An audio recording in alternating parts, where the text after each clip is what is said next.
Welcome to Fiction Audiobooks. If you enjoy the content, like and subscribing would be greatly appreciated. If you have any recommendations for novels, comment below.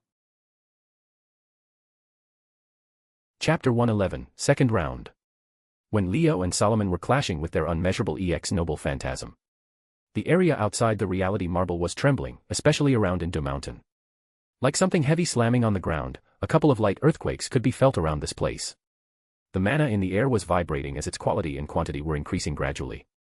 It's the signs of the age of gods manifesting again, which made everyone near the mountain feel the air heavy. Merlin, Enkodu, Alex, and Zelrich, who saw the seven-colored beam hit the reality temple, noticed that something big might have happened, so they resumed the battle immediately. Despite feeling the change in the air and the textures spreading, they sense that the process is slow and most likely can only be concentrated on the reality marble. Merlin dodged Enkodu chains before Zelrich sealed the space further and blocked them from interfering. He even sealed the area around the ground, so Enkodu can't take more mana. Although he doesn't want to admit it, the chains lose all the counterforces power when they move next to Alex. Zelrich sighed as he reinforced the space around him and launched a giant ether cannon at Enkodu. Enkodu wanted to shoot another chain at Merlin, but Zelrich's barrier and attacks didn't give him any chance. Waving his blade hands, he looked at the side helplessly. Merlin didn't waste time as he trapped Alex in illusion and cracked his servant's contract, which made Enkodu widen his eyes. Activating his powers, he tried to leave the space seal, but it was useless, especially when he lost the mana supplier from nature and Alex. Even if he doesn't need a lot of mana from his master to fight, Enkodu doesn't have any skill to manifest independently without a master. Despite looking like humans or had been humans during their lives, servants are just the purest souls of humanity turning into heroic spirits. So, they need two conditions to exist. A mana supply to exist and an anchor to this world, so their souls don't get rejected by Alea and Gaia or get sucked by the Holy Grail back to the place of all souls, the roots. Mana supplies can be either the master's mana or, if their master had a problem in their mana capacity, the servant can consume the souls of other beings or things that have mana, like living beings' hearts and such. An anchor can be a master's contract, linking the mana in a certain important place, even if that will limit the servant movements, or simply having a skill that allows existing without a master. Like Archer's independent action. Although beasts are a completely different situation because they can manifest as long as the condition of their existence is allowed. They don't have to care about the counterforces' effects on their manifestation at that point. If a servant doesn't have both of these two conditions, it's just a matter of time to lose their foothold in this world and vanish in the form of light particles. Enkodu is in the same situation. He sealed in Zelrich's space, which made him unable to take mana from the ground in addition to losing his contract with his master. Even Gilgamesh with his huge treasury needs his skill of independent action to exist and move without a master completely, but now he has an actual body, so in addition to his skill, he can move normally. Looking at his master in an illusion and without an arm, Enkodu sighed a little. His situation is very bad. He can't get mana from the ground nor from Alex, and his existence is losing its foothold because of the absence of the contract. Oh, humans! Let's us bound the gods above. Even after looking at the impossible situation, Enkodu, as a weapon, isn't allowed to stop until his body crumbles. So, he'll be pushing all that he has from mana and most of his body that was made from clay of the age of gods to launch his noble phantasm. Chanting the lines of the noble phantasm, Enkodu's body glowed with a golden light as he started to lose his humanoid form and become a chain. However, there was someone unhappy about this. Zelrich looked at Enkodu's noble phantasm and his chant as he had some thoughts in his head, I'm not a human nor a god. Can't I be spared from these internal conflicts even if I became a dead apostle? Sighing at his luck in this disaster of a timeline, Zelrich waved his hand as Alex, who was outside the barrier, appeared in his hand. The sound of chains clanking in the air and wind howling filled the surrounding, but Zelrich glanced at the golden meteors casually before he waved his jeweled sword. Enkodu, who was rushing in the form of chains, widened his imaginary eyes while looking at his master next to the magician. The tiny amount of counterforces power became even less when he tried to stop Zelrich from catching Alex. This amount of power and mana can't even affect the magician's space and time magic now. However, Enkodu didn't stop as he turned into a golden meteors that reached in front of Zelrich in less than an instant. However, when he almost hit him, a portal appeared and swallowed all of Enkodu before vanishing. Meanwhile, at top of the air, a flash of light was rushing from the sky towards Enkodu Mountain. Gilgamesh's eyes were burning with rage as he was rushing towards the reality marble he sensed. Even if it was the last thing in his time in this world, he'll make sure to smash Leo's head with a full power EA until all his mana vanish. Suddenly, Gilgamesh sensed something familiar before a portal appeared instantly in front of his ship. From the portals, golden chains that carried a lot of mana and power were rushing like a meteor towards Gilgamesh's ship. Enkodu and Gilgamesh glanced at each other with a blank face as the time slowed down before the impact arrived. Asterisk boom. Asterisk. A giant firework exploded in the sky as Zelrich nodded with satisfaction. Finally, he doesn't have to deal with Alea and Gaia's shenanigans anymore. He always has to feel their buffer of power around the world 24h a day, and now, he has to face a catalyzation of that power, Enkodu. No, he won't accept this. Merlin looked at the cloud of smoke as he shook his head. He really doesn't want to imagine King Gilgamesh's anger now, but looking at the bright side, he has a story to tell to the other King Gilgamesh, Castor, if he wasn't watching now. Now, we can get to business, Zelrich waved with his hand as several gems floated around Alex. They flew in an irregular pattern before they formed a magic circle under Alex's feet, which glowed with all colors. My magic isn't something related to the soul, so this might be troublesome. Zelrich raised his empty left hand as a book appeared before it started flipping its pages. Is this your location or the stage? Merlin said while looking at Zelrich, who was taking his sweet time while checking in his book. Both. Although I said that I'll help, Alea is the mother of all ripoffs and bad deals, so I can't push myself to work seriously as long as the human order is involved, Zelrich said without caring about Merlin's gaze. Did he go inside? Merlin felt the familiar mana from the barrier. It was Leo's mana going wild inside the reality marble. Of course, he'll go there. As long as he exists, it's bound for something that affects the world to happen. The damn walking disasters magnet, Zelrich said with an unhappy expression, even if it looked slightly helpless. I mean, he's a beast. It's a matter of time before something that affects the world happens around him. Right. Merlin said, but his last word was uncertain while looking at Zelrich. It doesn't make much difference, Zelrich waved with his hand as his jeweled sword glowed with the magic circle under Alex.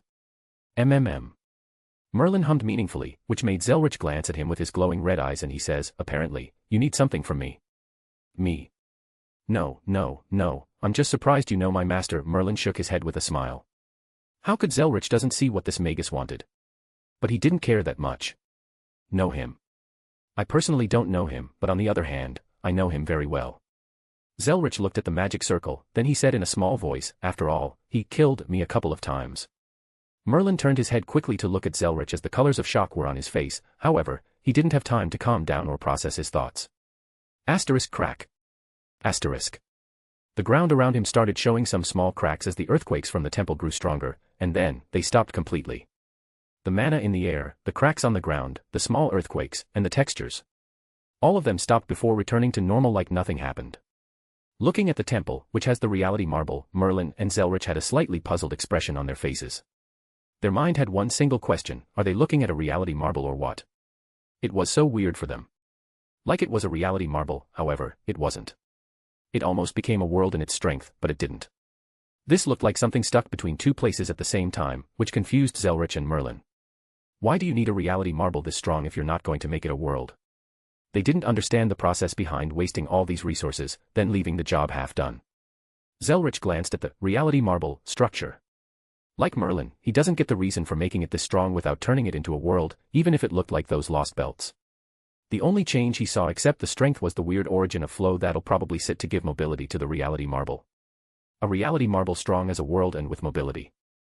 Zelrich's face was filled with shock as he couldn't believe in his ideas, but he couldn't think of another meaning for this strong reality marble, except for being a ship to something beyond this reality. However, he didn't have a chance to confirm his thoughts because he sensed a large amount of mana moving.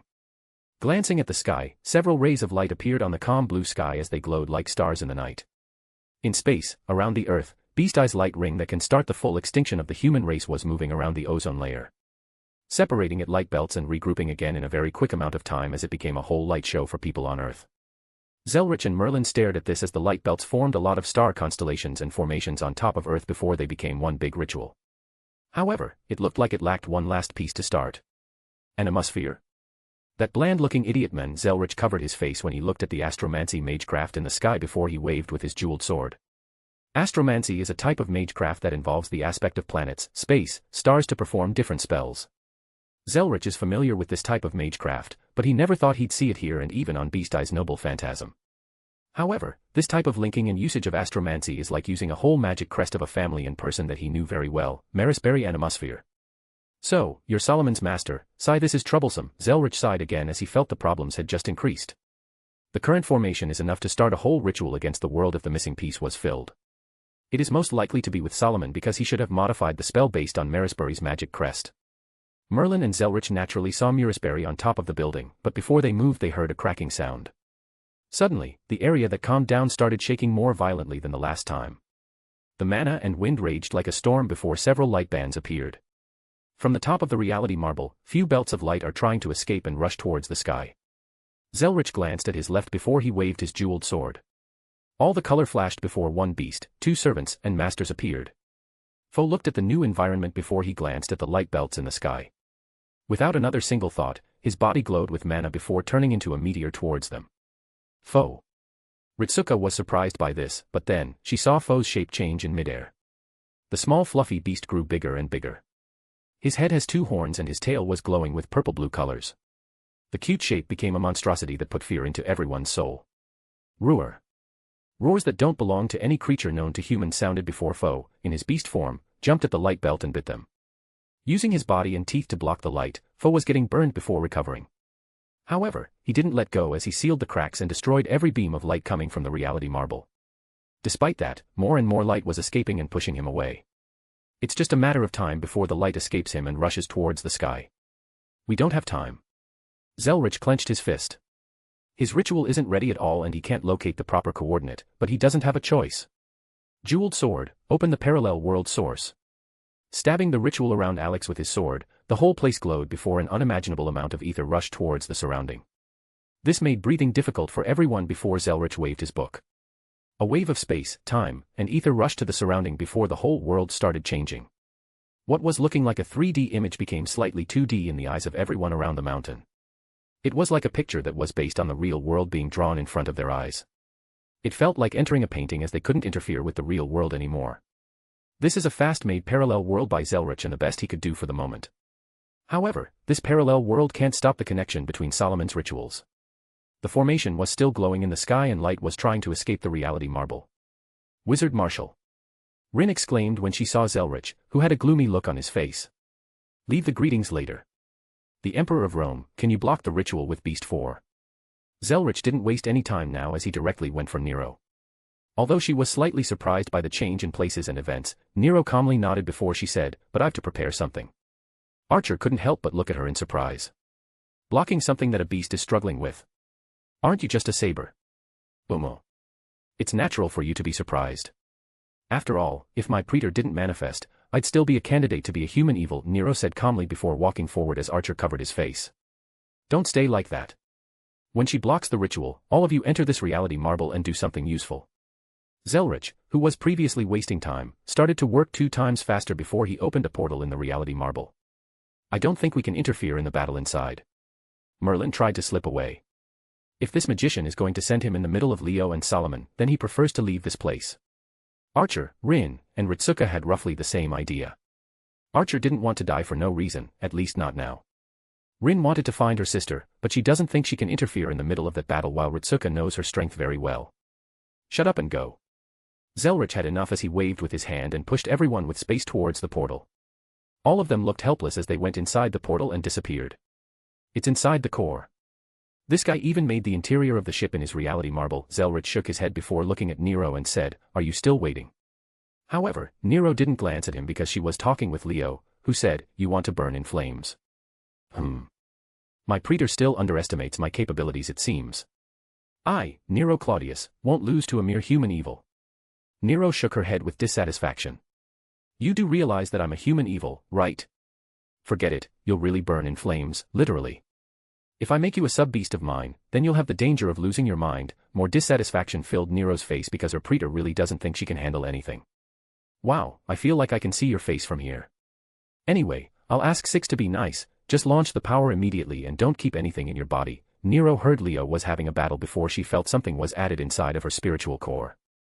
Oh, I forgot because this titan is annoying. Tell that parallel world vampire to make his damn parallel world already. A loud scream that made Nero's head dizzy before she said to Zelrich, my praetor want you to make the parallel world already. Why don't he make one himself? Zelrich didn't care about this message, but his hands didn't slow down. Nero took a deep breath before raising the sword in front of her face. Flames ignited on the sword before it spread to her whole body. More and more mana was gathering in her spirit core before she jumped towards the sky. Like turning into a red meteor, Nero rushed towards Foe, who was blocking the light with his body before she said, behold, the 7 necks smoldering in the roaring sea. With every word, the flames on Nero's body got stronger. They were at first just a mana release, but now, they started hurting her as she bit her lip. Running on foe's long tail, Nero's speed increased further before she said, "Earth's amassers of fortune." More and more flames were on her body.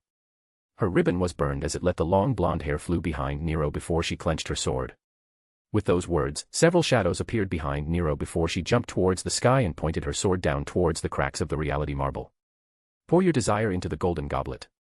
Abaddon Pleonexia."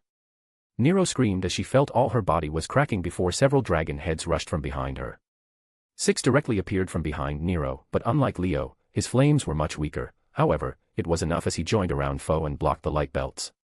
Nero was floating in the air while holding her sword, clenching her teeth and making sure to keep her mind clear from all the greed of humanity that rushed immediately. Nero has a title called the Whore of Babylon, which in history is called the woman who raided the 7-headed snake. This isn't just a nickname or an insult because this is real. Especially with Rome getting a clear relation with Beast 6 in its nickname, the Beast of Babylon. She is one of the holders of Beast VI's parts. Beast 6 was separated across the world before it regrouped again by root. His parts were in the hands of different people, but the most important were 3 parts, which represent his 3 noble phantasm, except the first one.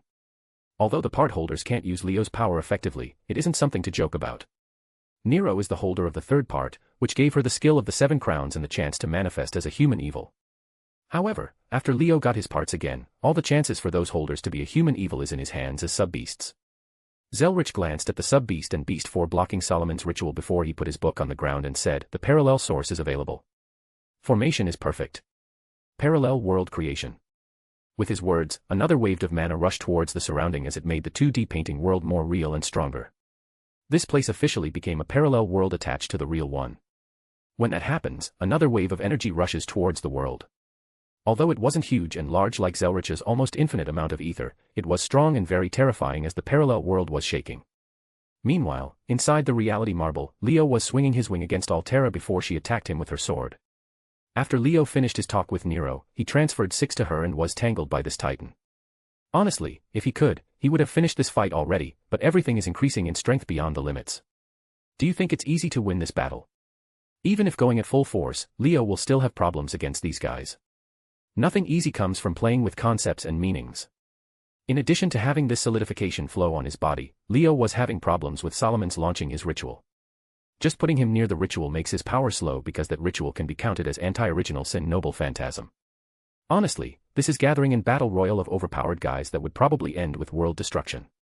Alterara is pushing everything in this fight. She is sacrificing her spirit core just to match Leo's power in an attempt to fight equality and kill him. Asterisk boom. Asterisk. Alterara struck again with her sword before Leo blocked it with his lance. However, he didn't wait for long. Letting go of his lance and moving quickly, Leo gave Alterara an uppercut directly. Asterisk bomb. Asterisk. Like 2 solid objects colliding, Leo's fist made Altara's head rise from the impact, but she quickly kicked with her leg towards his side. She couldn't attack with her sword because the lance was attacking her on its own. Leo already let go of his lance, so he blocked the attack with the other hand while doing a half spin to avoid Altara's sword and kicking her to the side. Each attack was calculated to block all her escape routes, but she didn't care. Alterara twisted her body before letting go of her sword. The lance tried to attack her, but she was already out of its range as she punched Leo to the face. Leo didn't bother to block her attack because it was faint from the start as he gathered the mana on his fist and blocked the true attack, a fist coming to his neck. However, Alterara also kicked him to the side directly. Asterisk bomb. Asterisk asterisk bomb. Asterisk. The 2 of them were entangled in close combat as punches and kicks were creating shock waves all around. Suddenly, Leo flapped his wings, which pushed Alterara away a little before he raised his right arm. Alterara did the same as their weapons appeared. A clear image, available. Data. Sufficiency, conditions are clear. Applying the flaw, Leo clenched his lance before several values and data were revolving in his mind. An image from his last fight with an archer back at the city was completely clear in his eyes before he released a breath. Alterara didn't wait as her tricolor sword did an arc in the air while going directly towards Leo's eyes. At this moment, like he was possessed, Leo's lance-holding form changed completely. He seemed like something that held weapons for a long time before he said, "Rangaminiad, 9 lives." The lance turned into 9 flashes that became meteors towards Alterara. The first 2 deflected her sword, which made her retreat and blocked 2 more with it. However, the other 5 stabs reached her immediately. Twisting her body, Alterara dodged the first 3, but she wasn't lucky with the other 2. 1 scratched her face and 1 pierced her shoulder directly, almost blowing her arm off. Blood flew in the air as Leo frowned because his speed was very slow. Applying a flaw on his mind and body based on the previous battle with Alcides, he was able to replicate his technique, 9 lives. However, compared to Alcides, his technique was very slow as it allowed Alterara to escape most of the hits. Without glancing at her shoulder, the energy was recovering Altara's body before she clenched her sword and rushed forward. Her sword grew larger as the energy was beyond its limits before Alterara swung her sword. Several phantoms flashed in the air before they turned into several swords slashed of energy covered Leo's vision. The sword slashes became waves of energy that drowned his body immediately before Alterara rushed to complete her attack. However, at this moment, a wave of space and time's power rushed, which made the reality marble contained in a whole new world. Solomon frowned as he looked at his beam getting blocked by something from the outside while Shinji was rushing towards him. Gugalana suddenly stopped attacking him as it looked at the sky. Shinji didn't care because Solomon is more important, but then, a wave of energy appeared in his reality marble. Alterara, who was the closest, sensed the danger as she wanted to retreat, but she was late. A hand broke out from the waves of energy and grabbed her face. Her eyes showed a slight panic for the first time during this battle or even her life as she gathered her energy and made it explode in front of her. This pushed her away, but before she reacted, her position changed as Leo stabbed her core with his lance. Asterisk crack. Asterisk. With a loud cracking sound, Altara's body lost its strength like a puppet that lost its strings. Her body started to become light particles as she didn't have the strength to hold her sword. It seems there are still things that I can't destroy. Even if it's you entity 19-inch Alterara said with her cold voice, which was weaker now. I really want to forget about that code name, forget it, I hope you'll have more beautiful dreams in the future. With those light words, Leo looked at Alterara vanishing into light particles. Altara's attack of tricolor beams vanished as Leo appeared. He grabbed his neck while opening his wings widely and stretching them. It looked like something that didn't move for a long time was relaxing his body. I miss this feeling of lightness, Leo cracked his neck while looking at Shinji and Solomon in the sky. His body felt much lighter now, like he was liberated, but strangely, the effect of solidification was still on his body. His flow or this world is more stronger than I thought. Leo shook his head before his wings glowed with an intense light. His AIM field is spreading with his divinity towards the sky. Well, if it seems we're playing a game of outsmarting each other, huh? Leo said as he raised his hand in the air before the mana glowed on his body. Then you may have outsmarted me, but I outsmarted your outsmarting with my outsmarting. With his words, a wave of energy that made Gugalana glowing rushed from Leo. What was it? Ah, yes. Gate open. Leo twisted his palm before the sky was split in two. The clear blue sky was separated by a golden light from the farthest ends, like the whole world was cut in two. After a moment, the sky opened up. Like a dome opening it covers, the blue separated itself into two sides before showing a whole different sky. A universe and cosmos greeted the world as the stars were shining. Several galaxies and different planets were flying there before it landed. With a golden glow that increased the surrounding heat, Venus descended on this world as the whole reality was forcibly changing by a strong authority. Now, let's start the second round, under the light of Venus, Leo said as his expression finally became serious. The flow, world's authority, human order correction ritual, and Venus's authority were clashing just by existing here. This will be a tough battle for everyone. Chapter 112, Clash. Silence, only the silence filled the place as miracles that were beyond this era were unfolding. What was going on here is something that cannot be described by lower dimensions and realities. Human order ritual, which is the ring of light, is digging through the ceiling of the reality marble, leaving light particles everywhere. However, the reality marble is reinforced by the origin and concept of the flow while using the boost from the world's authority, so it might take a while to breach it completely. Venus, the phantasm replica of the real planet, was glowing at the highest point of this world while showing the universe behind it. Just by manifesting here, the planet was trying to spread its authority and textures on this land, which made the ring of light clash with it, especially with the stars' constellations and the world's authority. Authorities and concepts were fighting and trying to tear each other apart at each moment. Each texture and reality was trying to force itself on the world and come as the dominated existence. This reflected in the disordered space and sparks of lightning flashing here and there, like a circuit getting overloaded and almost burning. This type of clash was rarely seen, even in the age of gods. Some gods saw these types of fights, but they could be counted on fingers because Gaia and Alea won't allow these history-breaking events to happen. The silence lasted for short moments before it was broken by a thunderous roar that shakes the land. Gugalana raised its head and roared. Its cries shocked the earth and sky as his body was glowing with a golden color. The lightning was flying around it like a storm and much stronger than before. From the hoofs, the blinding blue lightning started changing into purple, even Gugalana's eyes turned purple while looking at Shinji in the sky. After receiving a buff from Venus textures, Gugalana's foothold and foundation in this world and era became stronger, which allowed it to use more of its power, even stronger with the help of Venus light.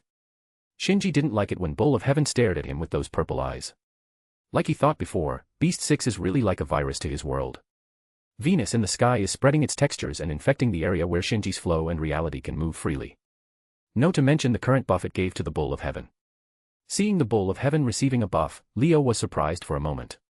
Venus textures and authority gave this bull more power, like standing in a buff area. Even Gugalana's lightning carried the heat from the planet on it. Taking a quick glance at the surroundings, Leo made his plan immediately. The anti-original sin ritual is the biggest problem. Taking it down won't be easy. The whole ritual of Solomon aims at clearing the original sin from humanity and starting a new era, which means a lot of attribute advantage for Solomon against Leo. Leo always used attribute advantage against his opponents, so he clearly knew how nasty to get attacked by a counter-element. Of course, it won't be easy if I didn't want to get an injury. Leo glanced at the light particles from Solomon's ring of light before his wings opened wide. Although it'll be hard, this ritual isn't Solomon, so this gives him more maneuvers around it. However, at this moment, he saw Shinji gathering the flow around him.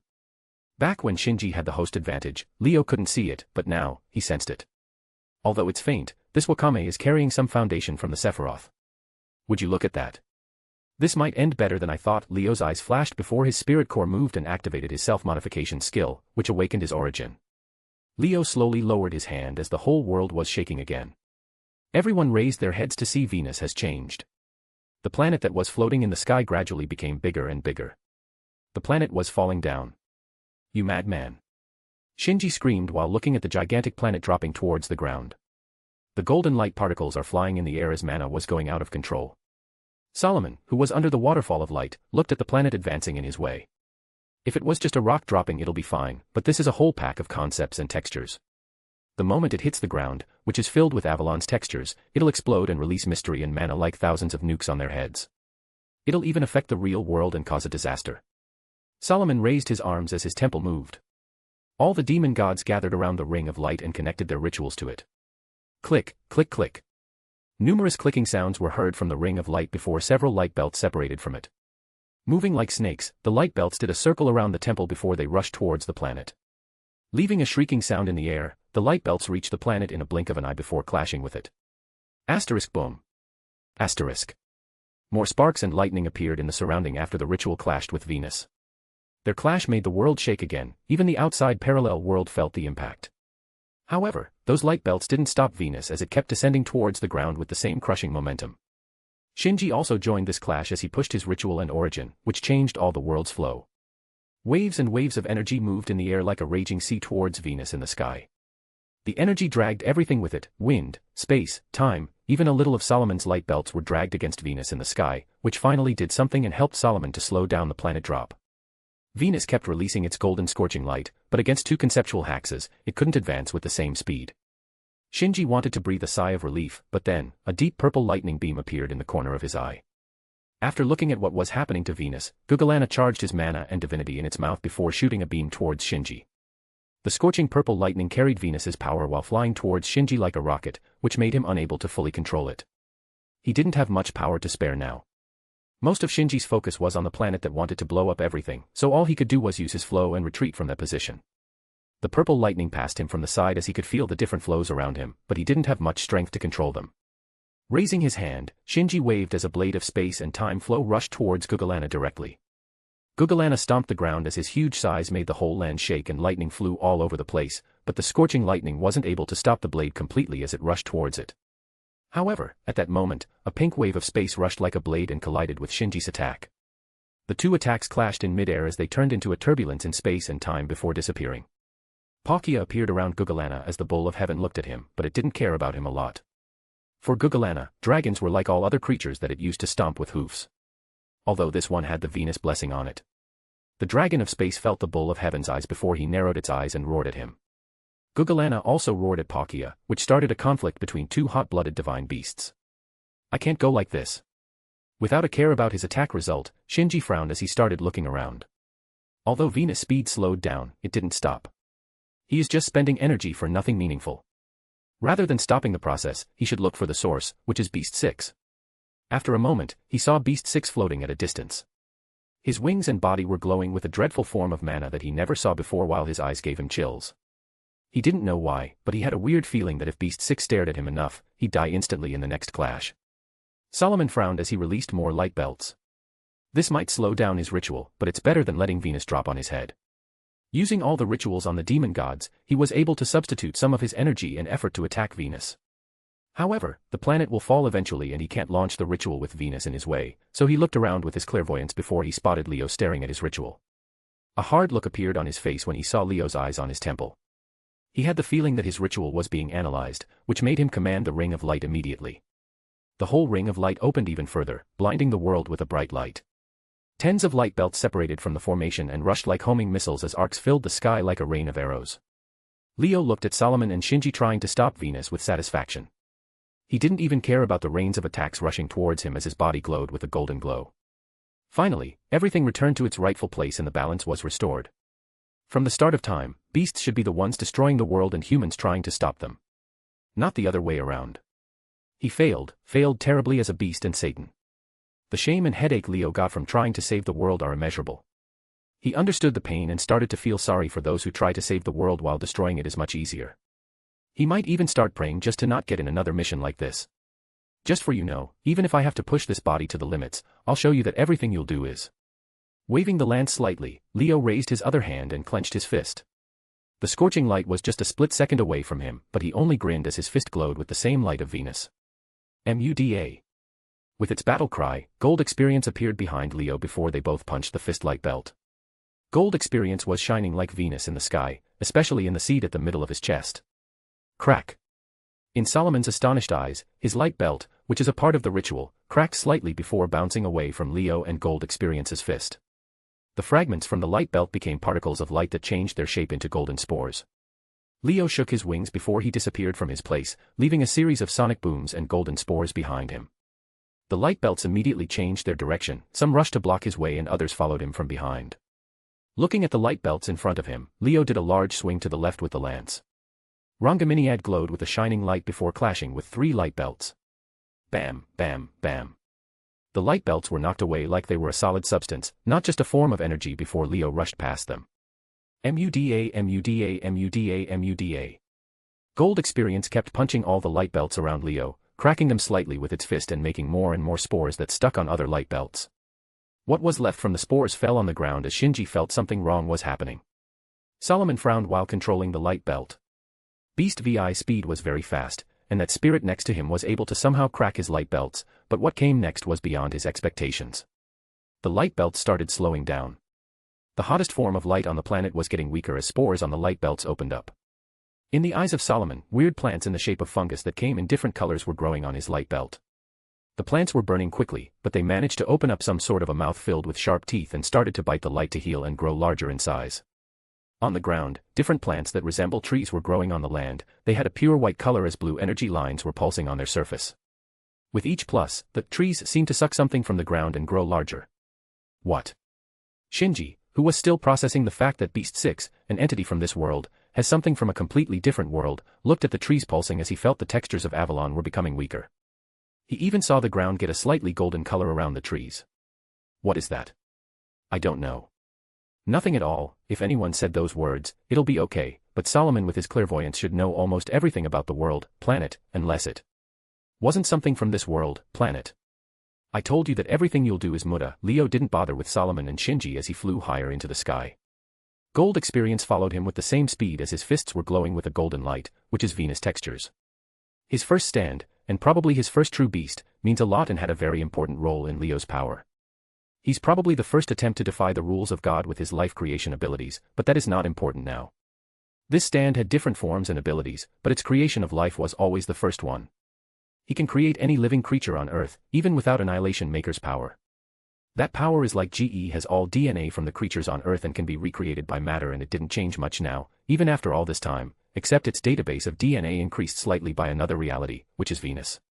Using the authority of Venus that Leo carries, GE gained access to the whole DNA of alien life forms on Venus. A whole planet filled with parasites and infectious types of plants that can eat away everything depending on its strength. Although this ability is available, it has more relation to the seed in GE's chest, which after guessing a little, Leo can assume it's Yggdrasil's seed. It allowed GE to enter this form that Leo decided to call Gold Experience Venus Wind. With each fist, GE can spread Venus textures on behalf of the planet and create these life forms that will do the same because they are alien creatures that don't follow the natural concepts of Earth. They don't know life and death, getting hurt or injured. There's a lot of things that don't apply to these creatures, so the only way to injure them is a strong concept in a direct attack. If these creatures appeared on Earth in normal circumstances, they'd get spawned killed by Gaia immediately because they are alien creatures from Venus that'll pose a threat to the environment. However, this place is the equivalent of a lost belt without much interference. In the end, this is all thanks to Shinji. He's a very good guy, which makes Leo can't help but give him more gifts as a thanks. What's wrong? Didn't you want textures? Have some more. Leo dodged a few light belts before he fell sharply towards the ground and started to fly at a very low height in a quick speed. While flying at this height, he lowered Rangaminiad and started to scratch the ground. The lance and ground made a shrieking sound while tearing open Avalon's textures before GE arrived. Muda, Muda, Muda, Muda, Muda, Muda. Gold Experience rushed behind him and started punching the ground. With each fist, Avalon's textures were replaced with Venus ones and several plants started growing and releasing spores. The light belts in the air moved in a zigzag as they chased Leo. They fell like raindrops around him as he moved left and right to dodge. Wherever he went, the light belts would destroy the ground and leave explosions behind him. Despite that, the energy from the light belts became food for the plants as they grew up faster. Shinji looked at the plants spreading and growing like there's no tomorrow. Spores and veins advanced everywhere and started eating his reality marble. Their infection speed made Shinji helpless. If he were to compare them to a zombie apocalypse, these plants will infect the whole plants in mere hours with their current speed. Moreover, how did Beast 6 get Gold Experience and Palkia? Did he stab himself with an arrow or became the very best? Or did some idiots come to Type Moon and got killed by Beast 6 before their things got stolen? Shinji knew after this time that he isn't alone in this world-traveling madness, which was one of the reasons he chose to stay low while preparing himself, but he doesn't want to imagine that Beast 6 is also a Traverse. Although it'll explain why he's in this form, it'll be very bad news for Shinji. Considering whether to use his third order or not, Shinji felt a burning gaze as he saw Solomon staring at him with cold eyes. It didn't take long for Solomon to figure out the situation and the reason behind it, which was Shinji's fault. Although he had a sense he knew the meaning behind those eyes, Shinji chose to ignore them before several attacks reached his way. Retreating from his place to dodge the raging purple lightning, Shinji wanted to counterattack, but a portal appeared and teleported more lightning around him. The lightning and portals made him feel like he's in the middle of a storm before Shinji waved his hand and made the space move around with the flow. Palkia's portals moved away like leaves in the wind, leaving lightning with Shinji to get deflected with the same wave. Gugalana and Palkia put their conflict aside for a moment because Shinji kept throwing spacetime blades at them, which angered them a lot. They even started working together to shoot him down, but Shinji, with the flow of world's authority, isn't an easy target. Asterisk boom. Asterisk. Suddenly, Shinji heard an explosion from below. Looking down, he saw a firestorm on the ground that was getting eaten by some sort of carnivorous plants. Solomon summoned more and more light belts as he blocked all Leo's exits before shooting him down. The light flew in the air in a clear trajectory before they filled all the space around Leo. Staring at the light, Leo clenched his lance and GE clenched his fists. Waving the lance, Leo shot a wave of light at his front, which knocked the first wave of light belts before he did a quick turn to his back. His lance turned into flashes as he stabbed the light belt close to him, even his wings stretched open and slashed down a few of them. GE was punching all the light belts that Leo couldn't take care of with his fists while spearing the creatures of Venus on them. In less than a few seconds, the plants grew larger and larger as they blocked some light belts, which gave Leo a chance. Asterisk BAAM. Asterisk. With a flap of his wings, Leo rushed towards the sky as all the light belts fell on the plants in his last position. Asterisk boom. Asterisk. A thunderous explosion covered the place in a sea of flames as Leo rushed from the heat and flew in the sky with his fastest speed. His wings and body were slightly burned before it recovered. Damn you, attribute advantage. Feeling the burn pain on his body, Leo shook his head while revising the data and values he got after this clash. Of course, he'll not burn for nothing, even if had to, he'll get some value. Currently, he's analyzing Solomon's ritual to discover its flaws, even if it's very, very complicated. The lines and values that represent the flaws are flickering like crazy on top of Solomon, which makes it hard to find the true flaws from just a temporary illusion and weakness. The feeling of his ritual getting analyzed increased as Solomon had enough and waved his hand. The main light belt that was digging Shinji's reality marble weakened slightly as countless light belts rushed towards Leo like homing missiles. Even if the countless light belts covered the sky, Leo didn't care as he increased his speed and turned into a flash of light towards someone in the air. However, he didn't forget to give an order to Palkia via telepathy. Shinji felt Solomon's movements as he wanted to use this chance to get an advantage in this battle royal, but then, a light flashed and an angel appeared in front of him. Yo. With a quick greeting, Leo appeared in front of Shinji as he stabbed quickly with his lance. The lance turned into a flash of mana while blinding Shinji with its light. Solomon's attack followed Leo's position as Shinji was in its way, which made him a shield for Leo. All the alarms in Shinji's head went off as cold sweat appeared on his back before he let go of the flow on Venus and protected himself. Asterisk rumble. Asterisk. Losing the flow, Venus recovered his speed of falling as the whole reality marble started shaking again. With its size, the planet is almost covering all the sky and blocking the path for Solomon's main light belt, which made him frown and control the ring of light again. Asterisk bam. Asterisk. A powerful shockwave filled the air as Reincarnated collided with Shinji's flow. The sparks were flying around the lance tip as it couldn't advance further against the flow. Shinji looked up to see the lance tip a few centimeters away from his forehead as a cold sweat filled his back again while feeling relieved to avoid this attack. Solomon's light belts changed their direction and rushed towards the sky as they tried to push the planet away and clear the path for the main beam. His ritual isn't simple and any mistake can ruin the result, so he needs some time before it stabilizes completely because of Venus authority. Feeling the cold, icy lance almost near his forehead, Shinji controlled the flow to push it away and attack Leo. Don't celebrate this early, I said it, didn't I? Everything you try now is. Leo twisted the lance handle as the spinning energy was Shinji's flow rotate slightly against his control before GE rushed and punched. Muda. With that punch, Shinji's flow got eroded by Venus textures and its energy became spores flying in the air. So, for this wonderful trip that I had in this world, here is my thanks. Leo looked at Shinji's with eyes blazing with fury before he lifted his lance and GE clenched his fists. Clang, thud, clang, thud. The lance turned into flashes as Leo stabbed Shinji from all directions with his fastest speed while trying to grasp the flaws in his flow, and GE launched a barrage of punches with Venus power on his fists. Muda, Muda, Muda, Muda, Muda, Muda, Muda, Muda, Muda, Muda, Muda, Muda, Muda. The 7 pages of Muda are starting as Leo's eyes are burning with anger. Shinji almost lost his ability to hear as the sound of the lance colliding with his flow and punches trying to erode his reality. Trying to master some strength from the world's authority, GE will quickly punch it and remove the flow while Reincarnated with Leo's flaws is cracking his defenses, which should be invincible in his world, within each moment passing by. Solomon, who managed to push Venus a little, not backward, but to the side to allow his main beam to work properly. However, he stumbled at the scene of sparks and shock waves flying everywhere. When he wanted to attack, his temple started shaking slightly as purple lightning was flying around and trying to burn it. A portal appeared near him before Gugalana ran and rammed the Temple of Time again as this attack made the whole place crack slightly. Palkia teleported Bull of Heaven before he made Solomon's space and time defenses useless and allowed Gugalana to land a clear hit. Glancing at his temple, Solomon wanted to attack the 2 beasts directly, but then his temple started shaking again. Several plants and creatures from Venus started climbing on Solomon's temple and devouring it. Although they kept getting destroyed by the light's heat, they used their numbers to push forward. Shinji, who was blocking the attack in the sky, was in a pinch, but he didn't understand why Beast 6 looked at him like a sworn enemy. He tried to run a couple of times but the rotation power of the lance dragged him back. However, he didn't know that Leo classified him as the main target of his despair these days. The burned brain cells, the edge, the cringe, the nerf, humanity, philosophy, and everything that he had to endure in this world. Shinji and those players were the reasons for this mission, so technically, they're the cause of everything. Carrying those unreasonable feelings, Leo launched all his fury as he finally caught a flaw in Shinji's defense. Crack. Suddenly, Shinji heard a cracking sound as he saw the lance almost crushing all his defenses, which made him widen his eyes. Don't waste your time, it's not like you need a reason to hate someone, but if you want one, then.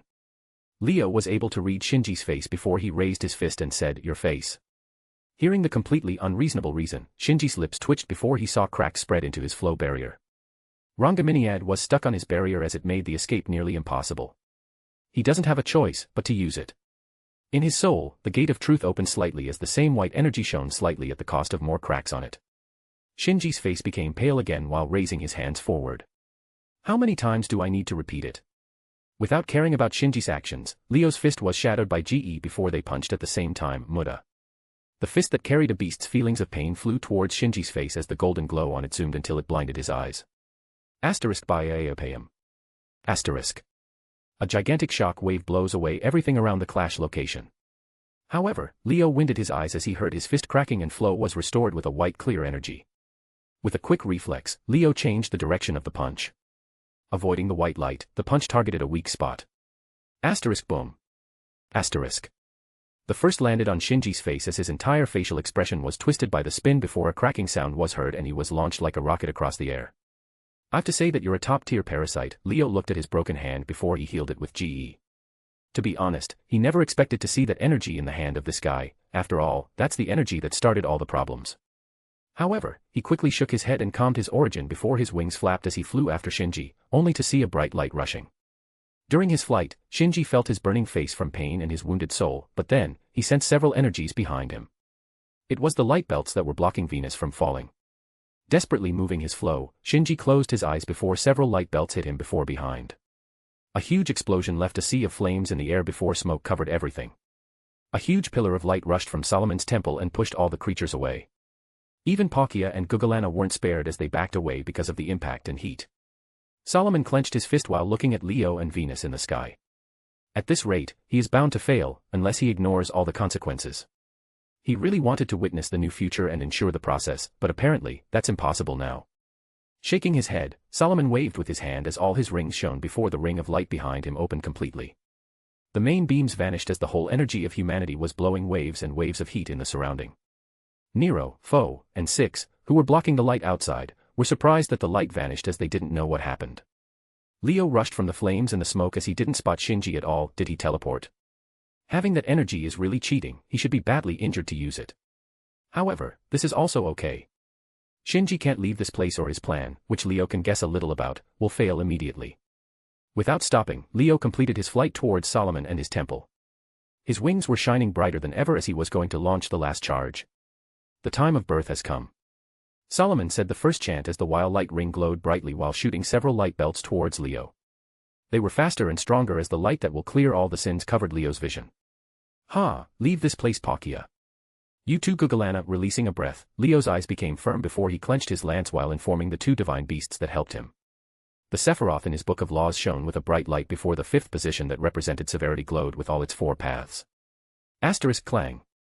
Asterisk. Waving the lance forward, Leo shot a horizontal wave of light that pushed the light belts away and gave a chance to pass. His wings flapped as he turned into a flash of light and passed most of the light belts, but like they have a mind of their own, they moved in a zigzag way and covered appeared above him. Muda, Muda, Muda, Muda. Gold experience punched most of the light belts away before Leo blocked them with the lance. However, the strength of the light made Leo's arm burn while pushing him away, but he did a quick turn in the air as the golden spore landed on the light belts.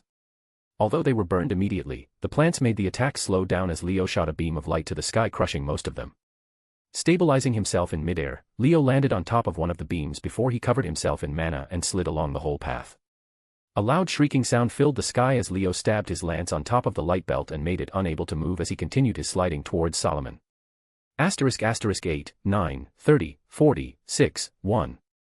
The total is 94. Chet, Tet, Lamed, Mem, Vav, Aleph, asterisk asterisk. Leo's lips moved quickly as he started to chant a spell, which made Solomon confused. With his 10 rings, all magecraft, no matter how strong it is, will lose its effect when they reach him, but then, he remembered Leo's eyes staring at his ritual. He is the one who masters all. Solomon increased his speed, even if he needed some time because he isn't using the noble phantasm as an attack, but as a ritual. The demon god's eyes glowed with an intense light before countless light belts attacked Leo's location immediately. In an instant, Leo found himself in the middle of hundreds of light belts. The amount and strength increased further as Leo covered himself with his wings and rushed. With Rangaminiad in the front, Leo turned into a meteor of light as he flew directly towards the attacks. Asterisk boom. Asterisk. The thunderous explosion shook the sky as it made Solomon unable to see because of the raging mana. However, the smoke was blown instantly as Leo appeared. His wings and body had serious burns all over them, which made him feel a lot of pain after a long time, but he didn't care as he waved the lance and raised his free hand. He aligned his hand perfectly with the Venus that was falling behind him as it looked for Solomon like he was holding the giant plant at the palm of his hand. Venus glowed with a bright light before it vanished and appeared in a smaller version on Leo's palm, which alarmed Solomon for the next attack. Asterisk asterisk unwavered, unshaken. Here I carry the words in awe. My wings shall light thy path. My sword will clear thy path. Here is the might of the Lord, asterisk asterisk. Finishing the spell, Leo clenched his palm with Venus in it before he grabbed his lance with 2 hands. Sparks and deep red color appeared on the lance surface before flames exploded. Asterisk boom. Like a volcano, Leo raised the lance to the sky as the flames rushed through it and became a giant sword that reached a few kilometers in length. Using the fifth position of Kabbalah that represents the strength and element of fire, Leo was able to shape a sword that will drop the might of the Lord on whoever is in his way. The red flames were vibrating through the air as they were burning everything, even the reality marble and Solomon's light belts. Glancing at Solomon opening the light ring completely and aiming it in his direction, Leo clenched the lance tightly as the sword started to become smaller in size. The sword that reached several kilometers started to compress its power and flames into a 40-meter sword. Leaving a trail of flames in the air, Leo stabilizes the swords as his side while the golden glow of Venus was mixing with it. With a clicking sound, electricity was flashing on the sword before its color changed from red into purple with lightning around it. The sword of flames with the full power of Venus was already beyond this world as it was leaving black cracks of distraction in its way. Ars Almadel Salomonis. Solomon, even at the cost of all his mana, launched his noble phantasm with full strength. The whole ring of light, all humanity's mana equivalent, turned into a colossal beam of light that burned all the world in its way. Nothing was safe as the beam left a black deep void around its sides. Is this attack on humanity or on the world? Leo felt it should be both because the beam that was burning space and time like papers left no place for him to dodge, but he didn't back down as he flew directly with his sword of flames. In less than an instant, Leo waved his flame sword in front of him and met the beam of light as they made an ear-piercing impact that made the people outside the reality marble cover their ears. The purple flame sword and golden beams of light were burning against each other as the sparks were flying, sparks and fragments of spacetime fabric. The world lost its shape around the point of clash, leaving a black deep void with only purple and golden lights clashing. Slowly, the purple light started pushing the golden light back. Leo was clenching his teeth as he felt all his body was burning against the beam of light. His skin was burning and recovering immediately as his arms were pushing with all their strength with the sword. However, even in this heat that made his blood boil, Leo didn't close his eyes as he was looking for a flaw. His calculation power was on overdrive and his brain was getting cooked, but his bloodshot eyes didn't blink once as he pushed the light beam back. Didn't you see it? The land of steel. Solomon, who saw Leo pushing back his ritual, became angry as he put his hand on his chest. You saw it and you're still persistent about this ending. Can't you see that this is the best outcome and chance for humanity? Solomon's expression became pale as something was leaking from his chest. The demon gods glowed before they became a form of energy around the ritual. Using his Grand Saint Graph and demon gods as a fuel, 5 magical circles with different colors. Solomon summoned the incomplete true magic as he boosted his ritual with everything he has, even his own life. Asterisk boom. Asterisk. Ugh. Leo clenched his lance tightly as the light started pushing him back. He tried to use his wings, which were stronger than his body as they lowered the strain, but even so, they were burning slightly. Light beam became like an unstoppable tsunami, his hands were shaking, but he didn't let go of the lance. He just needs a moment, a chance, and he already can see it. The black line and necessary value for the flaw against Solomon's ritual. Even if it cost me my life. I'll make sure this ritual succeeds. Solomon screamed at Leo before using almost all his core as fuel for the ritual. Asterisk boom. Asterisk. More ear-piercing roar echoed in the sky before Leo was pushed back quickly by the beam. His body was burning and his mind was giving up. However, at this moment, he clenched his teeth and activated his last card. Asterisk conceptual boost. Asterisk. His necklace glowed with a green color before the energy rushed towards his brain and directly into his calculation powers. In an instant, Leo's calculation powers doubled as his eyes became completely bloodshot. Asterisk biome. Asterisk. The beam pushed Leo completely as it engulfed all his body and rushed towards the sky. Outside the reality marble, Foe's ears moved before he jumped to the side, but then, the beam of light destroyed the reality marble ceiling directly and hit him. Foe's giant body didn't last long before he was knocked away by the light beam. Nero, who suffered from the backlash of using Leo's power, forced herself as Six tried to stop the beam. The dragons bite the beam from its sides, but they get melted immediately by the anti-original sin attribute before the light completed its journey and reached the formation in the sky. At this moment, all around the world, the star constellation glowed with a bright light and became one giant magic circle covering the planet. Now, with one order, the reality of humanity will be rewritten and a new era shall start. Solomon struggled to keep his balance while looking at his ritual. Finally, it's complete. Now, with just one wave from his hand, his cause, his vision, and wish for humanity, will happen. Asterisk bomb. Asterisk. Suddenly, and without any warning, the beam of light next to the temple cracked open as a shadow flashed from inside of it and rushed directly in front of Solomon. Thud. The shadow fell down on the temple, in front of Solomon, as he made it shake slightly before a bright light rushed forwards. Asterisk puff. Asterisk asterisk crack. Asterisk. With the sound of flesh getting pierced and glass shattering, a lance pierced Solomon's body and core before bright purple flames exploded from it. The flames turned into a sword that rushed and cut down the ring of light behind Solomon like a hot knife on butter. Asterisk crack. Asterisk. Another cracking sound echoed in the surrounding, but this time, it was all around the world as the giant magic circle cracked in front of everyone's eyes. Chapter 113, To Hell. Asterisk crack. Asterisk asterisk crack. Asterisk asterisk crack. Asterisk. With a faint sound of cracking, small cracks and fractures appeared on the magic circle in the sky. Although the sound was faint, everyone could hear it clearly as the bright light, the blinding light of Beast Eye's ring of light became slightly dim. Asterisk cracks. Asterisk. The cracks continued to expand like spider webs across the sky as the magic circle started to drop shards from the sky. More and more fragments of light dropped from the ritual as it made a shower of light particles on all the planet while burning at the ozone layer. It was a magnificent scene for everyone. Awe, fear, surprise, confusion, a lot of emotions filled everyone while looking at the sky. At the Temple of Time, Solomon was stabbed by the lance as blood was following from his body. The lance didn't have any mercy as it shone with a bright light and destroyed his body from the inside, especially his core that was already weak from using it in the previous attack. Can't you just shut up? Hearing an annoyed voice, yet a tired one, Solomon knew its source, but he continued looking at the sky, watching his ritual crumble to pieces.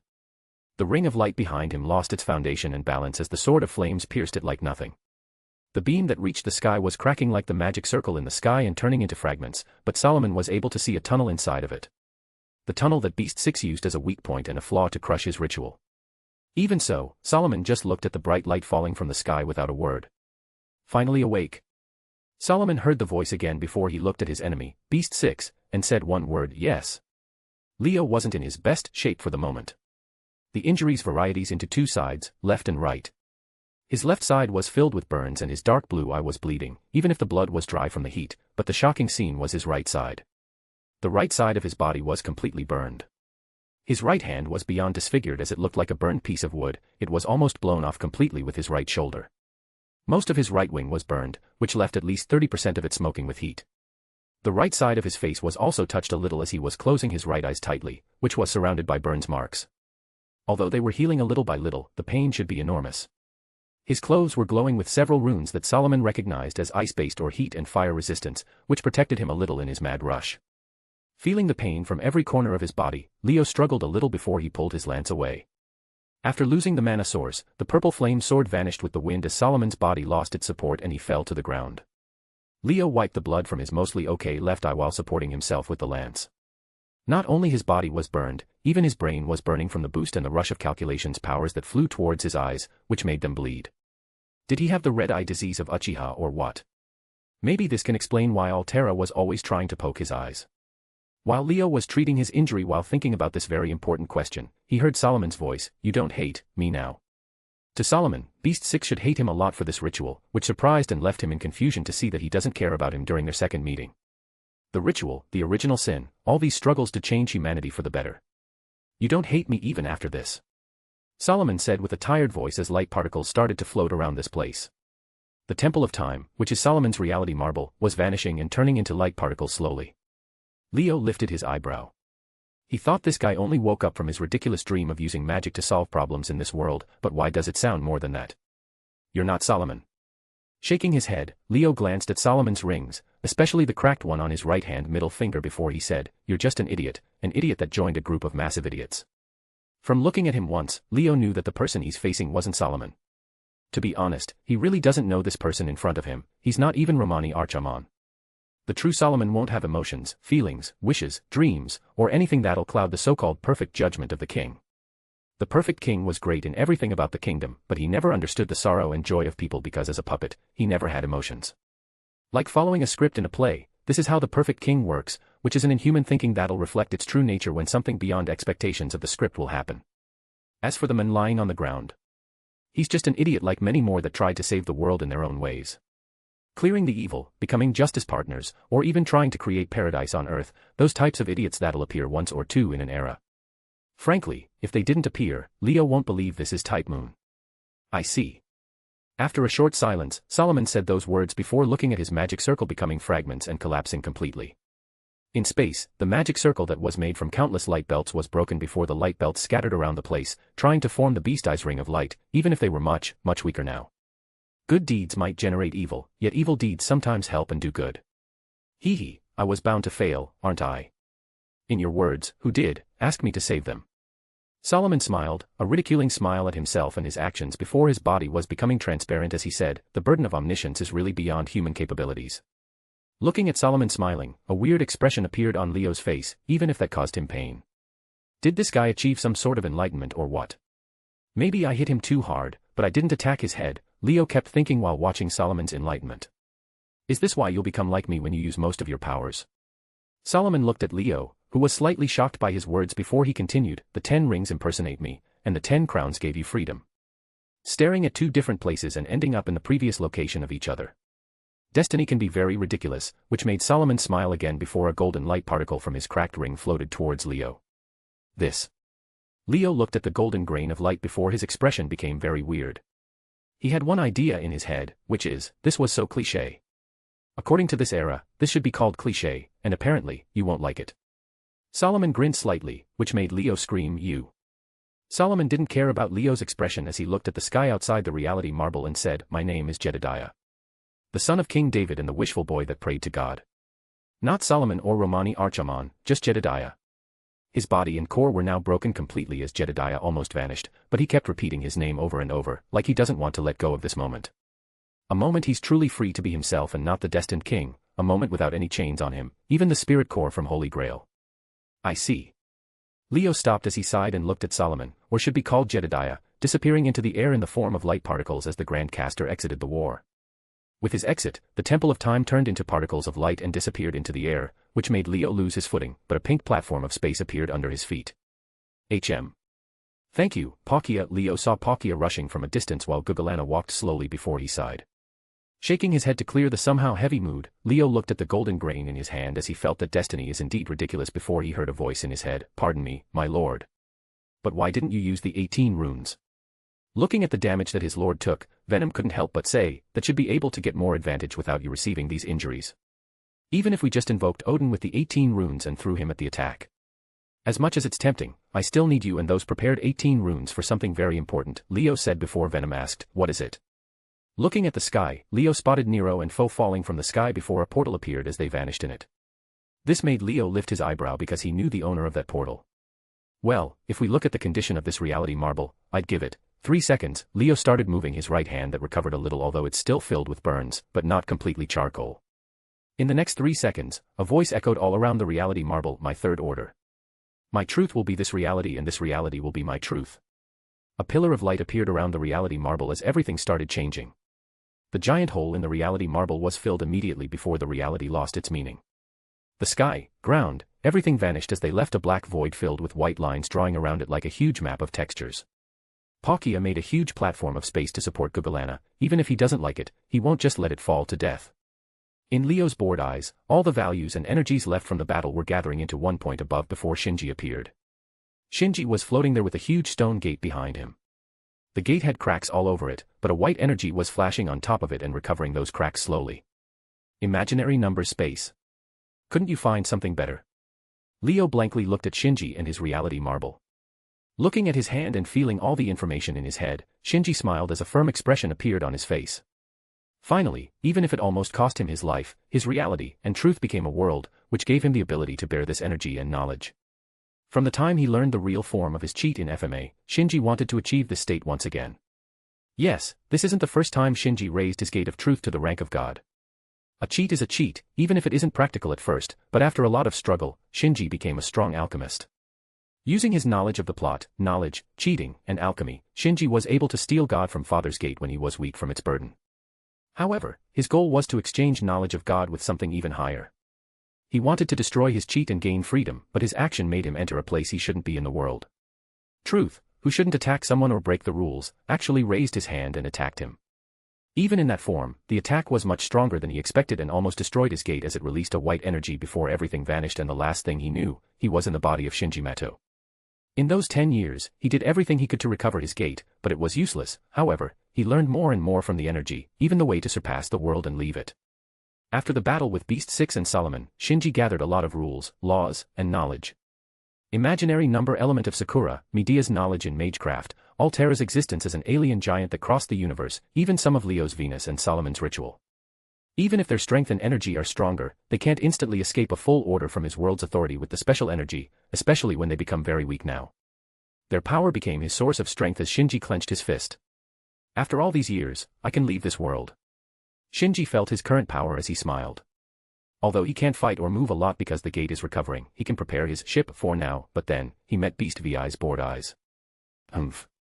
Shinji didn't care as he waved his hand and a black-red hole appeared down at the dark void.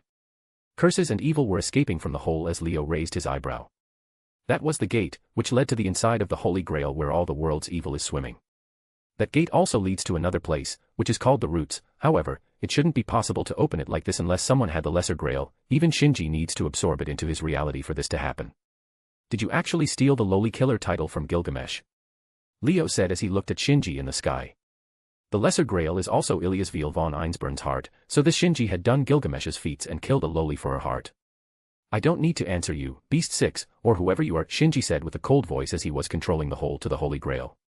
For the ship to move, it needs fuel, so Shinji is planning to use the world's evil as his fuel and let his ship leave this world with his sister, Medea, and maybe Medusa if she agree.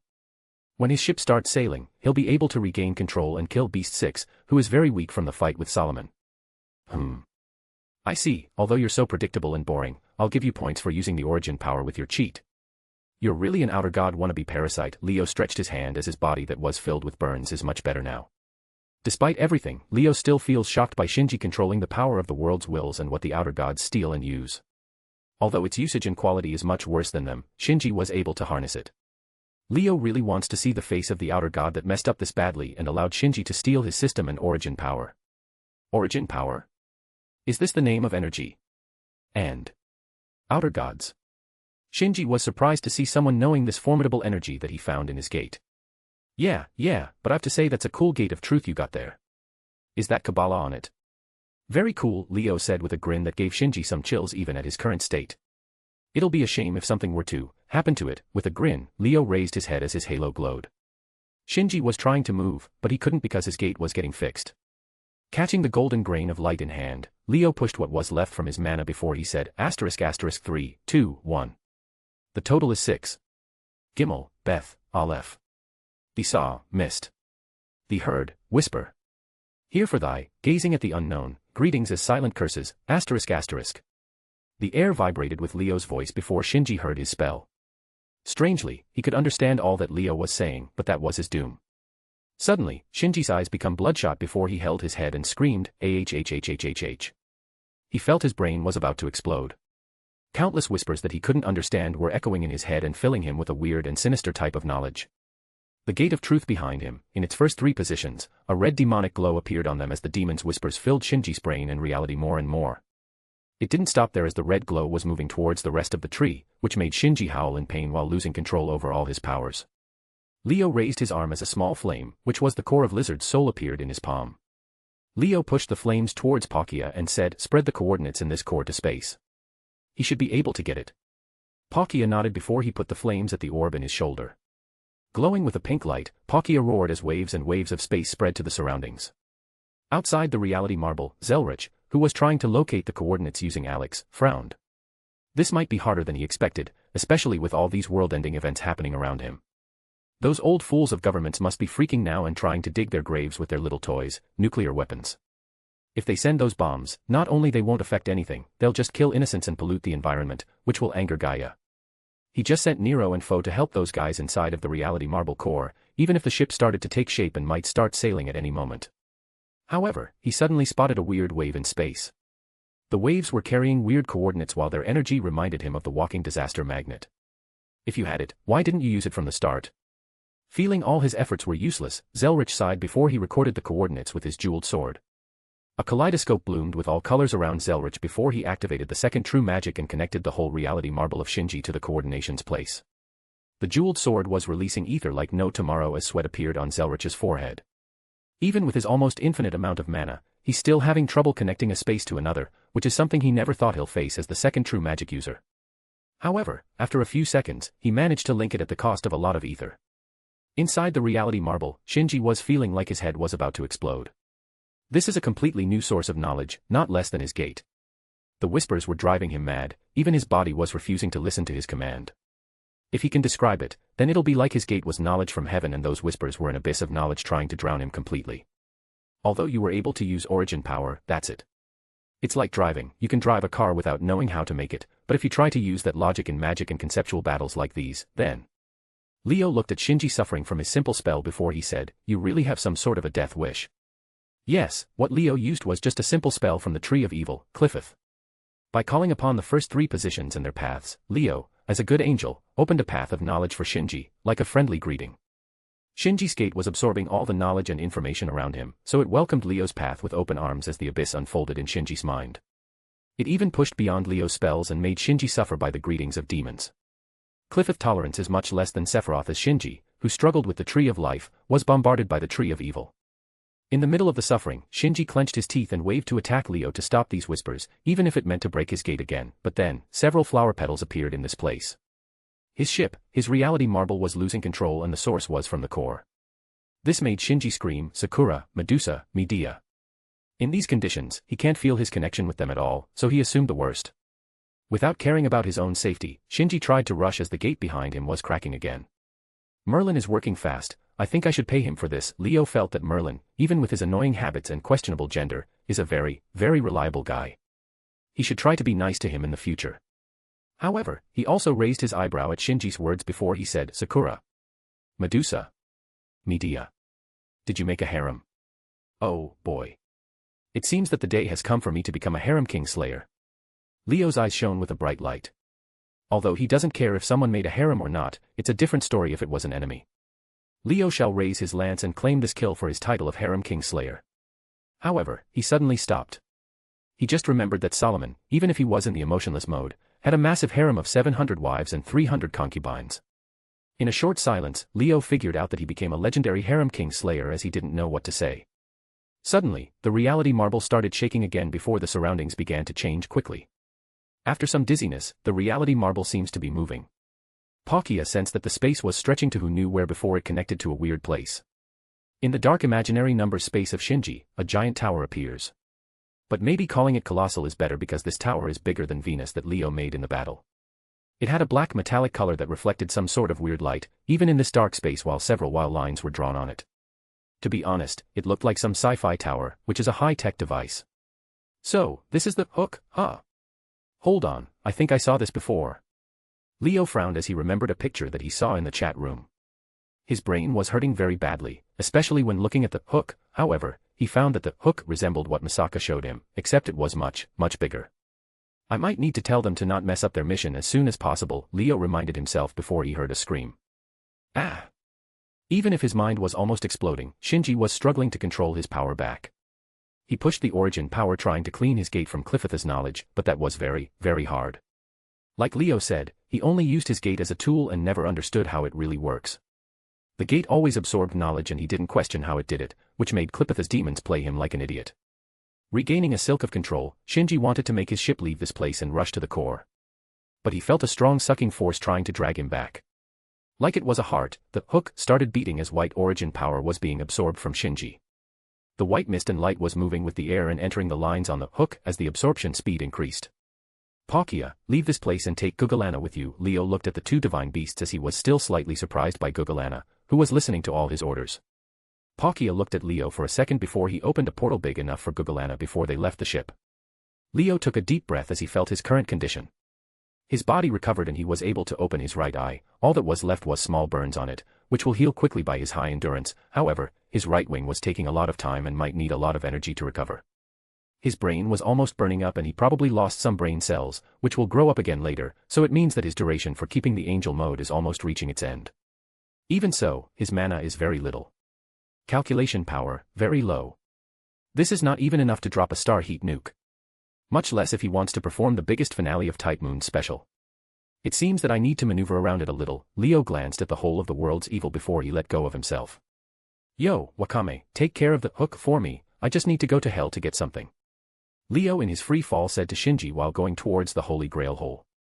Wrath and anger filled Shinji's mind, especially when he saw Leo giving him a friendly smile while falling down the hole, but he couldn't do anything against this giant tower. I'll be back. Leaving those words, Leo vanished inside the hole before he appeared in a dark red space. The hole he fell from became an eclipse in the sky as Leo stabilized himself before he landed in the middle of a sea of black mud. Curses and more curses. 6 billion curses of humans gathered here as the black mud eroded everything, even the Holy Grail system. This place is no less than hell. Asterisk rumble. Asterisk. Suddenly, the black mud started shaking before a shadow flashed and appeared behind Leo. A creature with the shape of a completely black werewolf waved its claws at Leo's defenseless back. His eyes were shining a sinister red light as they carried a huge hatred while waving his claws against the angel. But suddenly, Leo turned quickly as something flashed in his hand. Asterisk bomb. Asterisk. The werewolf only saw a bright light before a thick book hit him to the head as he felt his skull cracking. He was sent rolling as the impact made him dizzy. Lowering his strongest weapon, which is the Book of the Law, Leo looked at the werewolf and said, "Well, Ngra, want another hit?" The werewolf, which was Ngra, glared at Leo with hatred while standing up from the mud. Two evil of humanity met face to face as one was just tapping a book on his hand and the other one was staring with hatred while being wary of the book. Chapter 114, Trap Card. When the battle royal between the conceptual Hax's holders was destroying everything in the reality marble, the space and time continuum twisted inside of the inner area of this ship before a portal appeared. 2 masters and 2 servants were thrown from the portal like rag dolls before falling into the ground because of the space push. The portal closed immediately like Zelrich telling them it's useless to try and slip away, probably it was only for Merlin. Raising their heads, each one of them breathed a sigh of relief when they didn't see a world-ending battle in their faces before they stood up. Hiss. Sucking a cold breath, Rin rubbed her back before she stood up slowly while observing where Zelrich sent them. It was a wide place like a tunnel, which was slightly dim and had a lot of white lines running across all its walls. The white lines were illuminating the place with their light while flashing now and then. Even if Rin didn't understand what they meant, she can guess they are a part of a huge ritual and from their number, length, and this place size, she can only assume that the ritual is massive. Moreover, Rin doesn't know how this will end. After all what is happening, the Magic Association and Church Eyes will go straight to Fuyuki. She doubts, even if she somehow got Zelrich's help, the situation will change unless all Magi lose their memories. Shaking her head to clear her thoughts, finding her sister in this mess is the most important goal now. There's a core to the reality marble in addition to its user. This is impressive, yet it'll mean more problems. Merlin touched the wall as he sensed Avalon's mana and textures, which made him put his hand on his chin. No time to waste, Ritsuka removed the dust from her hair before she looked at Merlin and said, "Merlin, do you know this place and what are we supposed to do?" Zelrich threw them without any explanation into this place while telling them to be useful. What are they supposed to do if they don't know anything?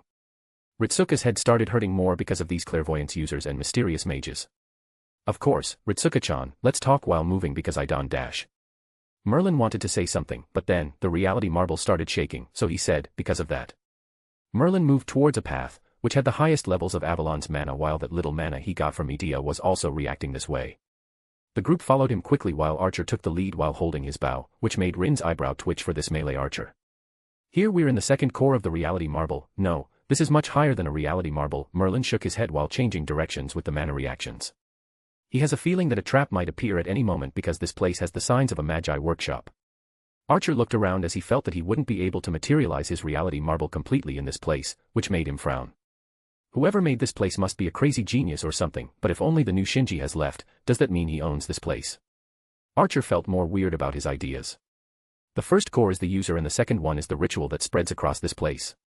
Our goal is to go and destroy or nullify the second core and ritual. Probably, Merlin sounded very confident before the last word, which made everyone look at him with helpless eyes. Suddenly, Merlin lifted his eyebrow before pointing with his staff forward. Several pink-shaped mana orbs appeared before they were launched like bullets. Leaving a shrieking sound in the air, the bullets flew like homing missiles before hitting several spots in the walls and ground. Boom, boom, asterisk boom. Asterisk. The bullets exploded with mana normally, but what followed was a huge explosion of flames that made everyone cover their faces. Merlin didn't stop here as he started shooting all the area in front in different positions. Like a chain reaction, spells and different traps were flying everywhere, which turned this calm tunnel into a war zone instantly. It seems we are receiving a very warm welcome, everyone. Archer Kuin, do you mind shooting at the front? Merlin stopped calmly as he looked at Archer before pointing at several traps that were summoning skeleton soldiers. Those were dragon tooth warriors, which means they are close to their goal. Archer frowned when he saw the entire tunnel filled with traps before aiming with his bow and started shooting quickly. He had to admit that Merlin's capability to spot all these traps easily is very impressive and they'll definitely have a lot of trouble without him. Rin and Ritsuka, who covered their faces, were also impressed by Merlin's feats. However, they didn't know that everything except the first bullet was just a guess. How in the hell should he spot all those traps this quickly? He just shot bullets with Avalon's mana randomly and hoped for the better. Merlin wanted to pat himself on the back for his great wisdom. He really deserves to be called a Grandcaster candidate. Archer pulled the strings quickly as the arrows, swords, turned into blue flashes before they hit all dragon-tooth warriors and destroyed them easily. However, more and more warriors appeared like an endless tide. He didn't wait for them to gather before he detonated all the mana in his arrows, swords. Asterisk boom. Asterisk. The entire place became a sea of flames, which would have hurt them if this place was like a normal tunnel, but this area was very strange. When I give the signal, we'll all run to the front. Merlin's staff was shining with mana before he shot several bullets at precise, random, locations on the ceiling before he triggered some traps. Asterisk boom. Asterisk. The spells that were supposed to stop the intruders blocked the advancement of the warriors that were activated before their time while Archer charged a few arrows and shot in the middle of the pack. Another explosion sent the dragon-tooth warriors flying before Merlin said, "Now." Archer projected his two blades and Merlin grabbed Excalibur before they rushed forward.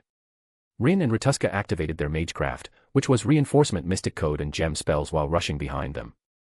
Excalibur in Merlin's hand turned into a golden flash as he was clearing all dragon-tooth warriors while Archer took care of the sides and the enemy that escaped Merlin's slashes. Throwing some gems with restaining and slowing down magecraft, Rin assisted Archer before a warrior appeared with his sword behind her. However, its head flew off because of a punch to the jaw. Looking back, Rin saw Ritsuka with her mystic code shining before she delivered high kicks and straight punches to dragon-tooth warriors. Under the reinforcement magecraft from her mystic code, Ritsuka cracked those cheap-cost familiars before she nodded at Rin. Looking at the punches and fighting style, Rin, even if she knew some martial arts, felt like those would be very painful to take, which made her wonder again about the combat capabilities of his weak magi. In less than 10 seconds, the group crossed the big tide of dragon-tooth warriors before Merlin and Archer turned back. Merlin shot a few Avalon's mana bullets at the ceiling as Archer followed his aim before throwing his blades. Asterisk boom. Asterisk. A trap was activated as several lightning strikes and flame storms rushed at the warriors. The group didn't wait as they continued running in the tunnel. The reality marble is shaking more and more, so they don't have time to waste on these minions. After a few seconds of running at high speed, the white lines on the walls became brighter and brighter before a shadow on someone appeared at the front. At the end of the tunnel, or how it looked with the heavy gate on the wall, a man was standing there calmly. He had the appearance of a samurai swordsman with long indigo hair tied into a ponytail and indigo eyes. He wears a traditional light purple umanori hakama and kimono. "Oh. I never expected to see someone after that woman left me here." The man's tone didn't have ups and downs as he said calmly, but there was a slight surprise in his eyes. Assassin, Sasaki Kojuru, looked at Merlin and Archer as his eyes flashed. He was summoned by the witch as assassin and ordered by command seals to guard this gate. In fact, he should be bound to the mountain because of the summoning spell, but this place is built on top of the mountain, so it counts. In addition to that, Kojiro was forced by command seals and planted with a spell that might kill him at any time the witch wanted, but even so, he didn't care nor gave a damn about her offer to him to become the true Sasaki Kojiro. He isn't the true Sasaki Kojiro, he's an existence similar to a wraith, but he didn't mind that, he was just waiting here to have a battle these days. Even if his opponents aren't true swordsmen, it's better than nothing. Servant. Archer frowned while looking at the samurai at the gate. He couldn't feel anything. The men seemed to be completely normal, but his danger-avoiding mind eye was stinging slightly, like there's danger just by standing here. He swept his gaze to Merlin, only to see Rin and Ritsuka standing with wide eyes, and Merlin disappeared. However, before he said anything, a loud scream filled the tunnel as a black shadow rushed. Screams filled with rage and anger echoed in the tunnel as a black knight-looking servant sprinted from the corner of the gate and rushed to the side. Merlin, who was sneaking away in an illusion, heard the scream before turning his head and saw Lancelot, rushing towards him like a homing missile, even if he was hidden in an illusion. Despite Merlin's helpless eyes, Lancelot, who was filled with madness, raised his sword and slashed without any hesitation. With a quick wave, Merlin blocked the attack with Excalibur. Clang! The demonic and holy swords collided as sparks flew in the air, but Merlin didn't wait as exploded a bullet in Lancelot's face, which allowed him to slip away. Lancelot, who had his head knocked by a mana bullet, recovered quickly before chasing after Merlin. Everyone looked at this development as they didn't know what to say, although Archer and Kojiro were amused by this play. What the hell? Do I look like the king? If you feel this sorry about yourself, why don't you go after King Gilgamesh? He's the king's enemy. Merlin looked at Lancelot trying to stab him from behind. His words seemed to ignite more flames as Lancelot's speed increased, but even so, a berserker wasn't able to chase a caster in running, which shone a new light about how short-lived the rules of the Holy Grail War are. Kojuru, who was watching the show, saw Merlin running towards him with Lancelot. Lifting his eyebrow, Kojuru put his hand on his sword while waiting for Merlin to arrive. He can see that Merlin is a great swordsman after the clash with Lancelot, even if he doesn't pay and put much of his heart into swordsmanship. However, Merlin changed his direction again, leaving Kojuru in confusion, and his confusion increased because he was Lancelot stopping while staring at him. Although everything looked normal for others, Lancelot was a whole different story. In his eyes, there was no Kojuru, but a knight in bright armor. She had bright blonde hair and green eyes that looked at him directly while holding the golden sword in her hand. The whole scene changed as it became a magnificent city behind the knight as Lancelot almost dropped his sword. "Sir Lancelot." His king, Artoria Pendragon, said in a calm voice and severe eyes as she raised her sword. Those eyes, the sword, Lancelot's body trembled. Can he finally get it? Finally, the king will judge him for his crimes. He might have regained some sanity at this moment as Lancelot closed his eyes, but he didn't notice his sword, which had the fairy's protection, was pointing at the side. Waiting for the sword to claim his life, Lancelot didn't feel anything as he opened his eyes to see Artoria lowering the sword. "No, Sir Lancelot, I forgive you," Artoria said with a smile as Lancelot froze in his place. "You're always my knight," Artoria said as Lancelot clenched his sword tightly while his eyes were glowing red. "And no matter what, I'll never punish you for something like that." Those words were the last straw as Lancelot felt a volcano erupting in his mind. In the other perspective, Merlin just ran back to the group as Lancelot stood there, looking at Kojuru without moving. Kojuru was slightly uncomfortable by Lancelot's eyes before his sense of danger went off, which made him pull his sword immediately. Screaming to the top of his lungs, Lancelot rushed like a madman towards Kojuru while his sword was flashing with a dark red demonic mana. Clang. Kojuru frowned as he was pushed down by Lancelot's strength before he counterattacked, aiming at the neck with a swift wave. Lancelot didn't bother blocking as he pushed forward, which made Kojuru change his attack and block the mad sword. Clang. Clang. Clang. Like releasing all his anger, Lancelot didn't care about defenses at all. He just slashed and slashed at Kojuru, Artoria, giving him no chance to counterattack. Rin and Ritsuka looked at this before they turned to the calm Merlin, who smiled and said, "What? I didn't do anything." The smile and words made them shudder a little as they looked at Lancelot smacking Kojuru despite getting injured. Archer with a blank face raised his free hand while channeling his mana. Red mana and electricity flashed before a huge sword in the shape of a drill appeared in his hand. Putting the sword on the bow, Archer pulled the string as the sword became slender and suitable for shooting like an arrow. Wind and mana blew Archer's coat up and made Ritsuka and Rin cover their eyes before he aimed. Merlin tapped the ground with his staff as flower petals flew in the air and made a shield. Kojuru felt danger as he wanted to escape, but Lancelot didn't let him leave, even if he stabbed him. Humph.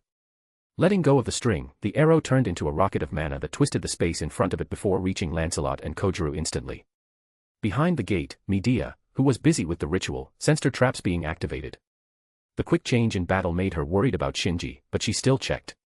She didn't find anything until she felt another mana source from the gate. Even Medusa and Sakura felt it. Boom. Without any warning, the gate was blown away by a raging explosion. The impact made Medea deploy her shield spells and Medusa to protect Sakura before two shadows flew from the impact. Kojuru and Lancelot were shot like missiles towards the room as they hit the walls before stopping. This is really unfortunate, Kojuru sighed without losing his cool before he turned into light particles and vanished. Ayer. Lancelot, who took most of the hit, said with a weak voice before his already frail spirit core lost its power.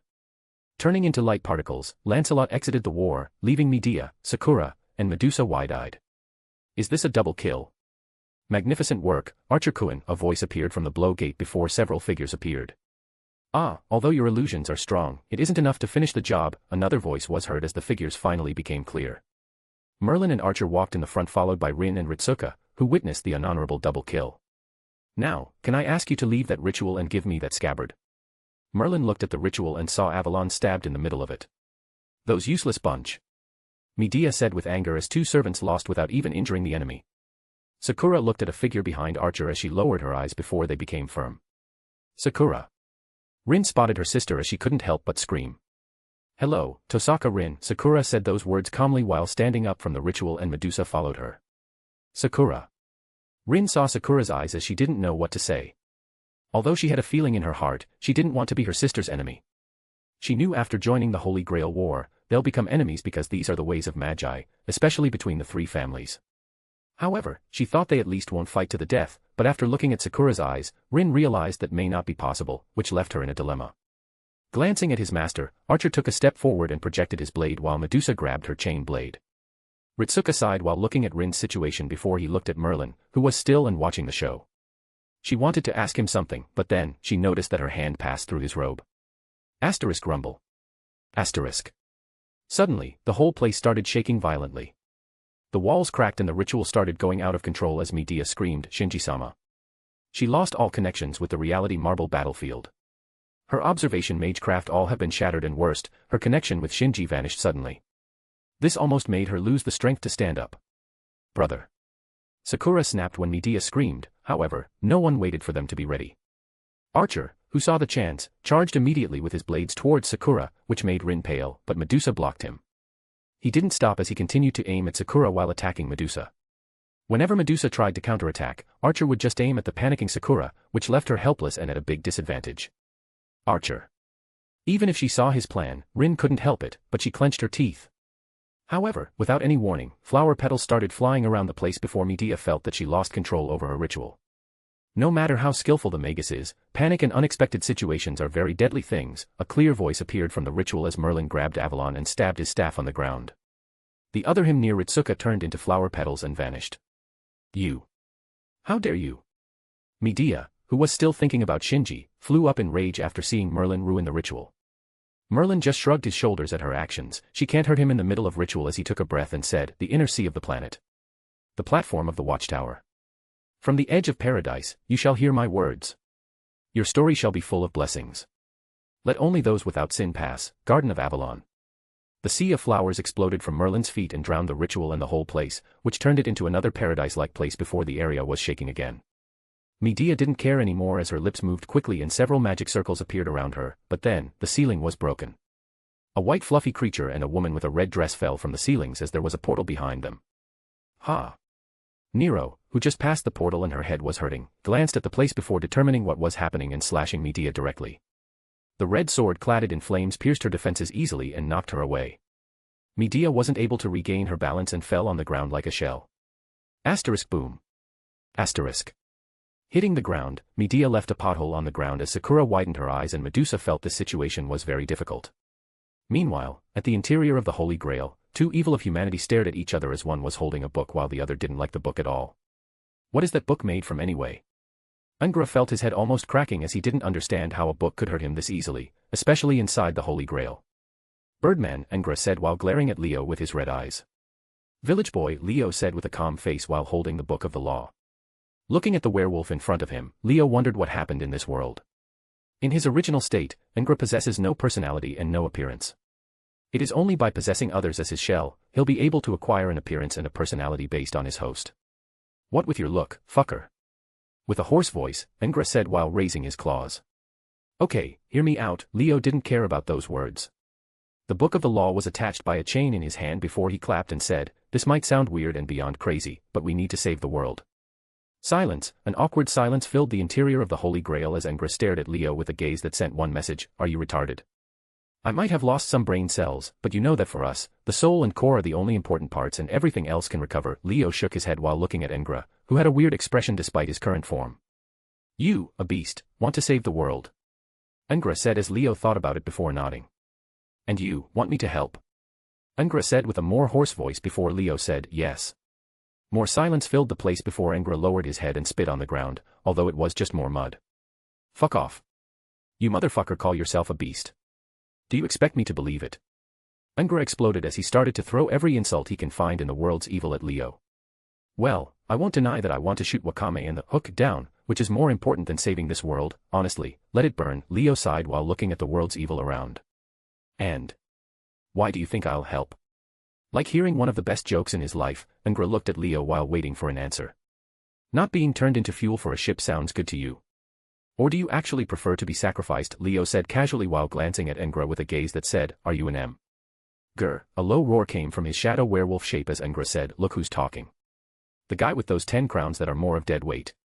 Did you see your old self in Solomon, so you had this battle? This is funny. Don't remind me. Leo looked at the golden grain of light in his hand as he didn't want to remember it. That guy pulled a cliché on him, and a strong one. It wasn't even a Caesar type of sacrifice, instead, it was, when a villain died and left some of his power to the protagonist because a bigger threat appeared, type of cliché. The grain of light was a shard from Solomon's ring and a key to control Beast Eye's ring of light and use the remaining energy, even if it was low. Solomon, even if he was defeated, won't go like this, nor will do the crazy act of leaving power to a beast. He was gambling, and a very big gamble that made Leo doubt if he is wise or just crazy in a wise way. During this period, and the fact Leo is protecting Ritsuka, he knew that Leo is protecting the world and at least won't destroy it now. So, he placed his bet on giving Leo his last power and some mana to save the world because even if he lost and became free, his morals as a human won't allow him to leave the world to die. Look man, Wolf, I had a shower from the anti-original sin ritual and my edge levels are very low now, so let it stay like that, and let's get over with this. With those words, Leo's necklace shone with green light before several threads started moving around. The threads were slow at first, but like sensing something in this place, they exploded from all sides of Leo. Grr. Looking at the green threads, Engra had a very bad feeling. He knew that no matter how much strength he has in the Holy Grail, he can't defeat Beast 6 because of his second noble phantasm. In this world, there won't be anyone more vulnerable to that noble phantasm than him. It doesn't even need a lot of mana to activate if the target was him. Without talking, Engra rushed forward as the whole sea of mud started to rise behind him. All the world's evil and curses gathered at this moment as Engra's claws were flashing. In mere seconds, the mud became 100 meters tsunami rushing towards Leo, even several waves and mud tentacles flew towards him from the ground. Frowning at this sight, especially the tentacles, Leo didn't move as several threads from his necklace touched the mud and ignited on fire. Like forming a shield around him, the mud wasn't able to move 1 millimeter past the green threads and strangely, the mud seemed to want to burn under the lines. As the area around and under Leo became a sea of flames, he just raised his arm slowly. The green lines exploded around him again as they filled the place before he closed his eyes and said in a small voice, Clifith Ophis, records engraved on a hollowed tree. From a deep place beyond the material world, a river of destiny was flowing before a snake made from countless green threads opened its eyes. Above Leo, the green lines made the shape of Clifith before they started gathering again. Like crossing space and time, a green snake made from green threads appeared on top of the Clifith before moving around it. When the green snake appeared, Engra cursed while looking at the mud burning at a higher speed, but weirdly, his eyes didn't show much emotion. The snake above the Clifith didn't stop as it moved across it. From a position to a position, the snake drew all the 22 paths across the tree before stopping above Leo. This is Leo's second noble phantasm, Clifith Ophis.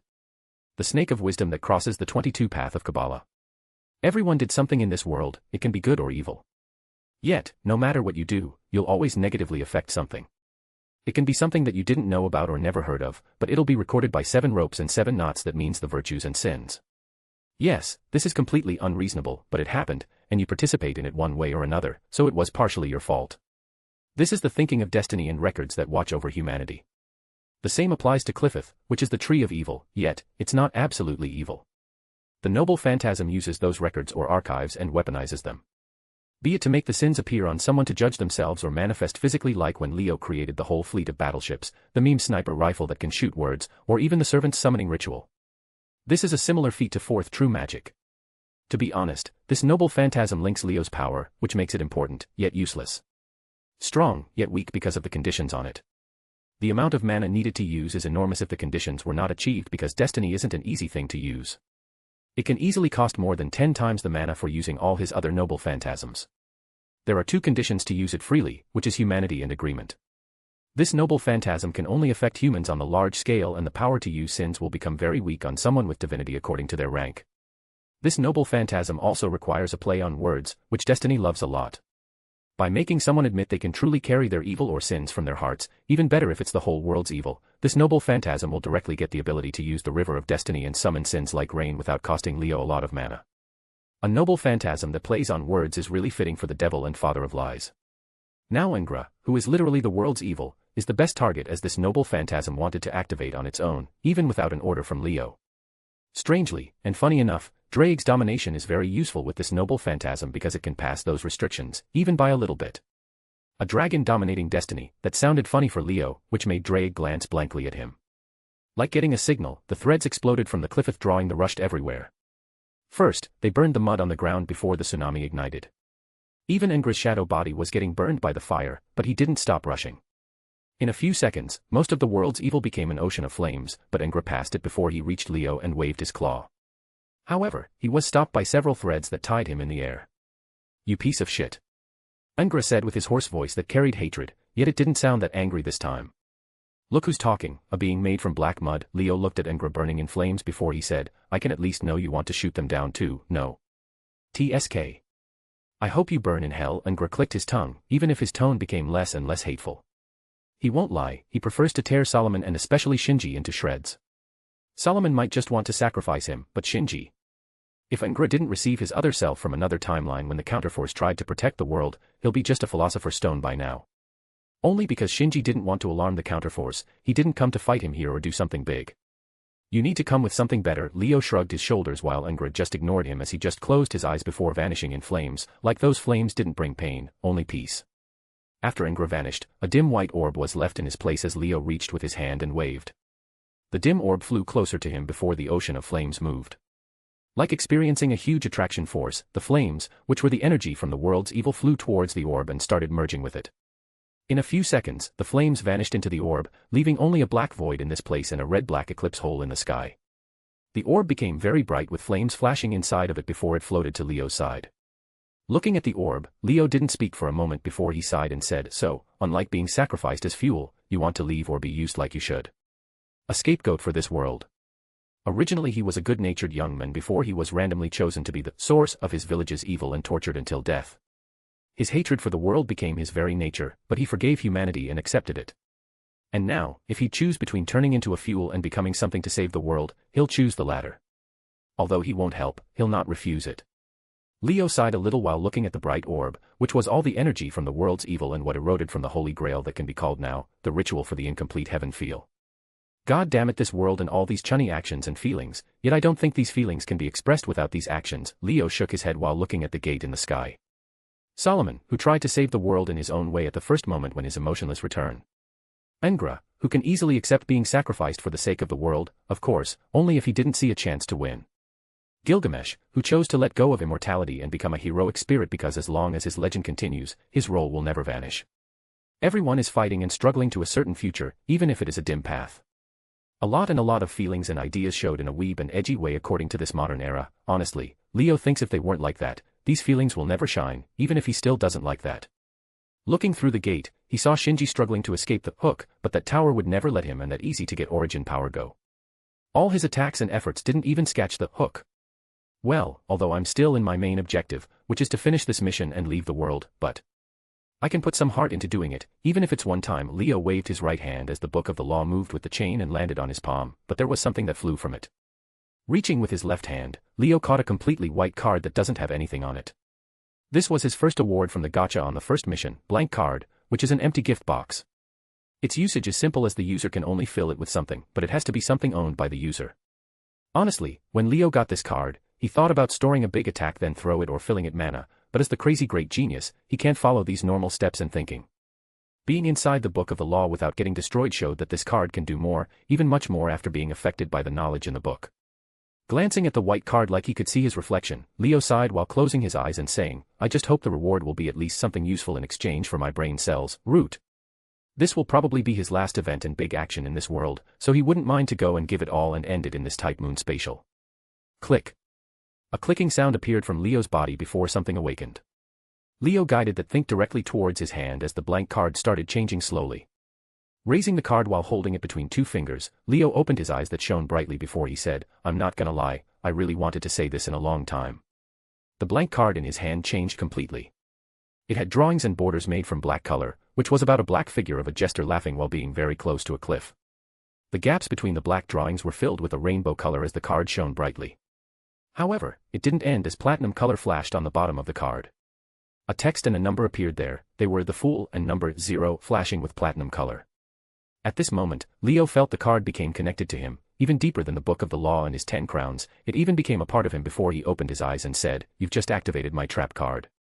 Under the light from Clifith office, Leo waved the card as the Fool Arcana shone brightly in his hand. Second Noble Phantasm. Clifith office, records engraved on a hollowed tree. Rank, A++. Type, Anti-Sin. Description, the snake of wisdom that crossed the 22 path of Clifith. Moving like a spiral of time across the whole river of destiny and keep track of everything that happened. This noble phantasm represents all that humanity has done, be it good or bad, by using the concept of 7 sins and virtues. It has two forms, the first one to manifest the sins in a conceptual way from destiny and crush the minds of others, or in its second form, which allows a physical manifestation of sins. However, this noble phantasm requires more mana and effort than all other NP because it needs necessary conditions. There are two conditions to use it freely, which is humanity and agreement. This noble phantasm can only affect humans on the large scale, and the power to use sins will become very weak on someone with divinity according to their rank. Also, it requires the opponent to has admitted that he can carry or hold the evil from his heart with no lying in their words. When the two conditions are achieved, the noble phantasm can work easily and won't cost a lot of mana. Chapter 115, Type Moon Spicale. Asterisk boom. Asterisk asterisk boom. Asterisk asterisk boom. Asterisk. Several beams and attacks of pure energy were flying everywhere. Each attack was holding a very strong energy, so strong and pure than anything in this world, but unfortunately, their target wasn't something regular. The colossal tower stood height and tall in the middle of the reality marble while receiving countless attacks, but no attack was able to leave a scratch on its surface. Even the glowing lines and weird runes didn't flash again, like mocking those weak attacks. Gathering the energy in his hand, Shinji attacked the hook with all his might, but all his attempts were completely useless. Despite the whispers in his head and all the chaotic knowledge, helplessness and despair filled his head more than pain and headache. Completely useless, nothing can work. Shinji didn't need to attack the hook to know this. Only by trying to analyze the tower, he knew how bad his situation was. Black body was made from a material that he never saw or knew about in his life, even if he had the knowledge from the Gate of Truth. The lines and weird runes' dazzling glow was tearing his already tired brain just by looking at them. Looking up, Shinji saw the tower extending beyond his vision, space, time, reality marble, even the world itself into a place he knew nothing about. He knew that he can't stay here, even if it meant to abandon the ship, but sadly, the tower didn't let him go from the moment it felt that he had origin power. The white energy was leaking from his tightly shut Gate of Truth, which left him helpless despite all his efforts. Second after a second, sweat was dripping from Shinji's forehead. His gate is losing more and more energy as time passes. Although he has a feeling if he just abandoned all his origin power, he can escape, but there's a beast down there. Shinji couldn't help but think if this tower has the same relation with the being that gave him the cheat. He has a feeling that nothing in this world can hurt this tower. Taking a deep breath, Shinji calmed himself and tried to think of a solution. He can't fail here, not now, especially when he lost contact with Medea and Sakura. Suddenly, he felt something weird coming toward him, to be precise, his world. Rising his head, Shinji can swear he saw some strange red light outside his reality marble. Observing it for a moment, Shinji's expression became pale as he gathered the energy on his hand. Meanwhile, outside the reality marble in the parallel world of Zelrich. Zelrich was controlling the second true magic to keep the connection between Shinji's reality marble and the hook. Although it takes a lot of ether and effort from him, he thinks it's at least stable for the moment. However, taking a quick glance to the side, Zelrich's lips twitched while looking at Gugalana and Palkia, who were around the reality marble. Gugalana, with his body that was bigger than a huge mountain, almost took all the space around this place. If this wasn't a parallel world, this continent might experience some serious shaking. Zelrich sighed a little while trying to ignore the golden bull around him, but then, he saw something that made him cover his face. Above the reality marble, a golden ship surrounded with a red airflow appeared. Stopping the ship in midair, Gilgamesh glanced at the reality marble before he looked at Gugalana. Fwahahaha. Did Ishtar get robbed by some mongrels? I know she's a waste of space of a mongrel, but for this to happen. Fwahahaha. Gilgamesh laughed in the sky as his arrogant laughter was heard by everyone near the reality marble. Gugalana glanced at Gilgamesh in the sky without moving. Although it knew the men in the sky was the reason for its death, it didn't care that much, especially if its owner didn't order it. Did it get summoned to this era because of us? If so, does that mean that Ishtar is near? A sound appeared around Gilgamesh, to be precise, the chains around him that appeared from Gob. Is that so? Very well. Gilgamesh grinned madly before he raised Ea to the sky and said, if she was here, then let her scram from the king's land immediately. Buzz. A red gleam glowed in the body of the sword before Ea started rotating quickly. It sounded like a roar as it made anyone who heard it think that the sword was angry.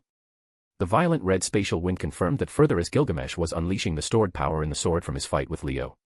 Gil, a king needs to consider his people and surroundings. Enkodu, who was in the state of chains, couldn't help it when he saw the power gathering on Ea.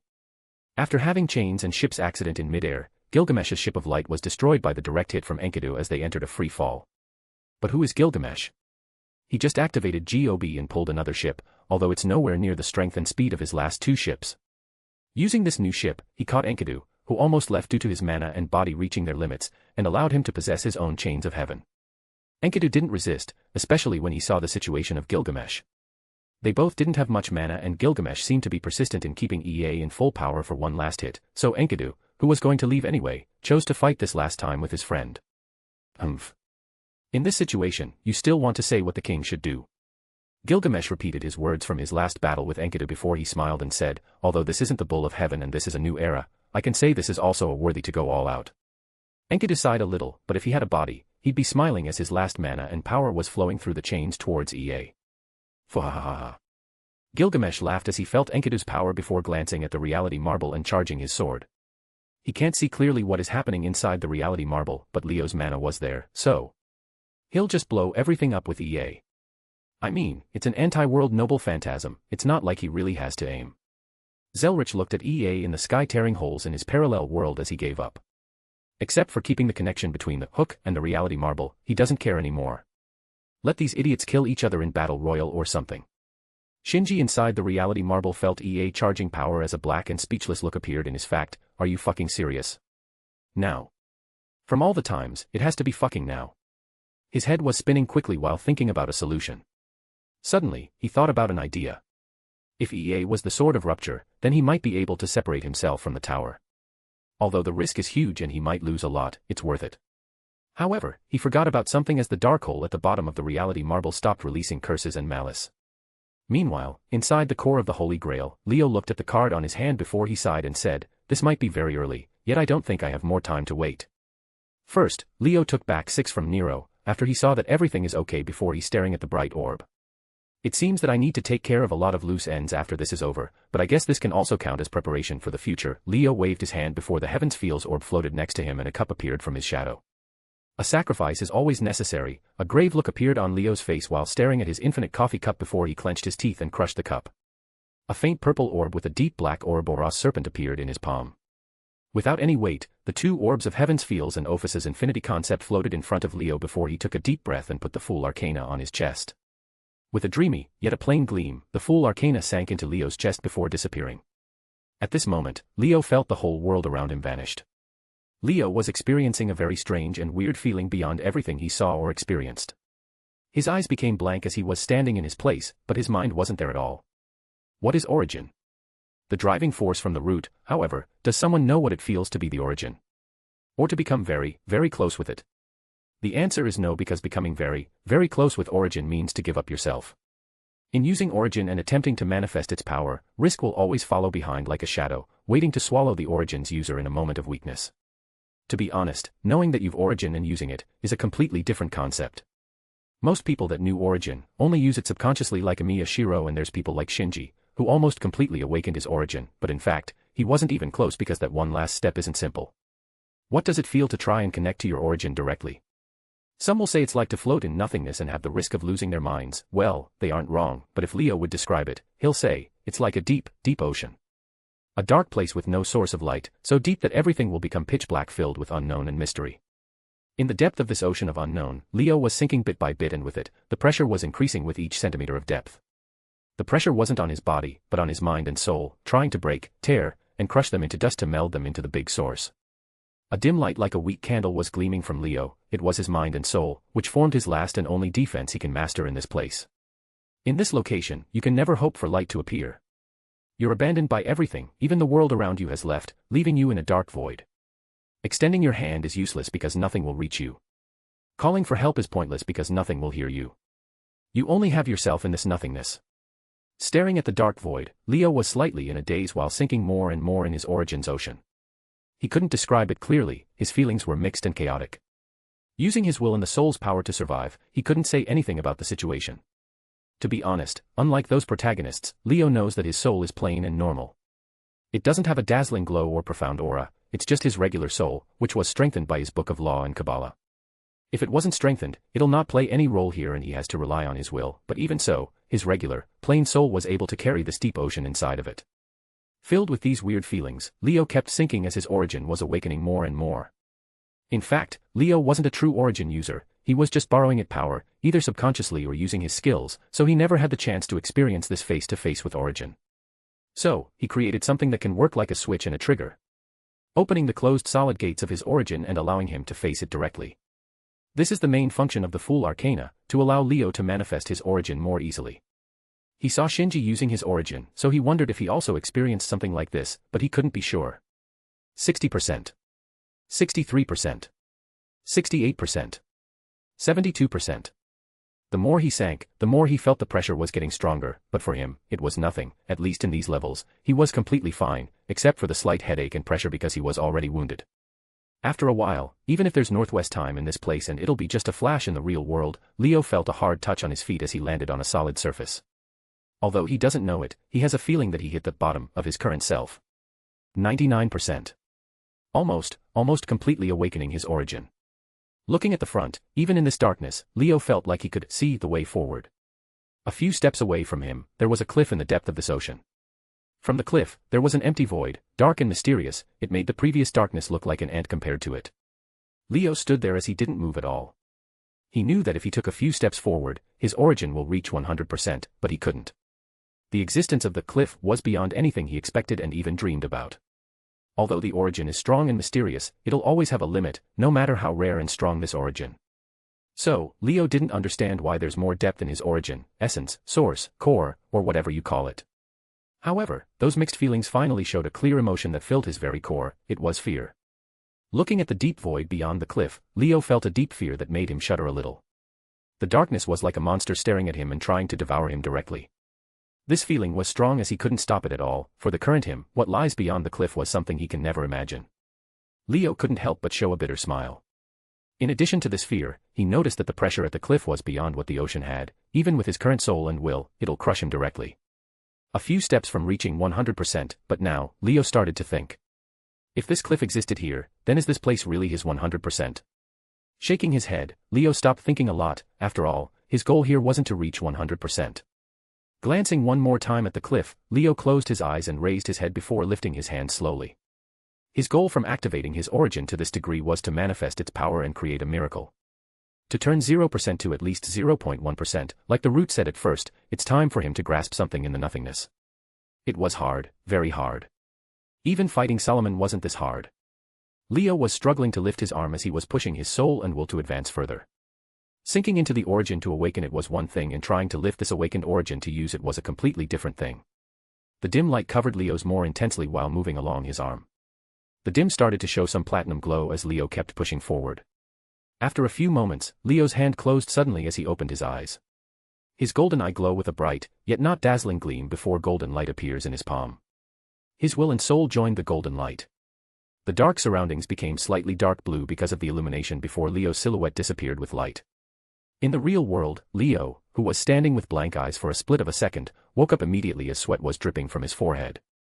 However, Leo didn't stop as he raised his hand and controlled the two orbs. Heaven's Fields and Ophus's infinity concept floated around each other before they had a contact. Boom. A strong force almost made Leo kneel on the ground. The two orbs were rejecting each other as he was trying to fuse them, so all the burden was launched on him. However, he didn't stop as he pushed them further. In a similar fashion to a chemical reaction, the two orbs glowed with a dazzling light as the sweat on Leo's forehead increased. The fusion between the incomplete third true magic and Ophus's concept was a very hard and tiring thing to do. All that was left from his calculation power was used to see some flaws in the fusion to allow them to merge smoothly. A flaw after a flaw, Leo's eyes became slightly bloodshot as the two orbs finally started to merge. When the two orbs showed the first signs of fusion, Leo caught them in his palm before a golden bright light shone from it. The two struggling orbs move more smoothly as they blend quite easily this time. Taking a look at the result, Leo failed. The two concepts didn't fuse properly and they somehow, in a miraculous way, exist in harmony. Another loose end to be taken care of. With those thoughts, Leo raised his closed hand toward the back of his left shoulder.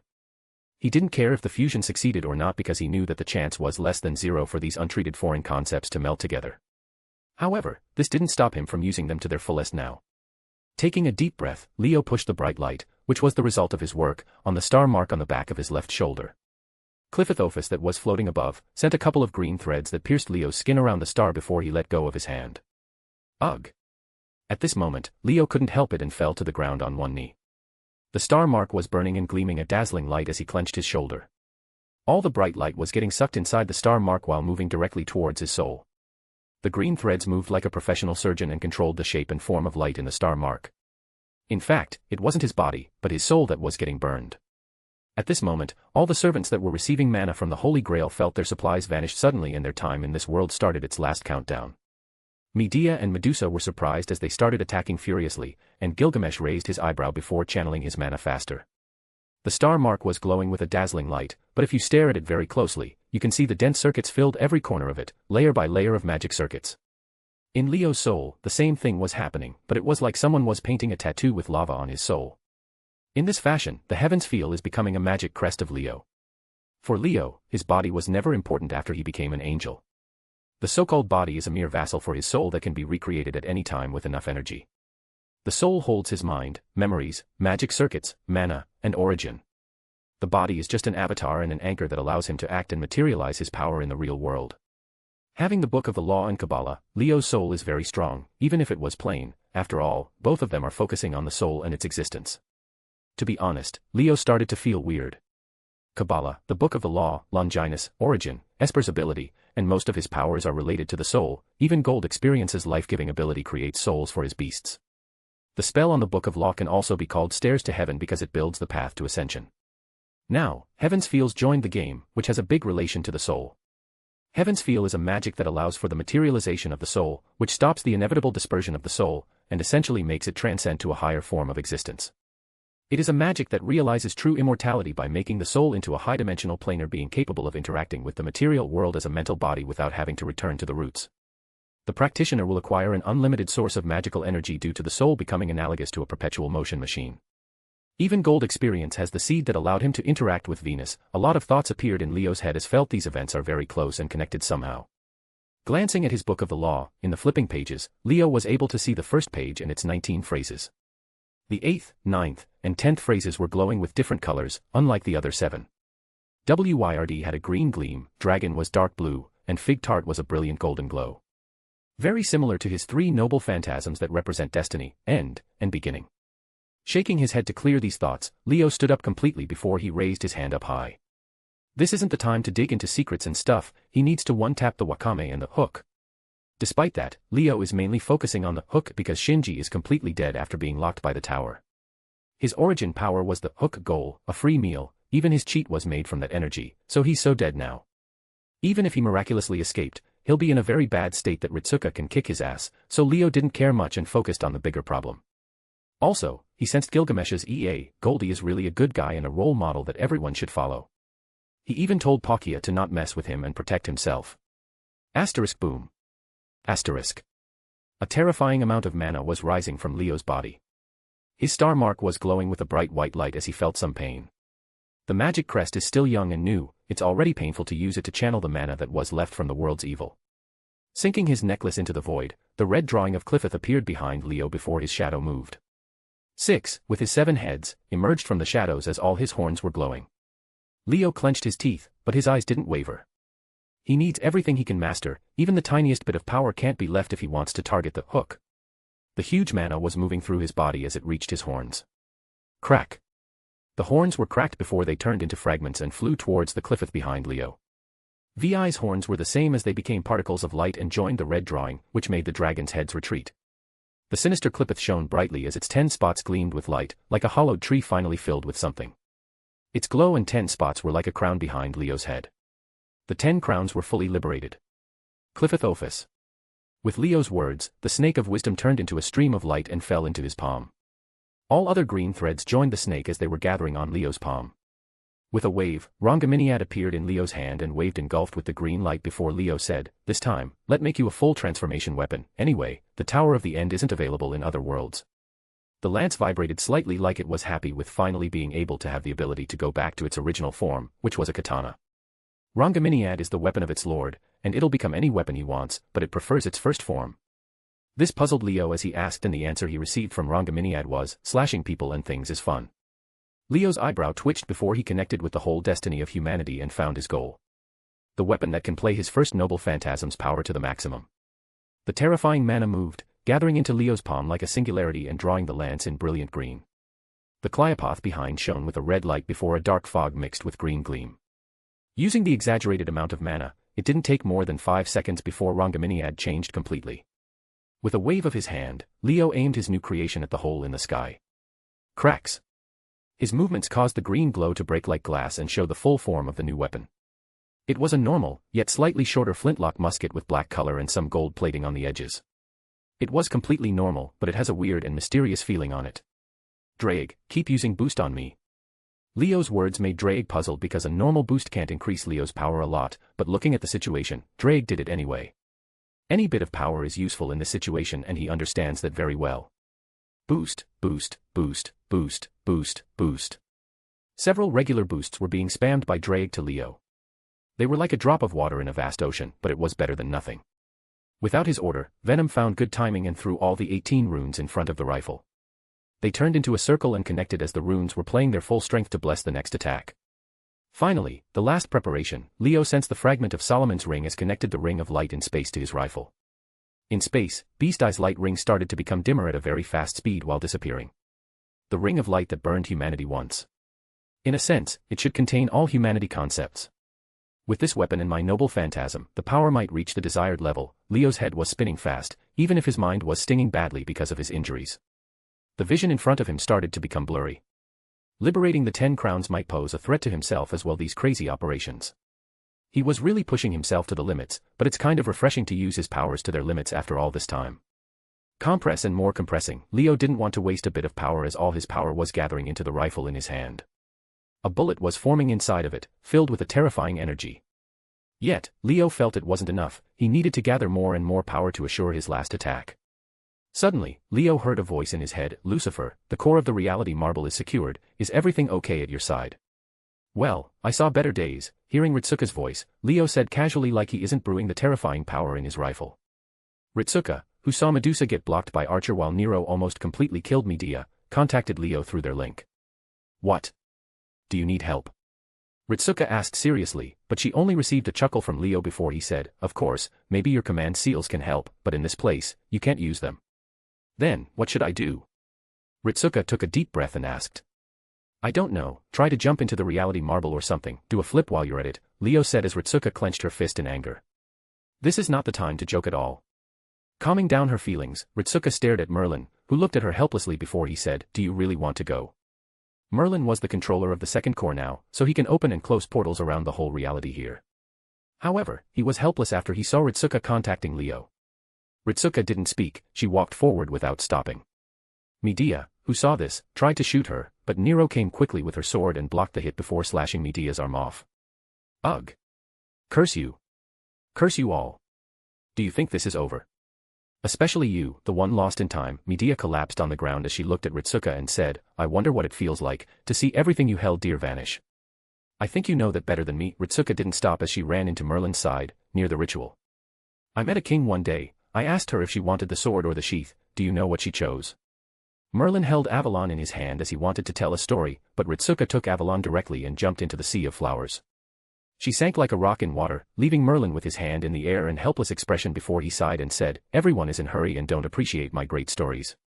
However, he also took a breath of relief because he didn't have to pay any price to activate Avalon, but the world supported Ritsuka and allowed her to use the sheath immediately, which left Merlin in a sigh for these privileged people. Outside the reality marble, Zelrich had a blank look on his face while looking at the galaxy above his head. Above EA, a galaxy was formed by the spatial winds as Gilgamesh was charging EA to the maximum limit he can use. He didn't waste any moment because he felt the Holy Grail had just vanished. Enoma Elish. Without waiting, both Gilgamesh and Enkodu screamed. Gilgamesh pointed EA towards the reality marble as the whole galaxy became a terrifying beam crushing everything in its path. The beam crossed the distance in a moment before bursting a hole in Shinji's reality marble and flying inside. In Shinji's helpless eyes, the beam hit him and the tower immediately. All the sounds vanished from the place, leaving a hideous sound of the world getting crushed by EA's spatial winds. Shinji felt his brain hurting more while trying to survive in this red storm and maybe use it to his advantage. Suddenly, a golden, yet not dazzling light appeared in the middle of the storm as it made both Shinji and Gilgamesh surprised. A portal made from flower petals appeared as Ritsuka jumped from it. She was holding the golden sheath in her hands as it protected her from all dangers. With the power of all my command spells, send all the power to caster. Ritsuka said as her command seal glowed before vanishing. She actually jumped. Even if he couldn't see clearly, Leo could feel Ritsuka's mana in the reality marble when she used her command seals. Are people really taking my words seriously? A weird expression appeared on Leo's face as he received all the power contained in the command seals. People should already realize that 70% of all his words are just bullshit that sounded cool in his head. For fuck's sake, he even has the father of lies, bullshits, title on his head. She didn't do a flip though. Anyway. Shaking his head, Leo's eyes flashed with a shade of rainbow before he started the last attack. Access complete. Artillery posture, finish. Paradox effector, deploy. An electronic voice echoed from the rifle as several fine, magic circuits were all over the gun. They were very complex and numerous, which were hard to find and look at. Start the countdown. Accomplish measure, start. Target, Gate of Truth's life scale.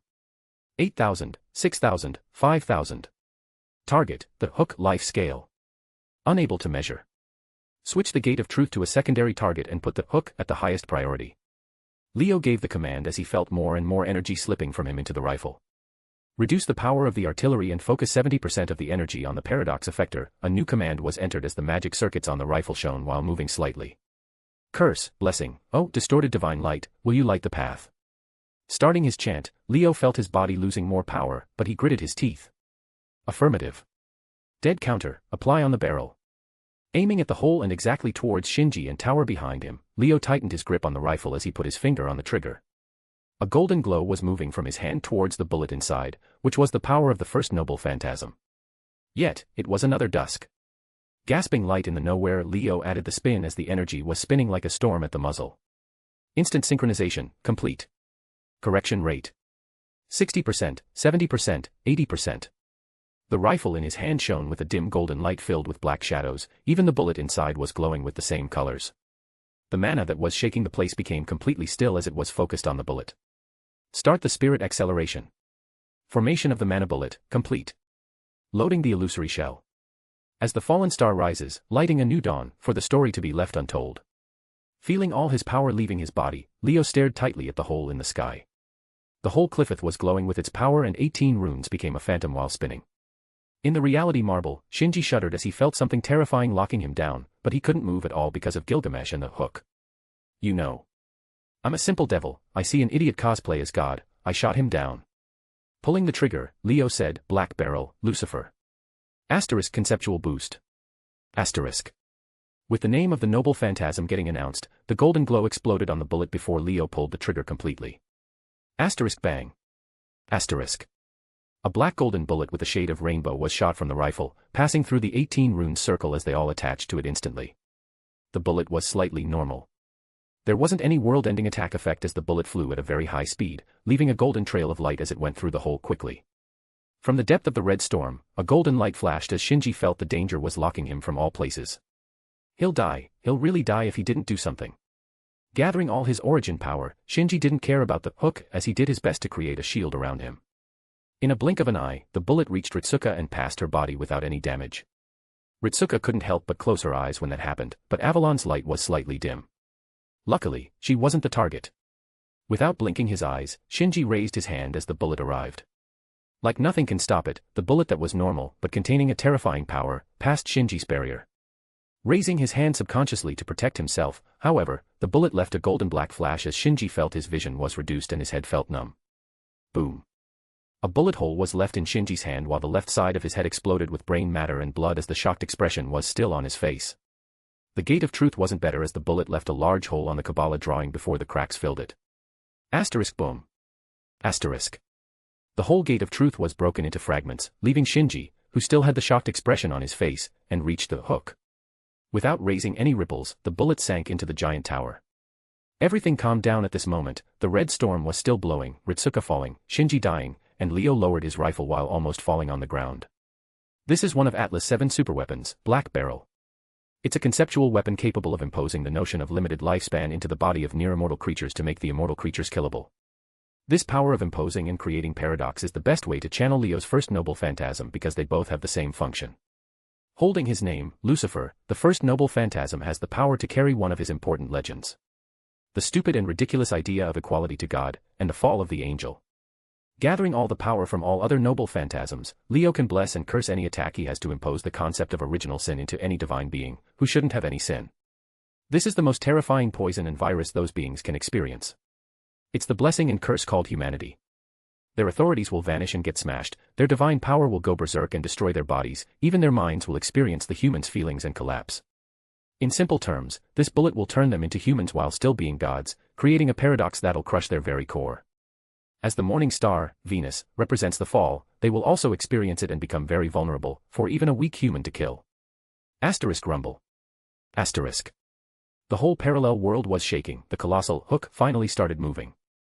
Rising from the ground, the tower was rising towards the sky, like it was attempting to escape. If you look closely, you can see a golden shade of light on its body where the bullet hit, and it was spreading slowly. The hook with its massive size was pulling everything with it, even the reality itself was getting dragged as Zelrich's parallel world was stretching like rubber. If the hook targets it, the parallel world will be smashed like an ant. Suddenly, and without any warning, a shadow of a sword slash appeared in the air. The slash didn't affect anything, it didn't even move some wind, however, when it reached the hook, it became something completely different. Fear filled everyone in the world, they couldn't help but shudder fiercely when the slash reached the tower. Leo was also shaking, it was more like an instinct rather than true fear. He can clearly see that if the slash hit him, even if he was in his full power, he'll die instantly. The slash passed through the tower easily before vanishing. The world was caught in silence before the hook was split in two. The white liquid origin power was pouring from the tower like this unkillable behemoth was bleeding into death. Finally. It's over. Leo heard a ring from the chat room as he sighed before collapsing on the ground. He almost consumed everything he had, he even had to keep his origin on to make sure he affected the hook. And now, he can see that root, even if it was scary, finally completed the job. The mighty tower was easily shattered before the damage speared to all its corners and exploded into fragments. When that happened, the whole place was drowned in a dazzling light. True title, The Day a God Was Shot Down. First noble phantasm, Lucifer. Rank, B. Type, Anti-Divinity. Description. This noble phantasm imposes the original sin on divine beings that supposed to not have any sins. It bless and curse any attack or weapons with the ability to become one of the most scary poisons for divine beings. When it hit the divine being, it'll make a paradox that will crush the whole existence of those beings. However, if the divine being's strength and power was very strong, he can survive. It also required direct contact with the blessed and cursed attack. Current understanding. WYRD means the second noble phantasm, the destiny imposed on all lives in the world, even gods. It comes before the beginning as it planned all the movement in the world. Being one of the stronger types of phenomenons in the existence, those who felt like breaking from it, did they really do that? Maybe they were destined to break from destiny and they jumped from a smaller web to a big one. Who knows? Dragon means the third noble phantasms that represents the end of the world, yet also the end of an angel. The dragons as the symbol of evil and bringer of disasters. Yet, this ending might be more complicated.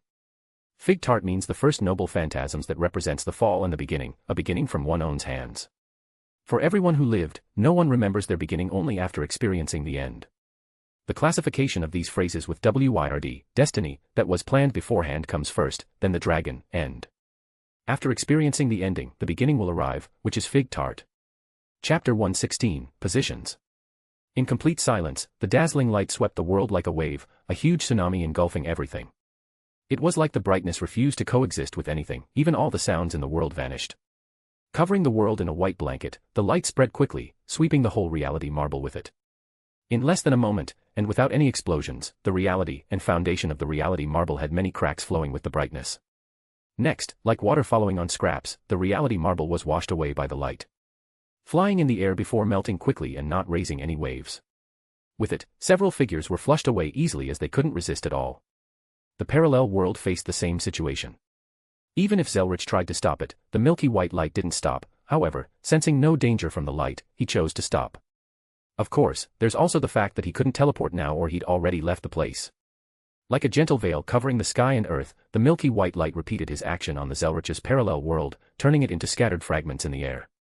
This light that was made completely from the origin power that was absorbed in the hook looked like it was controlled by something to clean all these anomalies above the real world. After sweeping the parallel world, the light dies down immediately, revealing the real world that was basically safe from the world-ending battle royal. The snowstorm had already stopped as sunlight was piercing through clouds, melting the snow slightly and reliving the repressed feeling a little. The Holy Grail was already removed and the vacuuming machine stopped plundering all the vitality of the land. Zelrich squinted his eyes because of the light, only to hear the sound of electricity clicking and a slight shattering one.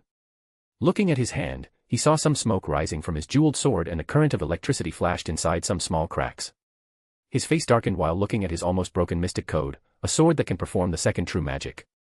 I knew it, no matter what was the deal, or how it was performed, the one was bound to lose money if it was Alea. Zelrich sighed at his fate while inspecting his jeweled sword. He waved his hand, destroying Alex's body with a magic cannon before walking away. Maybe he can save his mystic code. In the sky, Gilgamesh stood on his ship as he frowned at the white light. EA's in his hand has already stopped rotating as the mana was very, very low now. However, the most striking thing was the sword and Gilgamesh were becoming slightly transparent while some small light particles were floating. Humph, they survived, huh? Looking up, Gilgamesh saw some dark spots in the sky as he didn't care about his condition now. He was just returning to the heroic throne, nothing more. Despite that, he was slightly surprised by his physical body vanishing as well. It seems this isn't a normal exit for this world. The chains of heaven were also turning into light particles slowly as Enkodu looked at Gilgamesh. Gilgamesh didn't speak as he observed the figures for a moment before he smiled. Did you see something, Gil? Enkodu, who knew about Gilgamesh's clairvoyance, thought that his friend saw something that piqued his interest. Recovering this piece of land was the first step and the following will be beyond what happened here. Even with the help of my other self, they are just fighting a losing battle, maybe letting it die here would have been better. Looking at the orange-haired girl holding the golden sheath, Gilgamesh narrowed his eyes slightly. Gil. Enkodu couldn't help but call his friend's name when he saw his look. However, Gilgamesh grinned as his body was almost vanishing and said, yet, in this new future, away from my eyes, struggle with all your might, maybe your actions will prove to be worthy as an entertainment for the king. Fahaha. Feeling that the last mana vanished and they were about to disappear, Enkodu sighed before he said, Gil. Gilgamesh stopped his laughter as he looked at the chains. You missed. With those words, the chains disappeared as Gilgamesh swore he could see Enkodu smiling. Turning into light particles, Gilgamesh just remembered that he missed with an anti-world noble phantasm. With that, Gilgamesh and Enkodu, who used all their mana and power, have left the war. Slightly higher than Gilgamesh's previous location, several figures were falling from the sky. Hearing the wind whistling around him, Leo had a blank expression while crossing his arms. His hair was blowing with the wind while his body was rotating slowly in space as the world was spinning. The sky and earth were rotating in his vision, yet in these conditions, his face was still expressionless while crossing his arms. In my condition, falling down will probably kill me once, meh. Glancing at the ground, Leo didn't change his expression. He really didn't care if he would fall and die once, like it'll kill him completely. Taking regular damage like this will at most kill his physical body, which isn't all that important.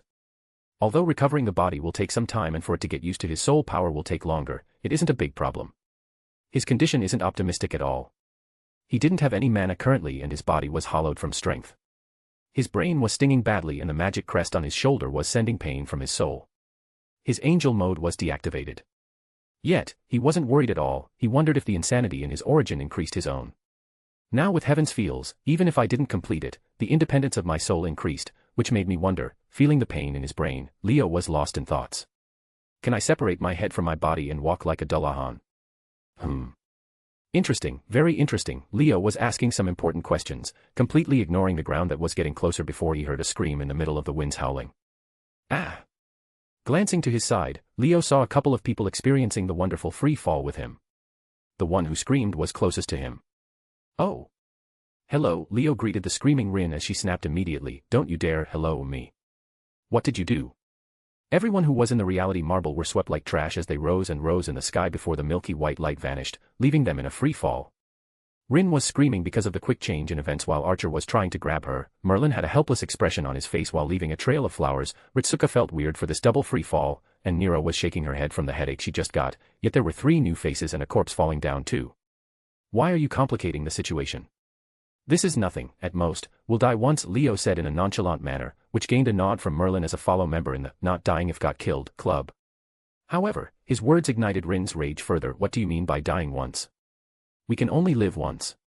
Heh, with that mindset, you were clearly born in the wrong world. Leo ignored the angry Rin, who was caught by Archer, and he glanced at the 3 new visitors. They were also looking at the corpse with the crushed head, falling faster than everyone. Glancing at the surprise, disbelief, fear, anger, sadness on the face of Medea and Sakura, Leo looked at Ritsuka and Rin before sighed and said, this will be either easy or too troublesome.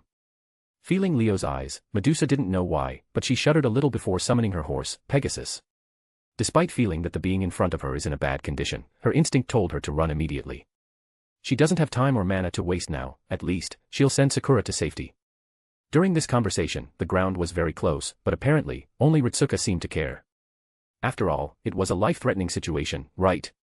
Glancing at all these reactions, Ritsuka didn't know if she was the weird one or she was too normal for this place. Fo was on Ritsuka's shoulder as he patted her, like telling her to give up on these pointless thoughts. However, with Avalon, she's the equivalent of the strongest meat shield in this world, so she's the least threatened by this situation.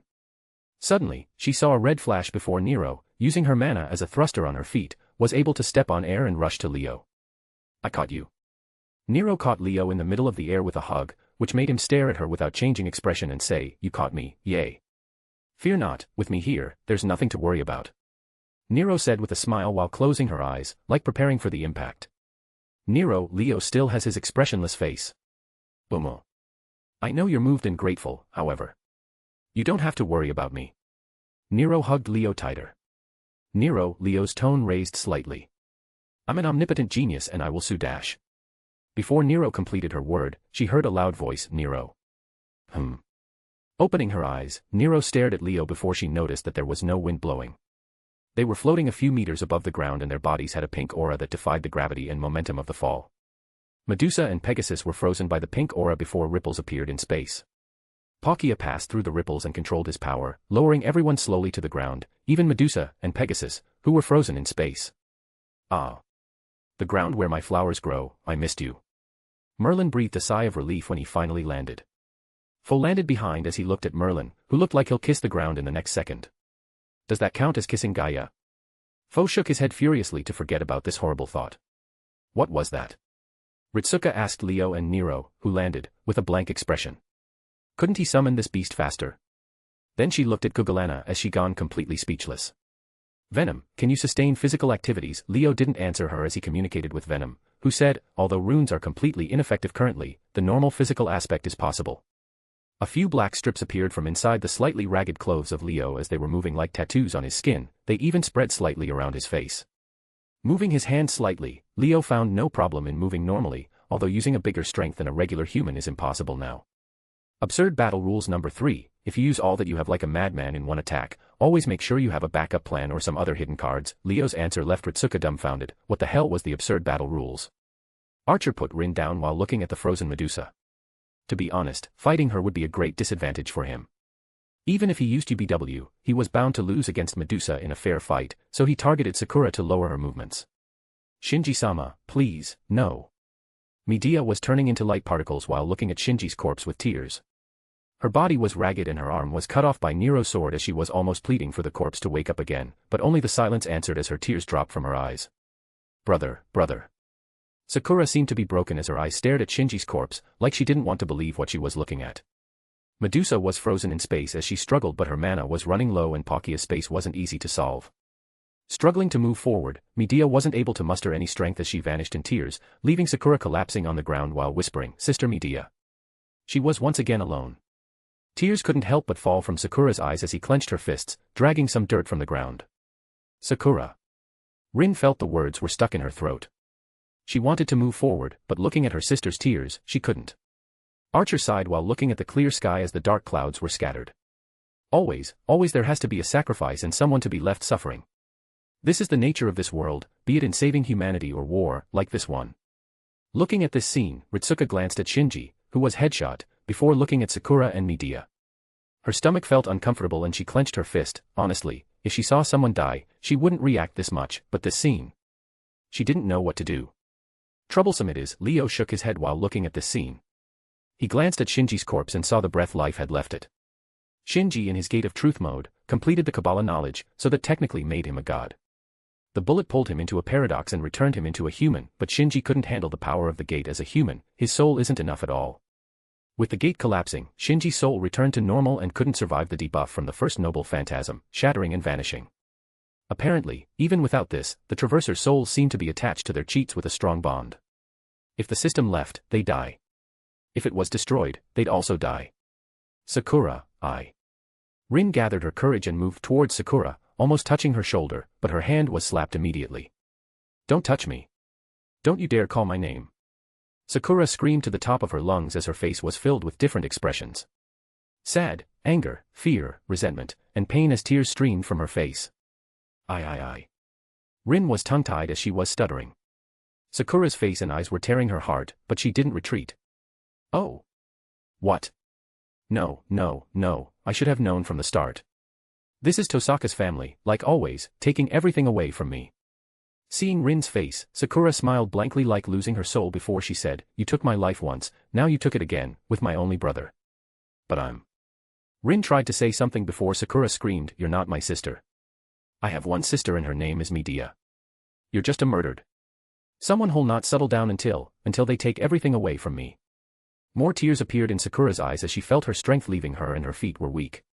She is almost collapsing, the pillars that supported her all vanished in moments and leaving her alone. Medusa's eyes became red as her struggles increased when she saw Sakura's situation. Merlin didn't show any different expression, but he raised his staff slowly. Rin lowered her head as she couldn't raise it any more, she just couldn't keep listening and watching. Ritsuka listened to these words as she felt a hammer was striking on her heart. This feeling was one of the worst she experienced. Sorry, but I believe that I was the one who killed the dear brother of yours. Suddenly, Sakura heard an emotionless voice. She looked over to see Leo staring at her with his nonchalant eyes. Lucifer. Ritsuka didn't expect this at all as she stared at Leo in shock. What? You got the wrong person, I was the one that shot your brother to the head, ending his life. Without changing his expression, Leo said those words calmly. Like he wasn't talking about killing but drinking water instead, completely casual. Leo's tone and eyes made Sakura's eyes red from anger. She was completely mad as she gathered mana in her hand and tried to rush towards Leo. All the thoughts in her head were that she'll kill him, it was him who took her brother from her. She'll never stop until he's a corpse on the ground. Leo narrowed his eyes as they flashed with a chill that made Ritsuka shudder slightly. Sakura.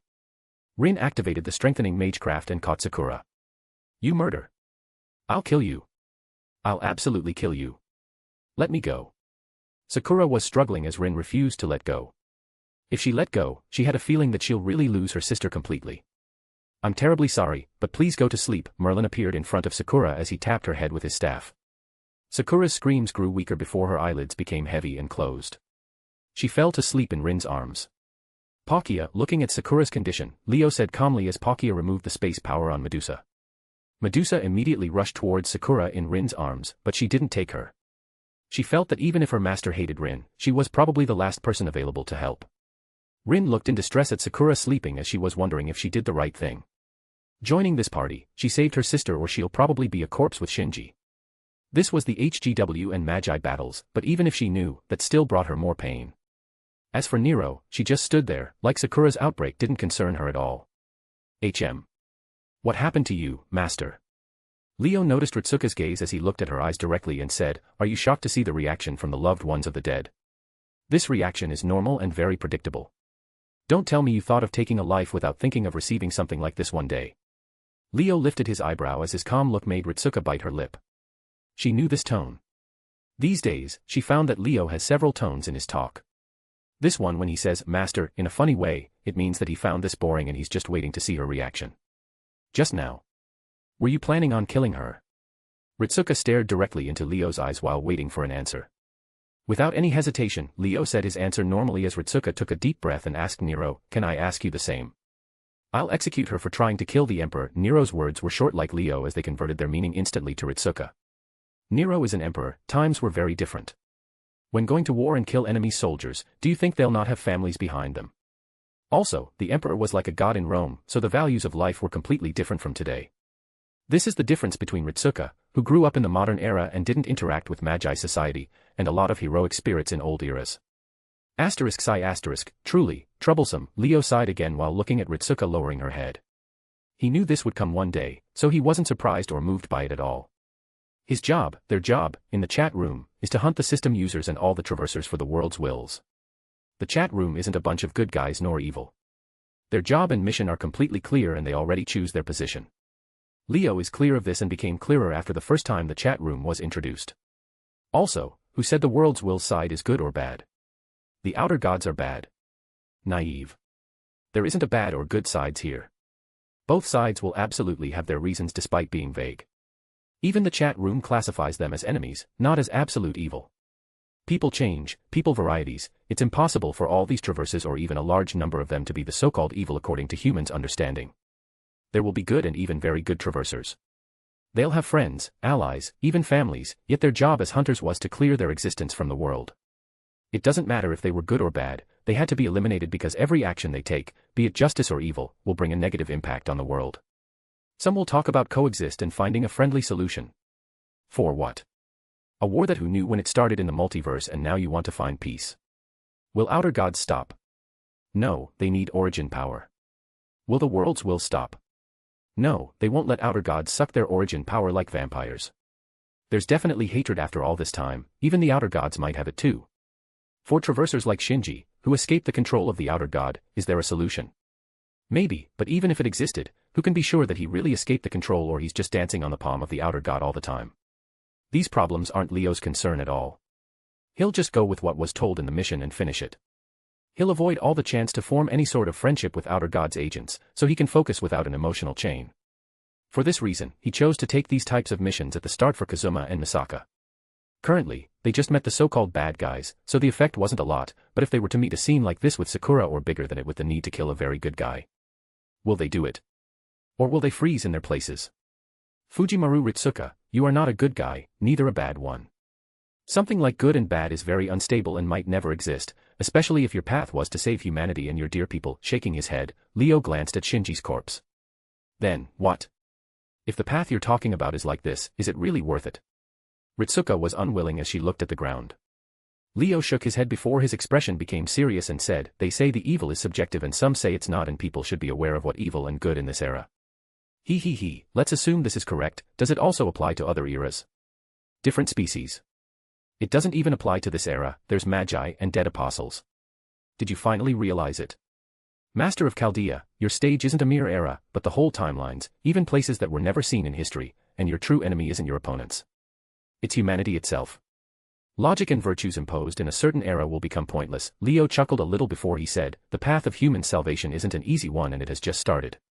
What will follow is beyond what you saw here. At that time, you'll be the one to make the choice, so before you sympathize with others, know your position first. Even if I can see that you knew your position clearly from the jump, Leo's words were like an arrow on Ritsuka's heart because she couldn't deny them. He was right. When she jumped, she was thinking about Mashu, Romani, and everyone in Chaldea. That was her goal, the true reason for fighting.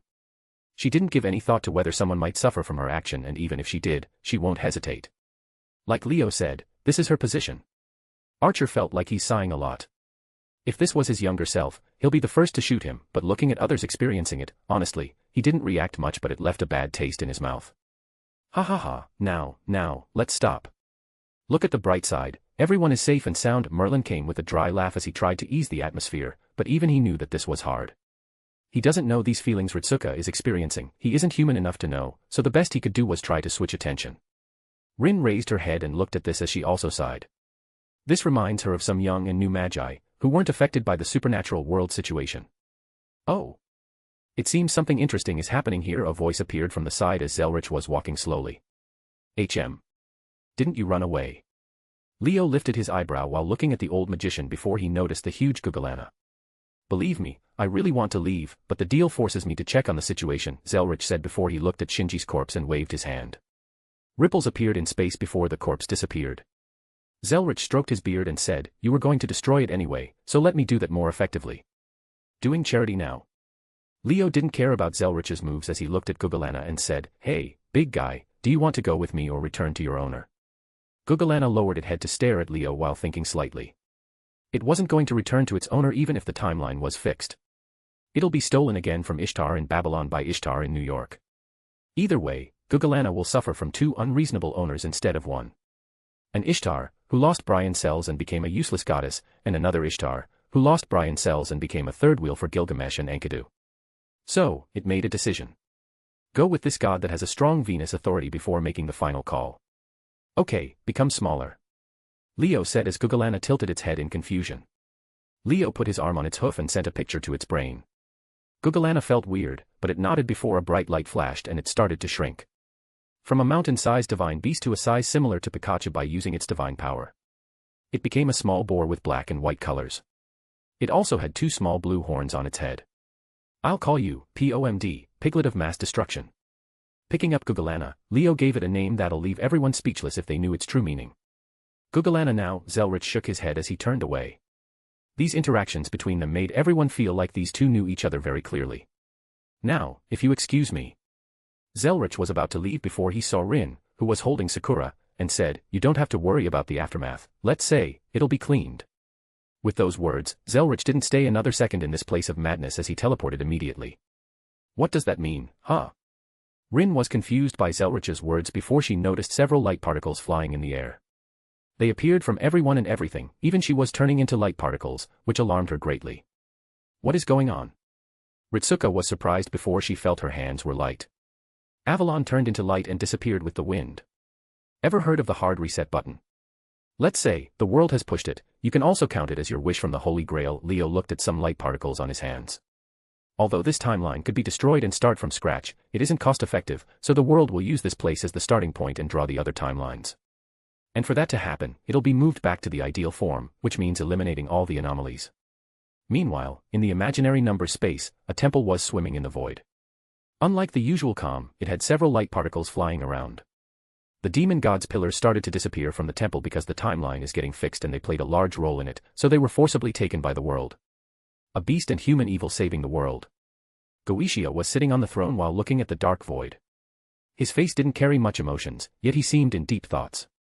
Using the last timeline as a seed to grow up the other timelines, an obvious move from the counterforce. If it were an ordinary one, they would cut it like a parasite from the tree. Laughing coldly, Goetia shook his head before he looked at the demon god's pillars. Don't resist. The counterforce are restarting the timelines, so to avoid a paradox, our plan will recover as well. After this finish, I'll awaken your memories, Goetia said as the demon gods nodded and bowed before they disappeared. In less than a few moments, Goetia was left alone in the Temple of Time, staring at the empty void. After a long time, he said, Jedodiah, huh? Looking at the particular memory in his body's mind, Goetia closed his eyes as everything returned to silence. Back to the broken timeline. Boom. Although I think you need to lower it a little, well said. Nero waited until this finished as she saw her figure become slightly transparent. She and Merlin are receiving mana from Leo. So, after Leo wasted all his mana, they are in the same situation as the other servant. But it doesn't make much difference because everyone is getting rejected from the timeline now. Maybe, just maybe, looking at Ritsuka in deep thoughts, Leo shook his head before he saw Nero standing in front of him with her arms wide open.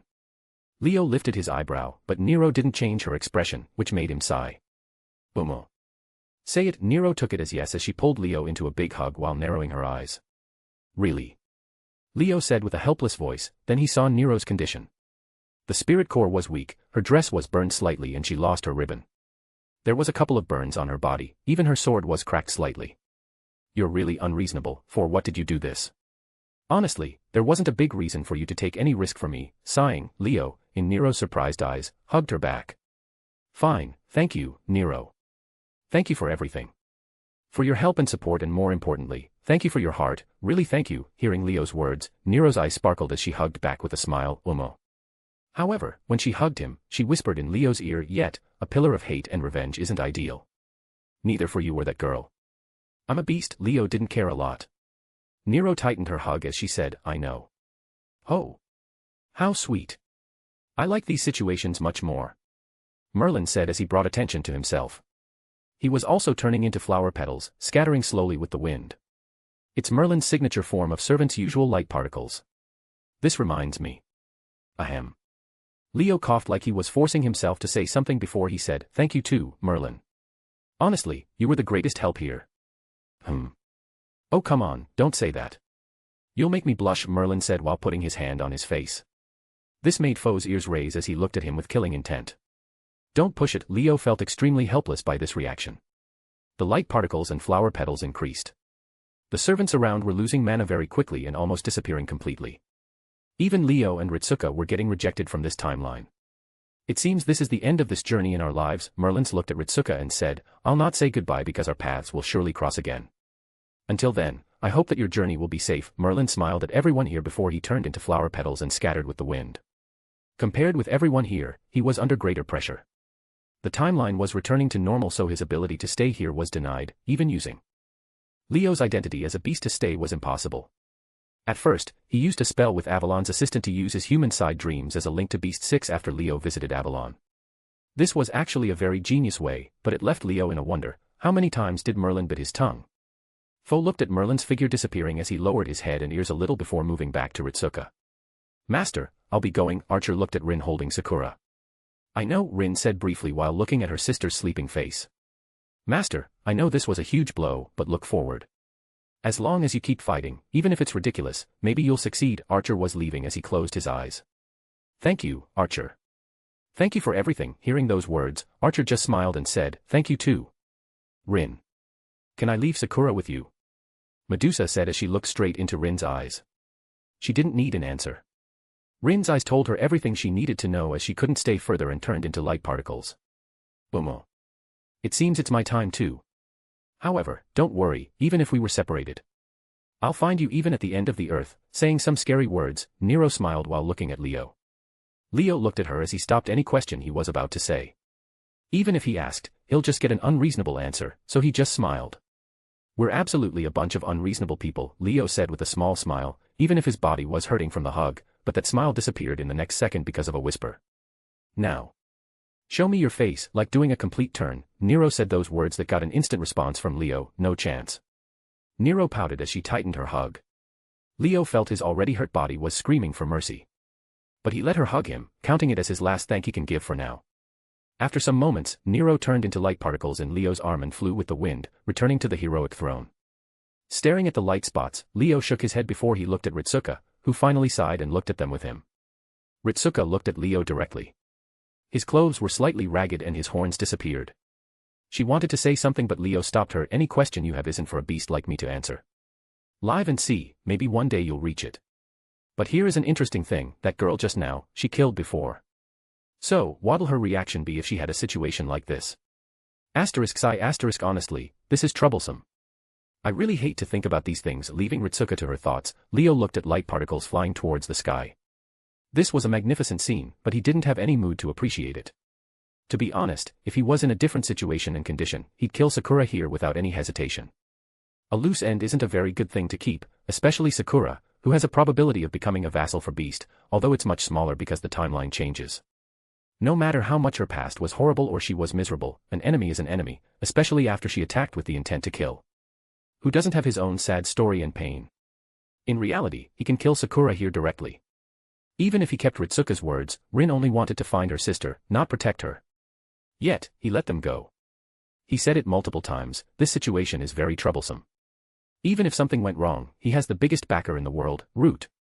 Without the hook interference, Root is the last person someone wants to mess with. Leo really hates to think a lot about these things. They usually leave a bad taste in his mouth. Maybe his origin felt him and subconsciously drove him to get a huge strength, just to throw away these schemes and crush everything with power. Well, it's time. Leo's body almost became completely transparent as he raised his hand and put it on top of Ritsuka's head, which surprised her. My words, you don't need to consider them. I'm a beast and you're a human. Make your choice and move forward. I believe you'll have a lot of people to support you. Leo messed up Ritsuka's hair completely, which made her angry and forget about these complicated things a little. Removing his hand, Leo walked a few steps as he was next to Palkia before he said, now, Master of Chaldea, carry this blessing and curse, go fight, struggle. Maybe you'll be the one to poke this bubble of dreams. Carry what you believe in and look for it, in a world where its only virtue is strength, find it, find the beauty that you saw once. A beauty that even I can't call it superficial. With a turn, Leo smiled as he turned into light particles, glowing like stars in the sky. Why can't it be only a blessing? Ritsuka sighed at Leo's beast speech, which made him laugh, and say, where's the fun in that? Satisfied with his racial skill as a beast to give cool speeches, Leo nodded as he looked at Ritsuka almost disappearing completely with him. To be honest, Leo was serious in those words. This world can't be saved with peace and friendship power or something. There'll be a lot of pain in the way, and if Ritsuka can't make up her mind, she will experience a mental collapse before her body gives in. This master of his, even if she seemed to have experienced a lot, but she was very young and inexperienced, which was weird for him. Yet, Leo didn't want to ask. Glancing at Leo almost vanishing, Ritsuka clenched her fist before she heard a voice and something appeared from her command seals.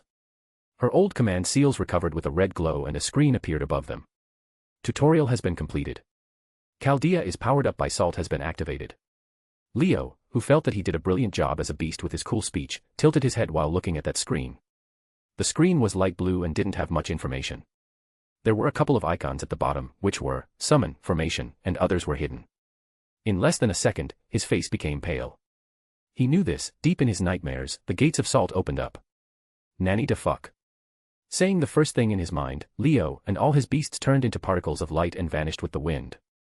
Beast 6 has left the war, like he saw his biggest nightmare. Looking at Leo disappearing, Ritsuka felt weird, but clenched her fist before she turned into light and felt her vision become black. After a few moments, her vision went back as she found herself in a city burning in flames. Ritsuka knew this place very well. How many times she saw it until it was engraved in her mind. Without moving, several skeleton-like creatures moved towards her slowly. She didn't change her expression as a girl with black armor and a large shield rushed to protect her. "Are you okay, senior?" Hearing the familiar voice, Ritsuka felt her body trembling a little. This is her chance, the last chance. Nothing will stop her. She'll definitely give all and succeed. "Let's go, Mashu." Rushing forward, Ritsuka clenched her fist as she joined the battle. Deep in the void, the timelines were growing like a sapling, slowly forming leaves and branch to become a tree. A new start for this world, a world where the light shines like the moon. It doesn't bring any warmth, yet it shines brightly in the sky. Type Moon Part 1, END. A/N. Did anyone think that Type Moon has a true happy ending? Oh, sweet summer child. Chapter 117, Back. In a place beyond the physical world, the endless whiteness stretched towards the unknown, filling everything with a bright milky color. This place gave a lot of weird feelings. Some will question if this is a dream or reality. Is this place true color is white? However, the biggest feeling here is emptiness. An endless emptiness that'll never be filled. In this white landscape, a person appeared here as he fell directly on the ground. Although his fall didn't produce any sound, the pain was there, but he didn't care about falling on his face. He was pale and trembling a little. Standing up slowly, he held his hurting head as his eyes were shaking. It was like he saw all the horrors of the world at the same time and was forced to memorize them for eternity. After a few seconds, Leo calmed down a little as he was whispering, "No, I'm still safe. There's hope. I shouldn't be a normal servant in Gacha. My condition should be like Goetia, a completely unavailable servant in Gacha." Those whispers felt like a helpless comfort, but Leo looked better. Unavailable in what? A woman in a white kimono was standing next to Leo as she asked. Without knowing when, the place changed as petals were falling from the sky and the witness on the ground was gleaming with a faint gold. Actually, Root appeared earlier, but she stood there watching Leo having a breakdown. Leo turned to look at Root.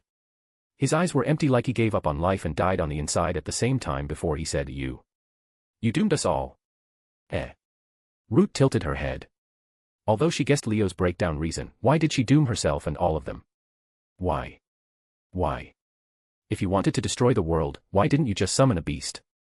Or all of the beasts for a battle royal? Now, the world will burn in flames. No, it'll be tortured. Even if it begged for mercy. We, the beasts, are heroes. Even our actions will be fucking righteousness compared to that thing.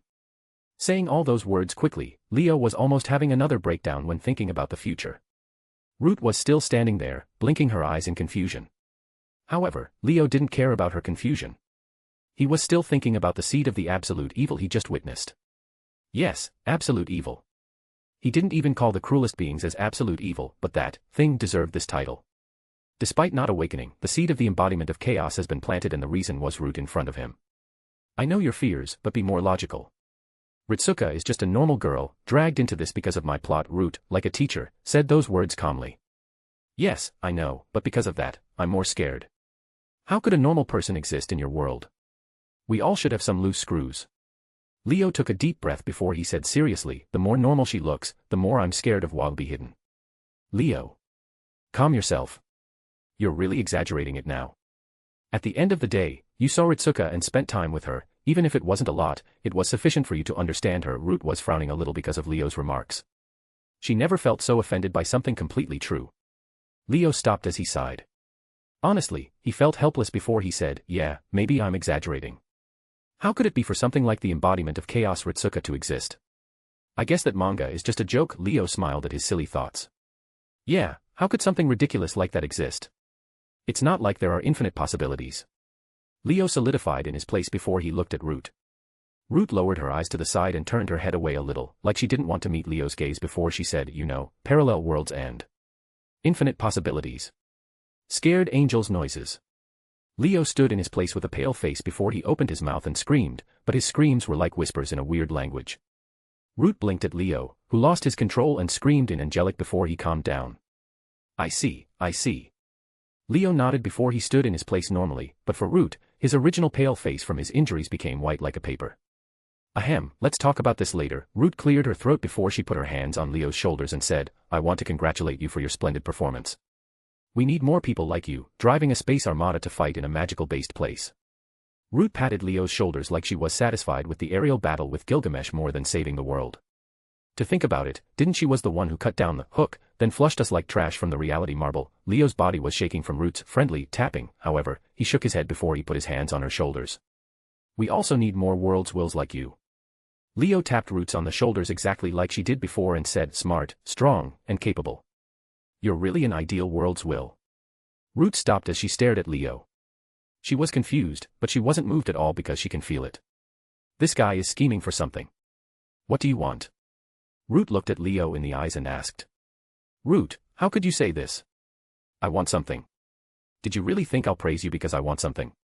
I disappointed, to think I was that kind of person in your eyes. Leo closed his eyes like he suffered a major blow, but Root's eyes became blank as she said, yes, you are. Goddamn right, I am. Admitting it shamelessly, Leo removed his hands as Root did the same. Why are you asking for your reward? Just wait for it in the chat room. Shaking her head, Root asked. No offense, but the currency called points can't help me at all. Damn, my so-called system became pointless, uselessly expensive, and too bothersome to use. Leo sighed at his situation. In his current levels, relying on the chat room's power-increasing function is too pointless and troublesome. Just the traveling function is far more enough for Leo to pull some shenanigans with other worlds' powers. So, these days, he didn't even bother to check on the shop or strengthening function after he saw more than 9 zeros next to his Esper's ability. Root's eyes narrowed as they flashed. It seems that the chat room needs some boost that'll make this angel eat his words. After all, she was one of the makers of the chat room and has pride in her creation. Leo felt a chill before he saw Root's eyes flashing, however, she just smiled and said, I see, then do you want me to heal you? Will that cost me from the reward? Leo felt it was more than good to be true, after all, he knew his current condition. Smiling brightly, like a flower blooming, Root said, no, but who made you have almost no points? Asterisk cough asterisk. I don't want to make it hard for you after all this time, after all, you're a world's will that I, Satan, respect. So, can I ask you to share your wisdom and knowledge? Leo coughed as he looked very honest in his words. However, this time, Root was really confused and said, do you want me to connect you to the Akashic? However, she quickly denied that because Leo already rejected being connected to the huge database of this world. No, no, no. It appears that you can make systems, share this wisdom with us mortals. Leo shook his head before he said those words with a bright smile. Rejected, Root looked at him with a blank look before she said, and don't ask again. This knowledge can't be understood or used by you at all. Also, you're not mortal. All of us mortals compare to you. Leo nodded his head while sighing. His look made Root's eyebrow twitch. Then to avoid the black keys and gotcha, can I ask for another type of knowledge? Leo looked like he made some sort of a decision before looking at his right hand, which had a slight burn on it. Root looked at Leo's right hand before her pupil shrank and said, you want that knowledge? Yeah, there's no use now. Although I used my right side to charge against Solomon, the real reason for injuries because my right is very unbalanced. Speaking those words, Leo clenched his fist before he said, yet, I can't go in the orthodox way, the most logical way will be balancing it with my left. Sephiroth and Clifith, both of them serve the same purpose even if their foundation was different, yet, a hollowed tree is still a hollowed tree. Leo looked at his left hand before he sighed. Root frowned as she fell into deep thoughts before saying, now, I really can't help you much. They aren't really easy to mess with at all. Although they exist in some of our worlds, those were only avatars. Their main bodies are swimming in the multiversal void. This time, it was Leo's turn to be surprised as he said, it seems the relationship between you and them are different from the other outer gods. No, they are still considered as outer gods, but they are special. To be honest, they are more on good terms with us than the outer gods. Root shook her head, indicating that she doesn't want to talk about it any further. So, it's not a fundamental problem, except it'll be difficult, right? Leo thought about it a couple of times before he nodded. Difficult? No, it's really easy, yet, the aftermath is what worries me. Root's thoughts kept circling in her brain, trying to find a good solution. Honestly, she wants to kick Leo from the roots now and give him normal rewards filled with gotcha, black keys, and mapo tofu. But it was a good thing she learned about this, at least she can control it for now without letting things get out of control. She knew with Leo's personality, he's bound one day to find what he wants and get it. Actually, it's easy for him to get it, like super easy. Moreover, the compatibility with him and that one is ridiculously great. Leo stood there waiting for Root, who was thinking as he felt slightly dizzy because of his injuries. Root noticed this as she sighed, then her eyes flashed. She decided to take this slowly, step by step, without stirring much waves. They might even pull those beings to their sides slightly further if they succeeded. Fine, I can give you, but there'll be a lot of rules in this. Also, I'm charging you on Gugalana, 6, and the incomplete heavens feels because of this, Root said with a serious face, which made Leo nod. It seems his choice is really expensive for Root, or there are some problems he doesn't know about. However, not now. I need some time to prepare, and you also need to be in the best state. Root returned to her normal look as she gave another condition. Yeah, no problem. I also need to take care of a lot of things on my side. Leo nodded as Root's conditions were very suitable for him. Okay, your reward is almost finished. You can leave. Root sighed as she felt her work will increase. Almost. Can I ask for something? Leo put his hand on his chin as he asked, but then he saw Root's eyes before he said, Don't worry, this is just a question. Root lifted her eyebrow as she was waiting for Leo's question. In the cycle of birth and death, do the souls treatment varieties from one world to another a lot? Saying those words calmly, Leo looked at Root in the eyes. Staring at Leo, Root frowned a little at this question before she remembered something and said, You. How long were you thinking about this? For a while, giving a casual answer. Leo shrugged his shoulders. A slight dilemma and helplessness appeared on Root's face as she closed her eyes. After a few moments, she opened them slightly and said, The world is like a living entity. A closed system like the universe, as the amount of energy doesn't change, but its shape keeps changing. In fact, this can also relate to the 5 true magics. Root walked slowly around the place. It is said that the beginning first changed everything. The world started from nothingness. The first true magic, the denial of nothingness. The following second acknowledged many, parallel worlds, timelines, and the infinite possibilities. The second true magic, operation of parallel worlds. The resulting third showed the future, the souls, life, the things that allowed the world to truly have life and advance. The third true magic, heaven's feels. The linking fourth concealed itself, the already prepared encounters, destiny, fate, and karma. The fourth true magic, karmic memory. The final fifth had already lost its meaning, consumption, extinction, civilization advancement, and the order had fallen. The fifth true magic, magic blue. These magics are singing the song of creation and advancement of the world. The so-called cycle of life, death, reincarnation, and all of those that were done normally, are just something similar to our organs. Their function is to reduce the stress and consummation on the world, so they are like a closed system, Root said slowly as Leo was listening. Heaven, hell, are actually the same place for us. A place to recycle the souls, I guess you know this. Even in a world that doesn't have these two concepts, the souls will be equally washed and used again. These places are usually in the world you came from, which is why it's easy for the outer gods to steal those souls. Of course, this rule isn't fixed because rules change from a world to another. Root looked at Leo as she didn't notice anything before she continued, We also wanted to clear this problem, but changing a function like this for a world is like turning it into a chimera. Leo noticed that Root's tone carried a slight anger, which made him think. If the world's will are this strong, why can't they stop the traversers or mess with them in their worlds? There's a lot of things, huh? Leo wondered how many secrets this multiverse contains, but honestly, he doesn't care that much as long as it doesn't affect him a lot. For your question, the souls that have been washed. They are not the same people, no matter how much they looked similar to the previous lives, they are never the same person. Also. It has been a very long time, Root finished explaining as the last phrase was actually for Leo. I see. Thank you for the information, I guess I should leave. Leo nodded as he stretched his hurting body and wanted to leave this place. Do you want to go on another world mission? Root said as she got an instant response from Leo, Hell no. I just want a vacation for my burned brain cells. They can go and suffer in Konosuba alone. Okay, I'll send you to your homeworld, but sometimes, keeping everything inside and for ourselves isn't very good, Root nodded before she said seriously. Even if it doesn't affect us, but at least once in a while, it's good to release what we kept inside of our minds. Root didn't wait for Leo to talk and threw a card. Leo caught the card to see it was a class card of a saber as he lifted his eyebrow. An extra reward, only because it'll annoy you, Root said as Leo was trying to remove the card, but it was stuck on his fingers. What the hell? Leo struggled to remove the class card for a moment before he stopped and sighed. His body started to become transparent as Root lifted her eyebrow because she expected more struggle. Oh, I forgot to say. You and Goetia aren't in the gacha pool. Seeing Leo almost leaving, Root smiled sweetly before she said, For now. With those words, Leo with his eyes that gave up on life, left Tightmoon's world as Root sighed. To think the actual heaven was in a place far deeper than hell, shaking her head, Root also left the place. She has a lot of things to do and the extra work is the worst, especially if it involves those tentacles gods. Meanwhile, a world filled with angels, fallen angels, devils, and dragons. In a normal house, in a normal city.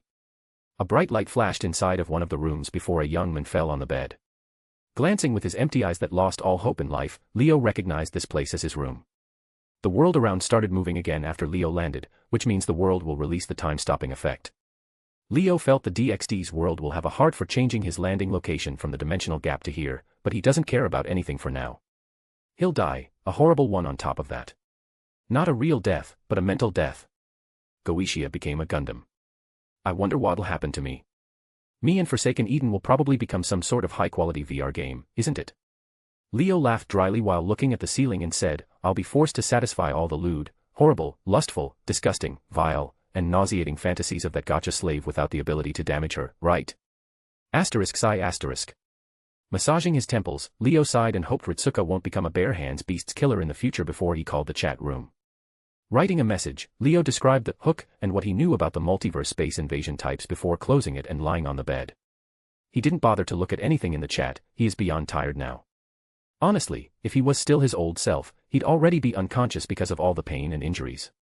Maybe the angels have different understanding and feelings about pain and suffering. Picking his necklace, Leo glanced at the green gem as he smiled slightly, but Drake inside the necklace frowned. That smile, even if it looked normal, was so bitter in his eyes. Anyway, I should slow down the consumption and start recovering. Leo turned to the side as he closed his eyes slowly. It was midnight when he was summoned, so it was still the same. For an angel, sleep isn't necessary, but Leo's condition is very bad, so slowing down the consummation is the best way to recover for now. After all, this involved his soul, not just his physical body. To think about it, with my abilities. This is kinda ironic. Leo closed his eyes as he blacked out. An angel doesn't sleep, so he can only force himself to save energy, also they can't dream. Ironic, isn't it? However, deep inside of Leo's soul, a candle was flickering with weak flame. It was so weak that they could be blown at any moment. Struggling for a few seconds, the sparks died down and everything was filled with darkness. A/N, so, I focused on this part, huh? Now, the focus will be on Konosuba's side. Chapter 118, Konosuba Side Part 3. The sun was shining in the clear blue sky in a simple town. The weather was very nice with a few clouds and a light breeze. On such a day, the town was very lively. Wagons were moving, merchants selling and buying in the market, people working, and adventurers performing their quests. A wagon was moving slowly in the road, leaving trails on the ground before passing a couple of kids playing around. After it departed, a young man walked in the street. He had a smile on his face as he raised his hand and blocked the sunlight, but that didn't bother his smile. Hello, I'm Kazuma. It has been 11 days since the mission in my world started. The young man resumed walking with the same smile, but for some reason, his smile didn't look normal. There were a lot of things during this period. Honestly, I never thought my life would be like this. At first, I was chosen as a brave hero to bring peace and defeat the demon lord by the assistance of the goddess Aquasama. The more he walked, the deeper was Kazuma's smile. Then, I became the counter-guardians of the worlds, fighting against the alien invasions with a bunch of great friends and teammates. Kazuma's speed slowed down as his smile stopped being kind. Some kids on the streets pointed at him while feeling weird. Although there are some difficulties, we'll be able to pass them together. Demon Lord. Alien invasions. We'll defeat them all and nothing will stop us. Raising his head, Kazuma looked at the sky with his eyes filled with hope and a smile on his face before. Don't you fucking joke with me. Kazuma screamed as he lowered his head and raised his arms. His expression was like someone who had a breakdown.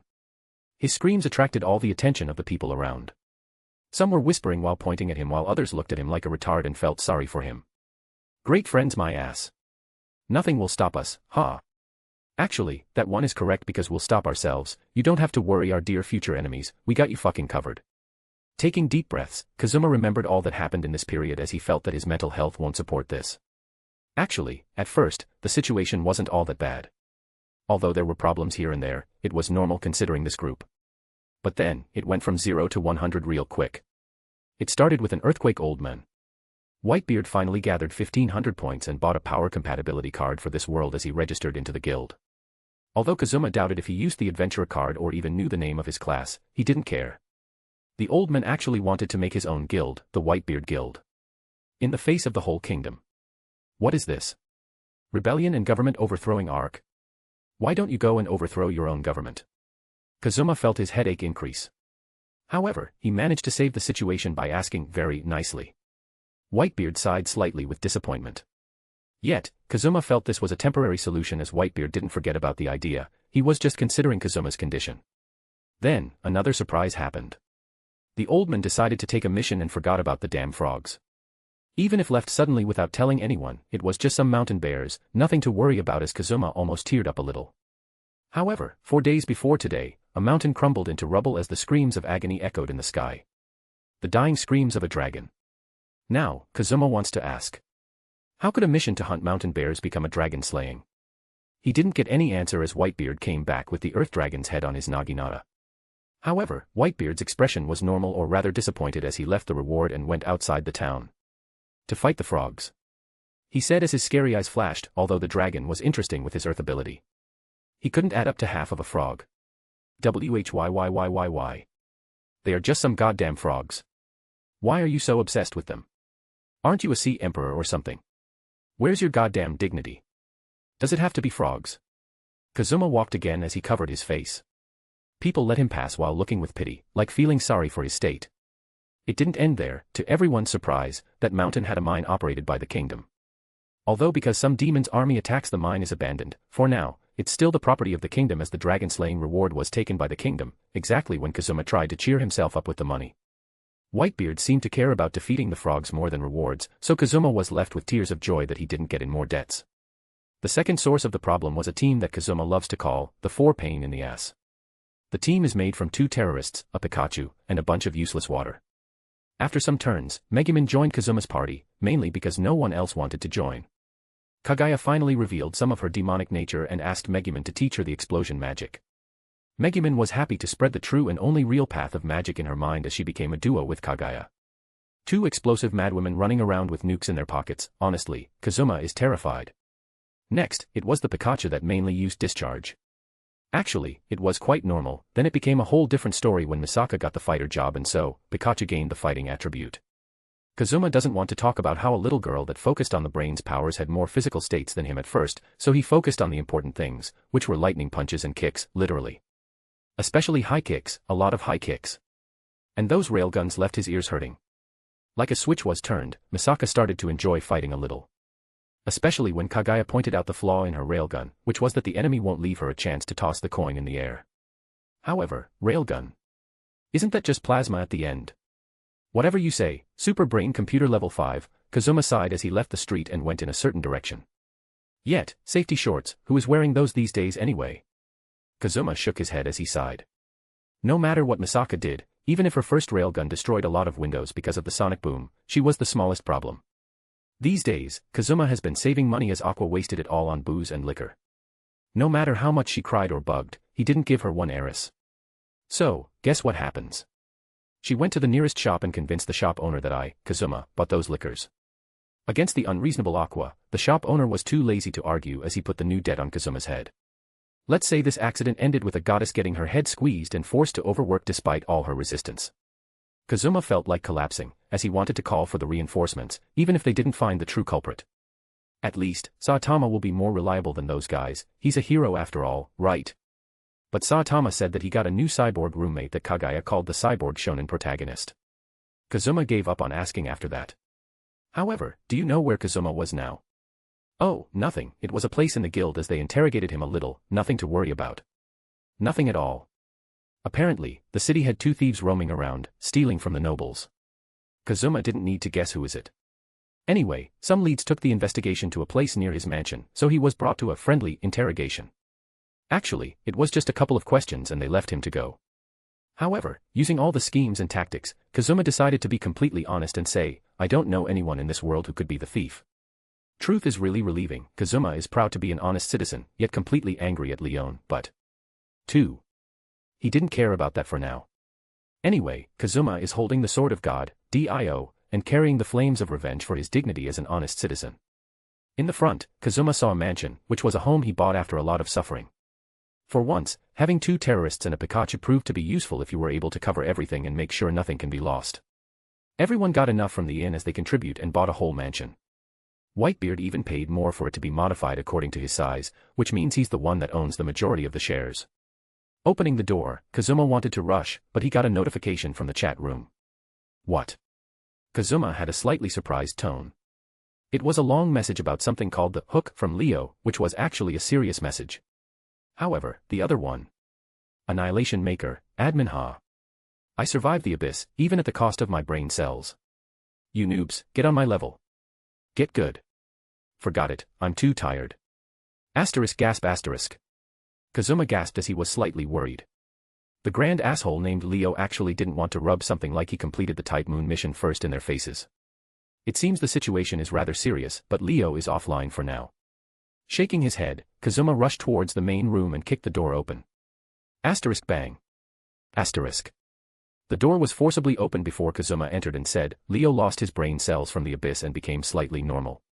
What? Kagaya's face was filled with shock like the end of the world arrived before returning to normal and said, no worries, he can grow them back. You don't understand. Look at the messages, Kazuma insisted as Kagaya looked at the messages before her face became pale.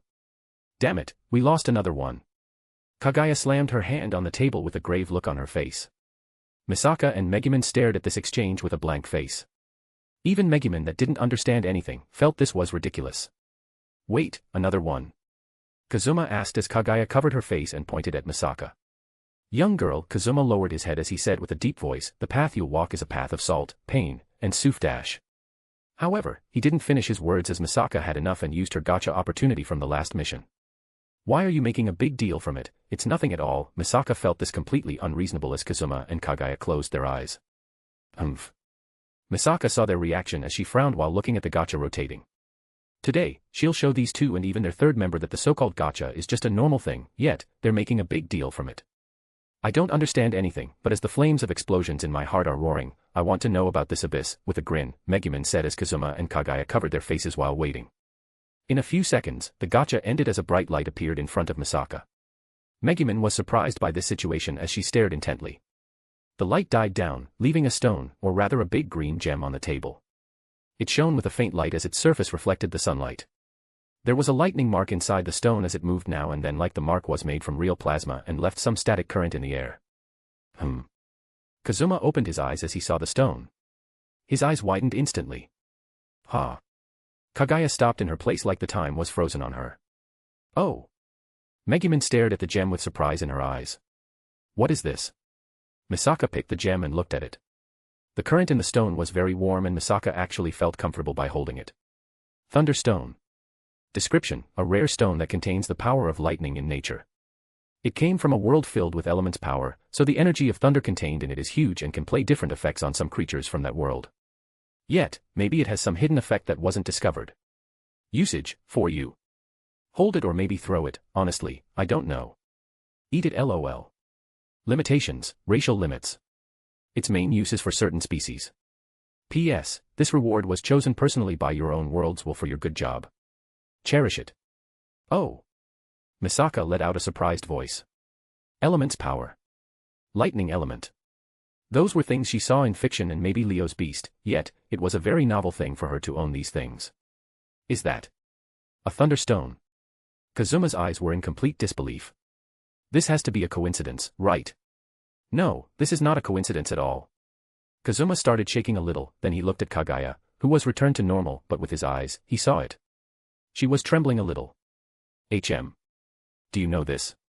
Yeah, it's a thunderstone. Misaka in Megumin's sparkling eyes, raised the stone and said, it has a lot of lightning element's energy, I can even feel if I hold it, the burden on my Esper ability is slightly lower. Misaka was talking with excitement in her tone, but for Kazuma, his body started trembling a little, and Kagaya turned her head away normally, but there were very faint tears on her eyes while her body shook a little. You can use its power. Kazuma felt his throat was dry, he's on the verge of losing it. Of course, I'm the rank 3 level 5 railgun. Something like this is easy. Misaka said with some pride, but her words were almost destroying Kazuma and Kagaya's restraints. I can feel it, the thunder and lightning elements and energy.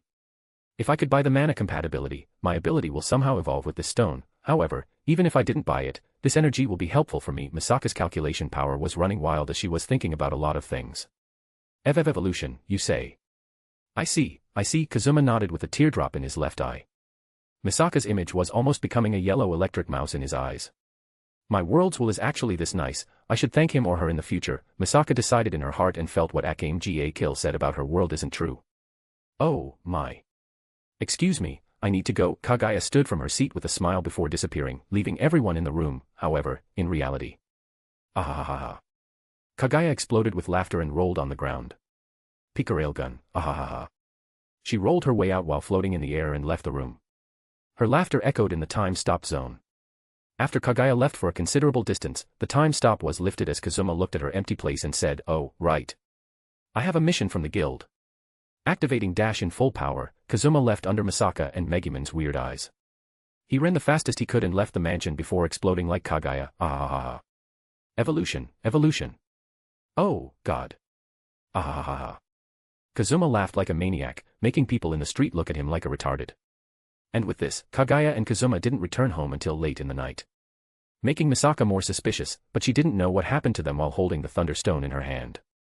With this, a peaceful day in a peaceful town ended peacefully. Chapter 119, Konosuba Side Part 4. After a long day, the blue sky was dyed with a black color as the night finally arrived. The silver moon rose in the sky, glowing brightly in this nighttime alongside the numerous stars that stretched like a blanket in the darkness. The night was like the signal for quietness, bringing some silence and peacefulness to this fantasy world. However, nothing stays the same and the world is in constant change. More than needed. Asterisk boom. Asterisk asterisk boom. Asterisk. In the darkness of the dead night, the kingdom of Elrode was blazing with flames of explosions at the royal castle. This world is split into a couple of kingdoms against the invasion of the Demon King's army. Belzerg's kingdom having its border overlapped with the Demon King's territory, so their border is heavily protected. In order to help them, surrounding countries send soldiers to join the border guard, with Elrode being the only exception, assisting with defense costs instead because of their country's wealth. Elrode is the kingdom of casinos, and, while financially strong, is militarily weak due to its massive focus on its economics. And at the moment, that was heavily being proved by one person. Hurry up and extinguish the fire. The soldiers were moving quickly with water buckets, trying to stop the fire from spreading, especially if the fire was mainly at the kingdom treasury. Call all the water mages, tell them to stop the fire before it spread further. What are you doing, you idiots? Move faster. The general looked at the flames spreading around the castle as he yelled at the soldiers to move quickly. Any news from His Highness? Seeing two soldiers running towards him, the general asked in a hurry. Sir, the prince is safe with the prime minister. Hearing those words, the general breathed a sigh of relief. The prime minister has already sent orders and mages will be here at any moment. The soldier said as the general nodded. Damn it, that vile thief. After confirming the price safely, the general cursed before another soldier ran and said, Sir, the guards at the city's north walls have been attacked and they ask for reinforcements. What? It must be the thief trying to escape. Tell them to hold on, half of you, follow me. The general rode on his horse before and rushed with the soldiers. When they arrived, they saw several explosions and smoke in the air, but there was no thief. Meanwhile, at the east walls, several ripples emerged from the air before a young man appeared and looked at the soldiers rushing. TSK, a militarily weak kingdom, yet they still have several detection and security measures. The young man clicked his tongue before he said, I didn't even get into the deepest vault. At least the items in this world could fetch a good price. The young man sighed before disappearing and leaving the place. He only stopped to recover his energy before activating stealth again. Kyle was one of the horror space players that arrived to this world. This world mission was a huge and long free mission that involved most of the forces. The space will choose for the player as he has to affect the strength of one of the kingdom's chosen or Demon King's army strength. Yet, it was difficult because there weren't a lot of players who arrived at this world. Even Kyle, who rely on information and stealth, only know about 2 to 3 players. And time was also a problem. They only have 1 month, so the long planning is out of the picture. However, he also received a side mission to plant some sort of device in different positions around the world. He already planted one near the wilderness in Elrode Kingdom, but in fact, he wasn't the only one. Side mission, plant the devices, March 5th.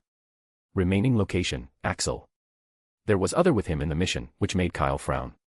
A completely unusual mission and have a competition in it, he can feel something weird about it. However, this could also mean that mission is rare and he should grab the opportunity.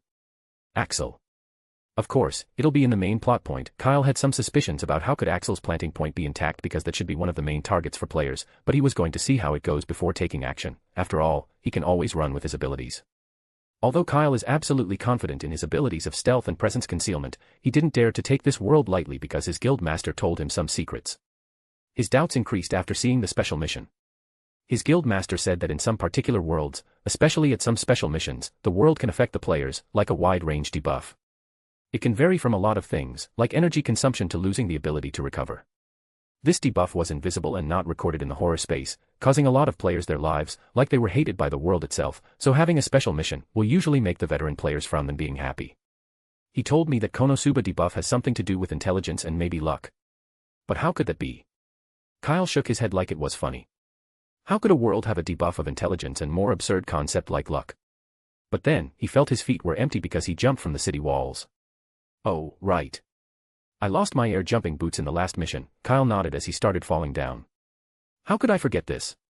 His screams were faint because of the stealth as he vanished in the darkness. When Kyle fell on the ground and almost broke his foot, a commotion was happening in the city of Hot Springs, Alkenrisha. A city in Belzerg that serves as the patron city of the goddess of water Aqua and the headquarters of the Axis Order that worships her. Catch him. Don't let the disgusting undead escape. Burn him alive. Several shouts filled the night sky as the Axis Order's priests were running like madmen. They kept shooting the purifying spells everywhere like they were carpet bombing the place. Although Alkenrisha is famous for the hot springs, they have another reputation, which is their overbearing and lunatic citizens, yet powerful priests. In other words, they are a bunch of unreasonable retards with strong power. However, that was only possible because of the mighty Aquasame and her blessing. A blessing that makes them great mages, yet it decrease intelligence and luck. An old man, who had a blue fire in place of eyes and a very angry expression, was running in the woods as his expensive-looking robe was filled with dirt. His expression and wrinkles coupled with the fire in his empty eye sockets will scare a lot of people, yet he didn't look good now. His robe was filled with holes and there was a broken wand in his hands. Despite his angry look, he didn't dare to stop as he shivered slightly each time he heard a long rage-purifying spell being fired. He almost died. Despite being a lich, he almost died 4 times against this group of lunatics. Damn it. They said this is a low-mission world, why do they have these madmen? The lich cursed as he moved quickly in the woods, he didn't dare to look back. He, the lich that raised the dead and control armies of corpses, even if he didn't want to admit it, was completely frightened by these lunatics in Axis Order. His entire army, who he had hidden for a sneak attack, turned into dust by the hands of these priests. He even had a bone dragon, but those priests just fired all their magics together and sent it to the afterlife. Luckily, he managed to plant the device before escaping, even if it was a humiliating escape. He's in a deep regret. He thought that he was lucky to be teleported into one of Belzerg's kingdom's main cities and also a device planting point, but the reality proves him to be completely wrong. Did you find him? That disgusting undead, dared to enter the holy land of Aquasama with his rotten body. Did you know what he did? What? He actually wanted to join us and pollute our holy land with his vile existence. Asterisk gasp asterisk. Unforgivable. Boil him alive. I want to hear his screams. The priests became even madder after listening to the news as their attacks and shouts were scarier. The lich want to cry now, in fact, they'd be tears now if he had normal eyes. Why? Why? Why didn't he buy more information about this retarded world? He wasn't an anime fan in his life, so he knew very little about these types of worlds. And because he was a loner player, he had to buy information about the world. However, this time the world was rumored to be easy, so he didn't want to waste a lot of money on useless information. Yet, he wishes if he did. I'll try to run to gather my army again and go to Axel. It's a newbie town, it shouldn't be like here. I'll never come back to this lunatic city. Trembling, the lich ran with all he could from the madman behind him. He had a feeling if he was caught, they'll sacrifice him after drinking his blood, which made him question who the evil figure between them. They aren't normal believers, they are a cult. The noble lich ran faster as he swore to never come back to the city, even if he grows stronger. Maybe this will be his lifelong shadow, even as an undead. Another event was happening in a place near the capital. Several adventurers were running away while sweat was on their foreheads. If someone from the guild saw them, they'll recognize them as a high-leveled adventurer team, however, they're running for their lives now. Whoosh! The voice of an arrow cutting through the air was heard as the leader raised his shield and blocked the arrow. Boom! The arrow detonated on the spot as the leader was thrown away because of the impact. Is everyone okay? The leader screamed to see his team member safe, but then, they saw their mage. The mage had an arrow pierced his head, his body quickly lost strength before falling down with a thud sound. Damn it! You coward! Come and fight me if you dare! The swordsman in the group yelled before the captain pulled him down to avoid an arrow. What are you doing, idiot? The leader screamed as the swordsman wanted to say something, then he saw his leader's red eyes. Calm yourself, I know your feelings, but please, don't lose your life like this, the leader said with a calm voice before raising his head to check the surrounding. Aye. I'm sorry, the swordsman apologized as it made the leader nod before saying, we won't have a chance to survive if we continued like this. In my mark, I'll take care of defense and dash. However, the leader didn't finish his words before a glowing arrow landed in the middle of his party. Asterisk boom. Asterisk. The flames devoured everything as the forest was on a blaze because of an intense explosion. In a huge tree, a woman with a longbow stared at the fire in the forest before lowering her weapon. She was beautiful with black long hair tied into a ponytail and wore tight combat clothes. Humph. I'm the wind of death, wherever I go, I leave disasters. However, the cool image of the woman was shattered instantly when she talked. Be grateful, as your death will be a ladder for me. Now, the wind of destiny, where will you take me? Saying some weird words, the woman inspected her mission before she frowned.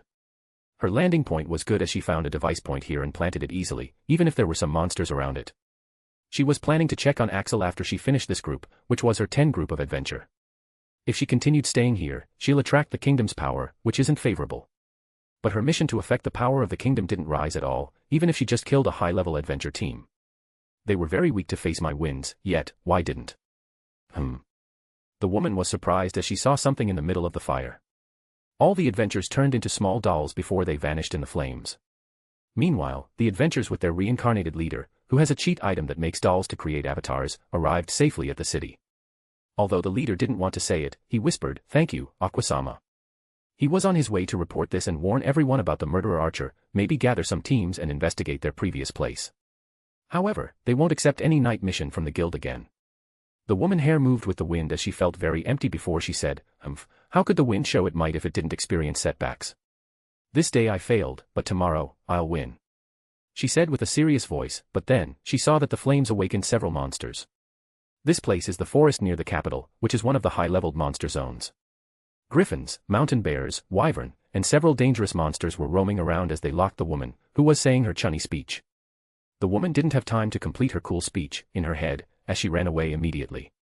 Her winds can blow again in another day, yet, she didn't have any ability related to the wind. The quietness of the night was broken by these events across the world as several parties turned their attention towards Axel that was supposed to be a peaceful town. However, after a night passed, Axel town woke up again to show how peaceful is it for a newbie town. Boom. Drinking coffee from the cup calmly, Kazuma looked at the window with his empty eyes to see a giant explosion turning the sky red. Yep, this is just another day in the peaceful Axel. Chapter 120, Konosuba Side Part 5. Sigh. It's bigger than yesterday, Kazuma sighed while looking at the explosion, raising dust and flames to the sky. He didn't bother much with the magical nuke that landed a few hundred meters away from Axel. Wearing his coat and grabbing his sword, Kazuma left the mansion immediately without turning back. To be honest, it wasn't only him who had this benevolence and acceptance mentality. Humans were always famous for their adapting ability, and if you saw 2 to 3 nukes every day, you'll get used to them. Axel's citizens looked at the explosion magic in the sky before returning to their own things. Some of them didn't even glance at the explosion because these scenes, to be frank, became bland for them. All the excitement or terror vanished and was replaced with boredom. Human adaptation is really terrifying. But what can they do? Try to stop it. They already tried, but hear the question, who made these explosions? In fact, the daily explosions magics are one of the urban legends of Axel, something that even the guild wasn't able to figure out its source completely. At first, there were only 2 options, a disciple of explosion magic in town, so she can be ruled out, and a crimson demon archwizard, who specialize in explosion magic. Honestly, if that was just the case, then everything can be settled, but then, they remembered it. 7 days before now, the sky, earth, air, everything in their sights became a bombing zone. The sky turned red, the earth melted into magma, even the air was howling like a storm when the apocalypse struck that day. Luckily, it was far away from Axel, but it made everyone scared when imagining if the explosions were close by. They called the capital, several adventure teams arrived from different towns, and a whole investigation started, but they only saw a giant hole in the place of the explosions, so no clues were given whatsoever. However, several mages remembered the scene as they shivered. Are they dealing with someone who has unlimited mana or what? How else can they explain the spamming of explosion magic that day? However, nobody knew that Anit had gone slightly overboard with her new toy that day. Waving left and right, dropping explosions magic like rain, it even made Megumin black out from the shock. Despite that, these events only made the Crimson Demon's fighting spirit explode brighter than her explosions. She, who witnessed the explosions that day, swore to take her explosion magic further, but also glad because she still has a long way to go in the explosion's path. Thud. With the sound of a body hitting the ground, Megumin fell down as she breathed heavily. All her mana was gone and she felt like she couldn't move an inch, however, she had a happy and blissful expression when looking at the explosion. The fire-crimson flower of flames rushed to the sky, creating a mushroom cloud of dust. All the rocks and vegetation in the area were blown to oblivion, even some frogs that were sleeping in the underground met their demise under the blazing fire. After a moment, all that was left are ashes and smoke, making the one unable to see clearly. It's slightly bigger than yesterday. Kaguya covered her mouth with her sleeve while floating around Megumin. She already set a barrier with her spiritual power, just to observe the explosion closely. Of course, it is. I pushed myself beyond the normal limits, Megumin said with a tired tone in her voice, but it was mostly a happy one. Do you really feel happy by throwing explosions everywhere? Misaka said while squatting down next to Megumin. Absolutely, yes. Explosion magic is the meaning of my life. Its blackness shrouded in light. Frenzied blaze clad in night in the name of crimson demons, let the collapse of thine origin Mani dash. Ouch. Wait. Megumin was going with a long chunny speech as Misaka, who had a strength increase, was poking her cheeks. Kaguya looked at the expressionless Misaka poking the pleading for mercy Megumin before shaking her head. However, a flash of slight envy was in her eyes when she heard Megumin's words. Meaning of life, huh? Repeating those words, Kaguya chuckled a little before looking at Axel's city. Nothing. After all these days, nothing is clear, Kaguya frowned while thinking about this period they spent in Axel. Honestly, they turned Axel into a war zone one way or another. Explosions, earthquakes, lightning, even Diozuma, Axel's city was screaming that something was wrong going on, but until now, nothing has come to kill them. Any person that came to this world, with motives or not, will definitely consider Axel as the first goal or at least one of the main aims. The mission indicates to prevent the players from planting the devices, nothing more, not even another warning or a message. I don't believe that the worlds can stay silent if things went out of control, then Axel should be important. No, it's important, there were players here before. Kaguya started to think about a counterplan because her initial one didn't show much of a result. At first, she tried to get some information with Leon, but that plan is far-fetched, especially if someone wants a quick result. This world isn't easy and centered around one place like you see on the screen. A lot of things are happening everywhere and they won't wait for anyone. A huge number of cheat holders, which were summoned to this world by Aqua, are wreaking havoc every day across the world. Some were big events and others were slightly huge. Even some aborigines, like the Crimson Demons, make a lot of noise, but because of them, trying to find a player or a traverser is very hard via the Guild and Kingdom information. Although the Guild and Kingdom have means of using magic to teleport important information, they are usually still slow and not completely effective for fast reaction and reflection on the situation. Then she concluded using Axel's special identity like a trap for other enemies, keeping an eye on the outside while waiting for the players to take the bait. However, she clearly knows that Axel wasn't always a peaceful city. Kazuma and his gang were performing terrorist acts every day in the original, so the players won't be fazed by these things. Whitebeard killing the dragon was a pleasant surprise. Diozuma's reputation can also be used, Misaka dropping lightning once in a while, and the accident of her almost blowing up the sky and earth. If this won't be enough to make a clear sign, then she doesn't know what will. She can see that Whitebeard knew about this and Leon should have the correct idea, but the former is getting bored by waiting and the latter is running wild around. Kazuma should have realized this if he wasn't traumatized by Dio and things going around. He probably doesn't have any energy left. This is her great plan, to play a tower defense against the players and wait for them in Axel, yet in this tower defense, they can leave the tower and attack. She totally didn't think about it 2 days ago and everything was in her calculations. Yup, absolutely, right. Fufu, as expected of me, the might of the moon's princess is eternal. Kaguya's laugh made Misaka and Megumin shiver a little. Is she okay? Megumin whispered while Misaka shook her head, saying she didn't know. However, nothing happened. Do these players think this is a game? Heh, Kaguya stopped her laughter while thinking of the final step. Will the players come or not? At this rate, she might try to tie Kazuma into a huge sign that says a protagonist for sale. That should work, probably. Kazuma, who was going to open the guild doors, felt a chill from up to bottom while looking around. Looking for a while, Kazuma didn't see anything, but he felt like something bad would happen and his danger awareness skill rang like a bell. It was like telling him that he's in some deep shit. Glup asterisk. In Kazuma's eyes, the guild door became like the door for the abyss, but then, his skill stopped working as he breathed a sigh of relief. What the hell is going on these days? Explosions, dragon slaying, thieves, can't these guys appreciate the peace of a law-abiding citizen like me and stop? With a few complaints, Kazuma pulled the guild door and entered. The guild was still the same, with some tables and board for quests. The adventurers have already picked up their quests and went outside, so the guild isn't crowded. Usually, it'll only be crowded in the evening and the night as most adventurers will drink and eat here. Lifting his blank eyes, Kazuma took a quick glance at the guild before walking towards the quest board. He saw some receptionists, adventurers. HM. Oh, Leon is here. She is with 2 people, she'll probably trick them. Kazuma shrugged before walking forwards, however, he stopped his foot in midair. Like pushing the playback button, Kazuma returned to his original position before putting his hand on Dio's sword. Ha ha ha, well, it shouldn't take a lot. Leon was talking with two other girls. The first one had short silver hair, a scar on her face, and wore some light and short clothes. The other was a girl with blonde hair tied into a ponytail and blue eyes. She wore a black, white, and yellow armor. However, when the three of them were talking, the two girls saw something weird, but Leon felt a chill before she dodged to the side. Wryyyy. A sword in its sheath, striking like a hammer, passed her hair with a few inches and almost landed on the table. Oh. It was close, Kazuma said with a gloomy voice. However, no one could tell if he was talking about Leon's head or the table because the guild will add it to his debt. Oh. Hello. Kazuma, we were just talking about you. Leon, who escaped a hit to the head, acted like nothing as she laughed. Really? What a coincidence, I was also thinking about you. In the interrogation room, raising the sword, a gloomy aura was around Kazuma, which made Leon laugh dryly. The other two women didn't know what to do as they watched from the side.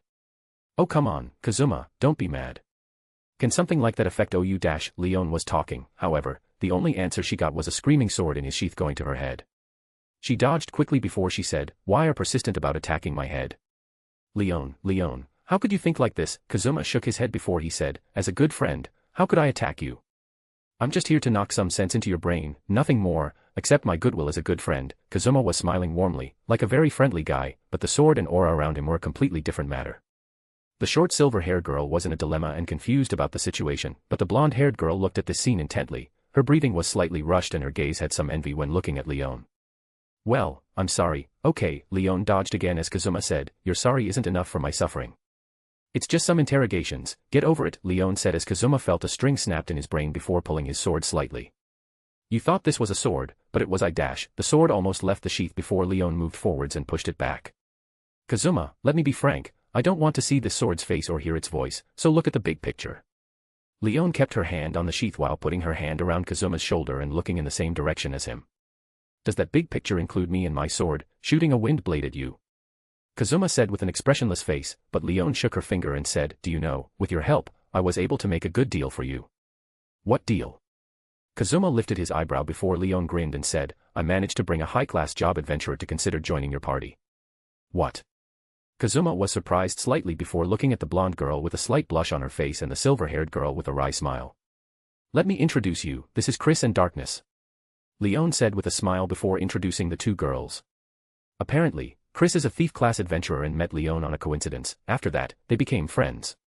After Leon heard Darkness was looking for a party, she suggested Kazuma's party. However, Darkness wasn't sure at first, but her decision changed quickly after reading the notice on the quest board. Darkness is an advanced-class crusader, a frontal attacker and protector for the team.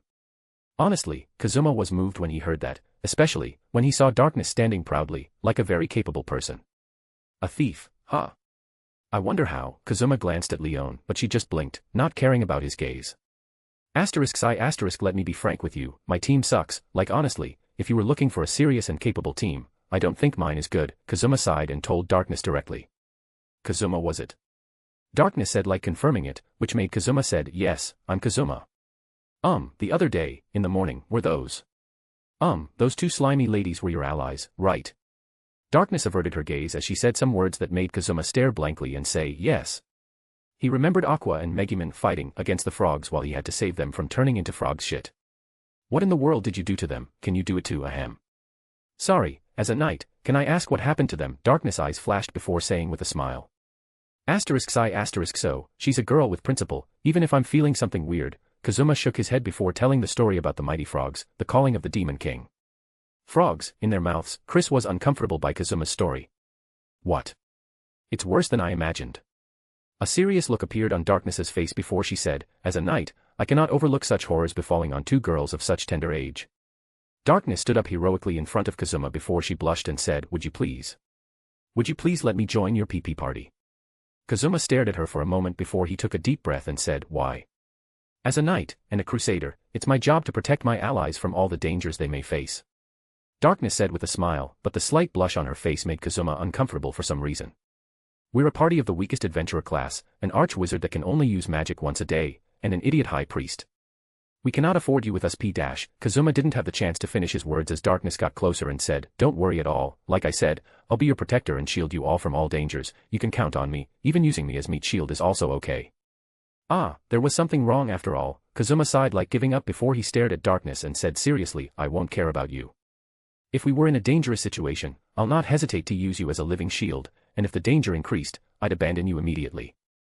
Darkness stopped as she fell down on her seat while lowering her head. See. It's a complete waste for you to join my party, consider someone else. Kazuma breathed a sigh of relief as he managed to shake off the weird girl, but then, he looked at Chris. He was ready to see her angry look after speaking with her friend like that, but instead, and to Kazuma's surprise, she was covering her face. Looking at the side, Kazuma saw Leon shaking her head like she was saying, you're still very young, boy. In Kazuma's confusion, darkness started shivering before she raised her head. Her eyes were sparkling and she was blushing hard before saying, you will. Ah, I did it, didn't I? I already gave up on this world. Kazuma lowered his head with a small smile, which left his face to be covered with a shadow. When Kazuma was giving up on this world further, the small ripples that everyone did in this world were already taking effect. As a dark cloud was advancing from far away, and with it, an army was marching slowly. Chapter 121, Konosuba Side Part 6. Far away from Axel's city, a large cloud was moving slowly. It covered the sky gradually, turning the warm sunshine into cold shade and bringing chills to anyone in the vicinity. The cold breeze was slightly blowing across the forest and hills before some sounds appeared from the distance. The sounds continued to increase slowly before some figures became clearer. Thud thud thud. With the sound of footsteps echoing, a huge army appeared in sight. They were dressed in different armors and holding a variety of weapons, which made them more like mercenaries than an army. However, they couldn't care less because they were dead. In addition to the sound of footsteps, the clicking of bones, the fleshless skeletons, the low grunts, and decaying flesh walking normally was enough to get the identity of this army. It was a horde of undead. However, unlike some mindless undead, this horde was walking at a stabilized pace, like it was being commanded by someone. In Konosuba, the undead are rather a normal phenomenon, which plague the whole world. An undead is born from a torment, grudges, suffering, or resentment soul of a previous living being. When a person dies while holding a huge resentment and some amount of power, there's a chance that they'll not pass to the afterlife, but they'll turn into an undead. The stronger the power they had in the previous life, the stronger they'll be as undead, although the normal people can be raised as undead as long as magic is being used. The army advanced slowly, but at a constant pace towards a hill at the side of the forest. In the hill, there was a gloomy old castle, filled with some undead, but when the army arrived, those undead joined the horde before moving to the side. When the wave of corpses and skeletons moved to the side, the slow footsteps of a horse echoed in the middle of the low grunts. A horse entered the castle slowly with a knight riding it. However, both of them didn't have heads, even the knight was holding his head in his arm. This is Delahan, Beldia, one of the Demon King's generals. He was wearing black armor and holding a giant sword. His eyes that shone red, glared through the hamlet like a vengeful spirit. When Beldia entered the castle, the undead followed him, but only after an undead in a luxurious robe, yet filled with holes and mud, moved first. Beldia descended from his horse before he looked at the Lich and said, it seems you adapted well, rookie. It's all thanks to Lord Beldia's help. The Lich, which is a player from the horror space, replied with a humble tone, even if his voice was hoarse. No, I didn't do a lot. Your ability to rise and control the dead has even surpassed me. It was only because you met. Beldia shivered slightly and his eyes in the hamlet flickered with terror before he said, them. The Lich shivered despite being an undead when he remembered the maniacs at Axis Order. After all these years with the dead, feelings like fear should already left him, yet, he saw something more fearful than death itself. I know your pain. Don't worry about it, you're safe now. Beldia patted Lich's shoulder like comforting him as the Lich felt that he'll cry if his eyes weren't just a torch of flames. Follow me, we need to talk, Beldia said before walking forward towards the stairs before Lich followed him.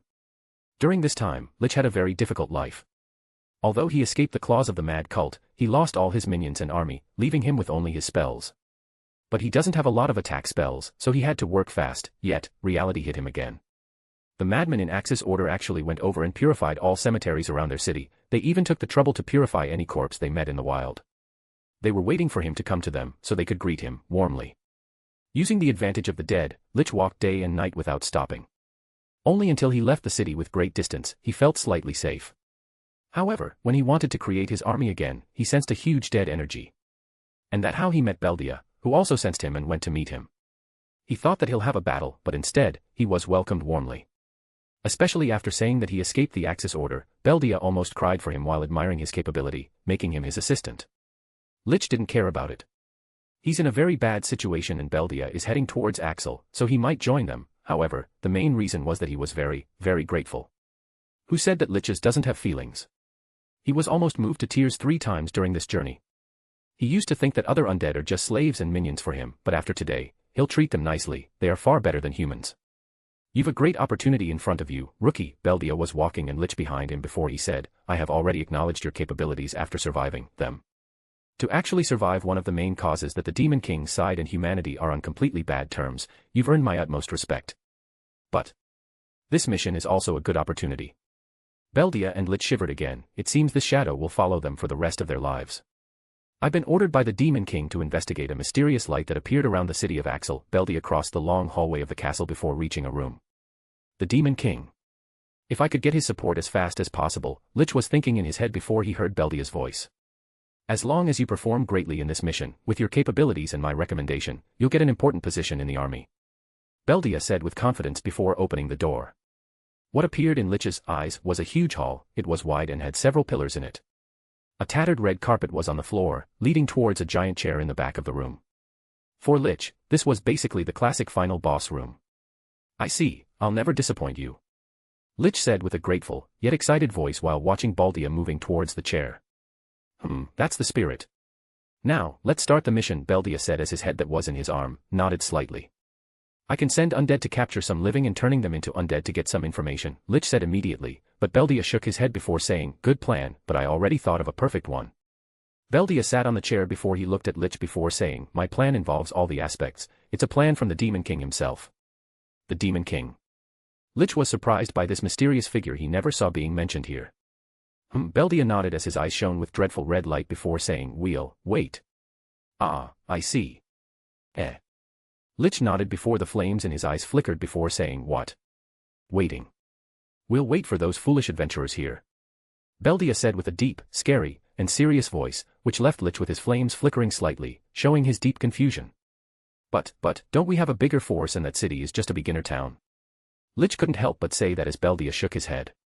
As the Demon King's general, I can't use those scummy tactics you're speaking of. Beldia's words made Lich dumbfounded. Aren't they already dead? Who cares about scummy crap? We're monsters and evil creatures, but even we have standards. Beldia's voice shook the hall. Lich's jaw opened wide, almost falling from the nonsense he's hearing now. Then why did we gather this huge army?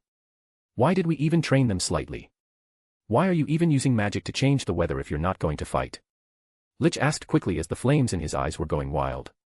They went around most of the cemeteries in their way and gathered an enormous army. Lich even saw the dark clouds following them, which made him admire Beldia because the undead usually get weaker under the sunlight. Change the weather.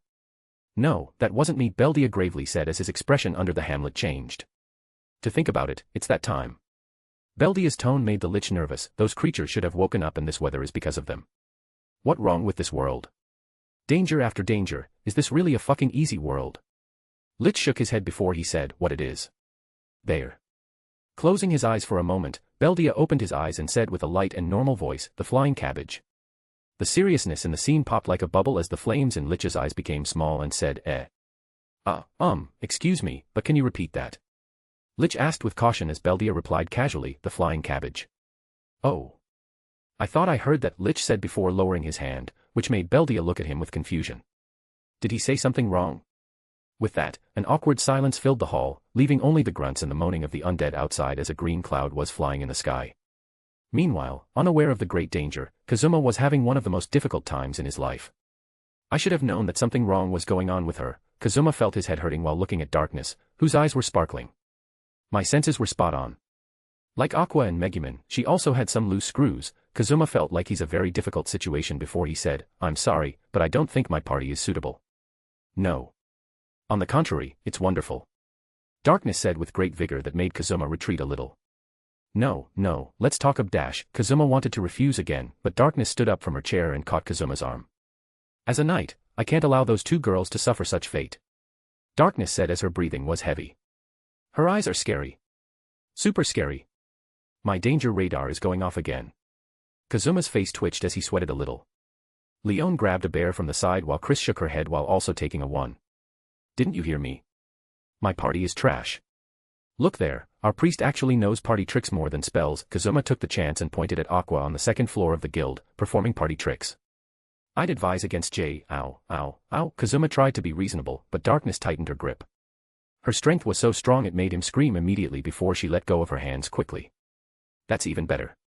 The truth is, this was a bit difficult for me to say, but while I have confidence in my strength and stamina, I'm clumsy. So, none of my attacks hit their marks, darkness said with embarrassment while Kazuma was staring at her blankly. So, like you said, I'll charge in the front and you can use me as a shield. With some madness in her eyes, darkness got very close to Kazuma as their noses almost touched. Close. Too close. Kazuma widened his eyes as his mouth opened from the surprise. The negative effect of my long life as a NEET is kicking in now. Feeling his heart beating loudly, Kazuma swallowed his saliva. No, that wasn't it. This is just too stimulating for an adolescent virgin like me. No, Kazuma. Stay calm, don't get seduced by her womanly charm. Think. I need a rejection, a big rejection. Do I know some, Yes, think what Leo would say in this situation. Kazuma closed his eyes while thinking deeply. The grand asshole is a master of the art of rejection against anyone. You filthy carbon-based creature, the image of Leo with a disgusting face like looking at an ant appeared in his head before Kazuma snapped. No, that's too extreme and it'll play the complete opposite effect. Tone it down. I'll just play my winning card, the 2D is better than the 3D. But, do the people of this world, except for the reincarnators, know what does that mean? Kazuma sighed before he looked away and said no. Please, let me joy dash. Darkness was going for another fight, but Chris finally had enough and stood up and stopped her. Come on Darkness, you can't be that pushy. Take it slowly in these situations and you, Dio, Chris said with a smile as Kazuma flinched and lowered his head. PFFF. Leon covered her mouth while looking at Kazuma's reaction. She didn't know the meaning of Dio's name, but his reaction was funny nonetheless. That bitch. Kazuma clenched his fist while looking at Leon's before he heard Chris' voice. I heard you were paying some adventurers to teach you their skills, but you stopped, why?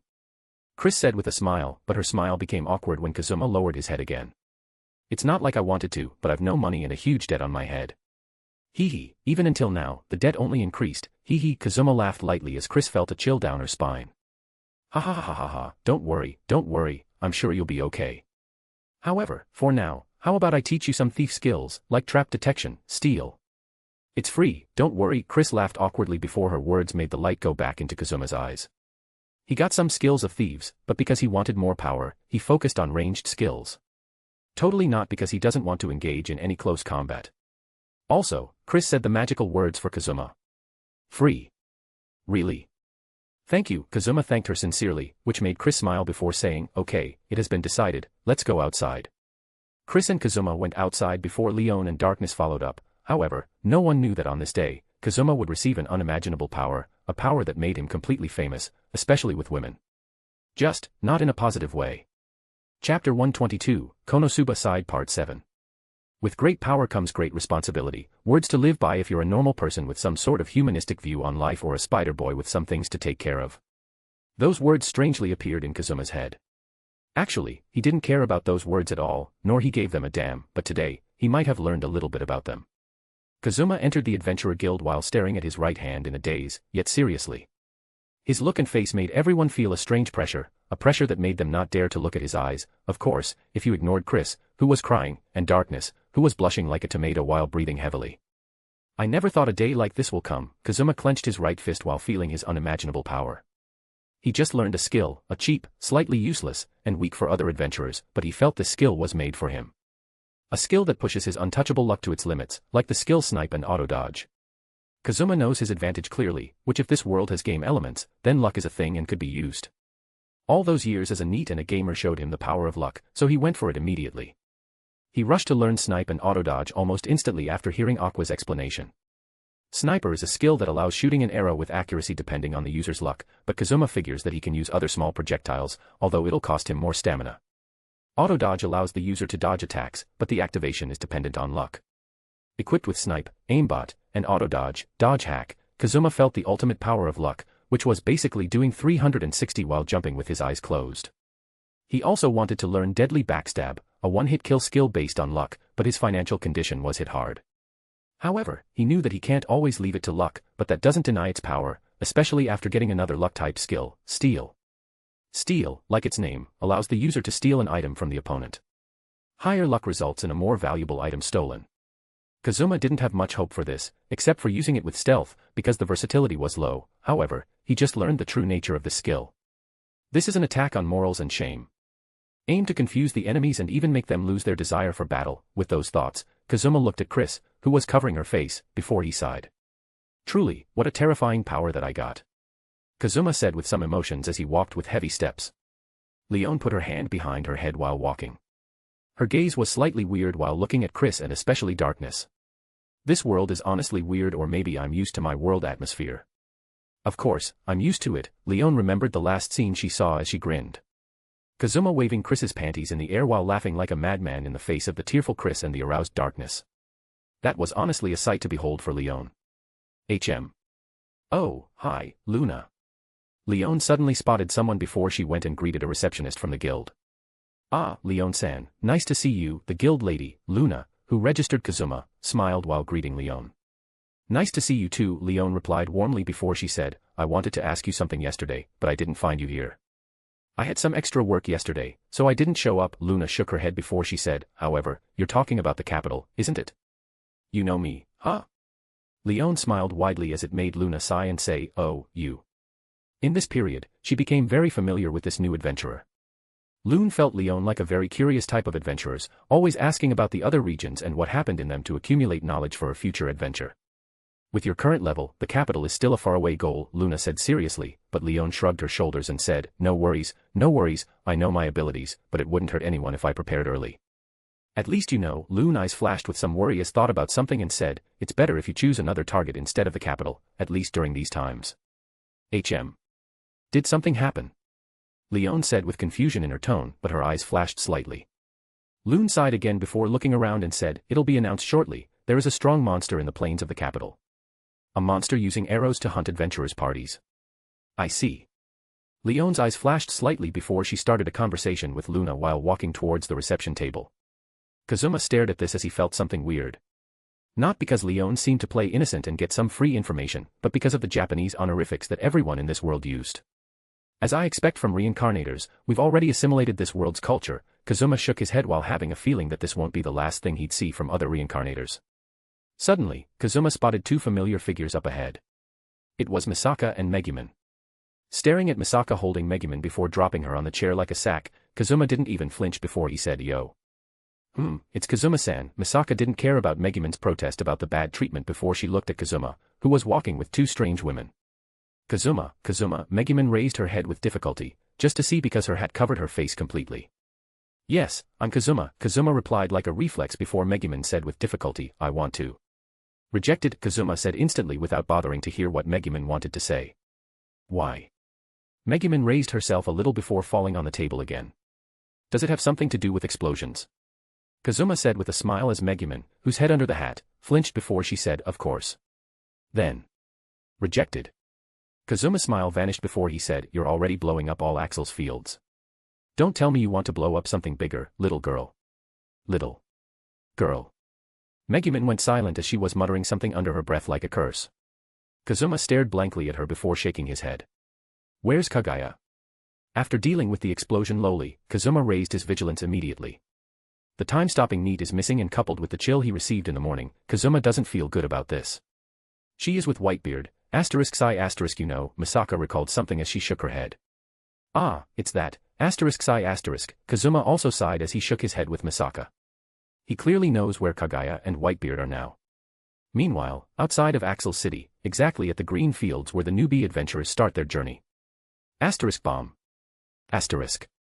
A loud voice echoed towards the sky, like a large hammer crashing rocks, large and loud it left the ears numb. ***bomb. ***bomb.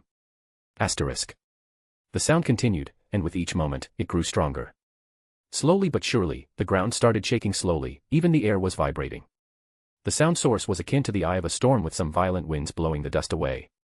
A large blurry figure was slightly being pushed back before it jumped with a huge vigor toward an equally large figure. Whitebeard stared coldly at the frog jumping towards him before the muscles on his arms bulged as veins appeared. Moving his arms and leaving an afterimage, Whitebeard caught the frog's mouth before he slammed him into the ground. ***boom. Ribbit. The frog hit the ground like a train, leaving cracks like spiderwebs. It was unharmed from the impact, but it seemed to be tired. Humph. Releasing a breath from his nose, Whitebeard's muscles bulged even further before he hammered the frog's head into the ground. Asterisk bomb. Asterisk asterisk bomb. Asterisk asterisk bomb. Asterisk. His fists turned into shadows while falling like raindrops on the poor frog's head. For the first time, the frog started to howl from pain, but Whitebeard didn't care as he gathered all his power and raised his arms. Whitebeard's two arms were like pillars on top of the frog head before he clasped his hands together. The frog felt something wrong, but couldn't move because it was deep into the ground. Ah! With a war cry, Whitebeard's arms exploded the air with pure strength before falling on the top of the frog's head like a giant hammer. Asterisk boom. Asterisk. Everything, with Whitebeard as a center, was vibrating before a giant cloud of dust rushed towards the sky. After the dust was cleared, Whitebeard was breathing heavily while looking at the unconscious frog under his feet before he said, "I won." The dust, the broken ground, the wind breeze, everything showed how terrifying the battle was between this man and frog, but Kaguya, who saw everything, was staring with a blank expression. Why do I feel this was more important than the king of pirates for him? Muttering those words, Kaguya continued to look at Whitebeard, who finally defeated the first frog after an hour. However, Whitebeard frowned after calming his breath. Taking a deep breath, he moved away from the frog. This isn't enough. I just used the weak point of the head to make my hits more effective and I still needed an hour. If I attack their stomach, my attacks will still be ineffective. Whitebeard's eyes were burning like flames before he grinned and said, "It seems that I still have a long way to go." Kaguya was beyond speechless while staring at Whitebeard, taking the frog's situation like life and death. Yeah, I can imagine it. Kazuma closed his eyes as he could guess what's happening outside. Anyway, who are these two? Misaka moved a little to see Darkness and Chris behind Kazuma. Chris was wiping her tears and Darkness was breathing heavily. Misaka frowned as she looked back at Kazuma and said, or a better question, what's up with her? Kazuma wanted to explain, but Darkness was one step ahead as she said, indeed, she's just depressed because when she taught Kazuma thief skills, her panties were stripped off and all her money were taken. Oi, what are you saying? Kazuma panicked immediately, but Darkness had a satisfaction on her face. He said giving him his money back wasn't enough. Chris suddenly entered the conversation as she wiped her tears. She told the magnificent story of Kazuma letting her decide the worth of panties before telling her that if she didn't pay, he'd revere them as an heirloom in his family. The adventurers split into two sides. Females looking at Kazuma like a piece of trash and males giving him a thumbs up. Oh crap, their eyes turned stone cold. Kazuma was panicking slightly. Megumin raised her head with difficulty while looking at Kazuma with terror while Aqua, who was on the upper floor, had the same look. Misaka didn't say anything, but she was completely expressionless while some electricity flashed was on her head. If Kazuma moved closer to her, he'd probably get electrocuted. Sighing, Kazuma just shook his head before returning to normal. The path of power is lonely and normal people, who were living a peaceful life, will never understand it. Getting something as powerful as the skill, Kazuma knew he had to pay something, even if it was his reputation. However, this event didn't end as easily as he expected. The great goddess Aqua descended from the upper realms, floor, and asked Kazuma about his skills, so he ended up taking the defenseless Megumin's panties. He can proudly say that he made Railgun so scared that she never allowed him to get more than 5 meters closer to her. Kazuma just sat down on a chair while rejoicing for his magnificent power and feeling the price he paid. Shaking his head, he ignored the stares before entering the chat room. Unlike the mega gods, Leo, Saitama, Kaguya, who say fuck off to the chat room store, he planned to abuse this as some sort of a cheat. However, he doesn't have any points left after wasting them all for buying skill points, so he's just checking to plan for the future. But he was greeted by a long conversation, which was very warm. Annihilation Maker, admin, so, you got paid by a cyborg so he can live with you. In that small apartment. A hero for fun, yes. Annihilation Maker, admin, did he pay a lot? A hero for fun, yes. Annihilation Maker, admin, understandable. It seems you've met one of the shonen protagonists in your world, the cyborg. I'll wait for the alien shonen protagonist. A hero for fun, Genos. Protagonist. Annihilation Maker, admin, believe me. With time, you'll understand that you're more like the final boss than a protagonist. A hero for fun. Okay. Kazuma saw this conversation was new, but they kept talking for a while. It seems that Saitama is with his discipline, which was the cyborg Genos, running towards a place named the House of Evolution. Annihilation Maker, admin, oh. The House of Evolution. That sounds interesting, at least better than what I'm doing. A hero for fun, what are you doing? Annihilation Maker, admin, I'm in my mind using a nebula as a couch while meditating by looking at a supermassive black hole. The usual. A hero for fun, oh. From here, Kazuma's eyes became blank while closing the chat room slowly and saying, okay, enough internet for today. Kazuma left the guild in the strange eyes of everyone. On this day, Kazuma had a new legend for himself in Axel, but he also learned that the other side of the chat room can be very scary. Chapter 123, Konosuba Side Part 8. When Kazuma witnessed the other side of the chat room, the situation in the grass field changed slightly. However, it was less than before as Kaguya almost finished the popcorn in her hands. After defeating his first arc nemesis, Whitebeard didn't stop. He went to the other frogs, attracting the hatred of 9 frogs. The sound of punches kept echoing in the surroundings, ruining the peaceful green fields. Despite that, the battle didn't continue for long. Whitebeard had already finished his goal from today and even exceeded it by defeating a frog, so he was just blowing off some steam while trying to face numerous anti-physical attacks frogs. When Kaguya was wondering if she should get another bag of popcorn, Whitebeard released a soft sigh before raising his leg and kicking in a circular motion. The strength contained in his kick made the air turn into a fierce storm before it hit the frogs. Although the frogs are immune to physical attacks, their resistance didn't affect the wind at all as it carried them like leaves. It didn't last long before all the frogs were thrown like rages across the grass field. Glancing at the frogs retreating after they were thrown away, Whitebeard stood alone in a small whirlpool of dust and wind, like a giant that defeated his other opponents, coupled with the sun behind him. This made him somehow more heroic. Kaguya looked at this scene as she became more speechless. Her blank and weird expression failed to express her emotions. Why does this look cool and blood boiling? They're just frogs. Don't you dare make me feel epic from some damn frogs. Ignorant of the internal conflict of Kaguya, Whitebeard sat on the ground as he released a stream of air from his nose, blowing away all the dust. This clearly shows how strong his body, even magma, can be extinguished with a breath from his mouth. Kaguya saw this as she put the new popcorn bag in her sleeve before she said, "So, did you finish or do you want to spread your wrath to all frogs? Rushing things isn't going to do anything good, especially in training." Whitebeard answered calmly while closing his eyes and thinking about the previous fight. The power, trajectory, and impact of his punches and kicks.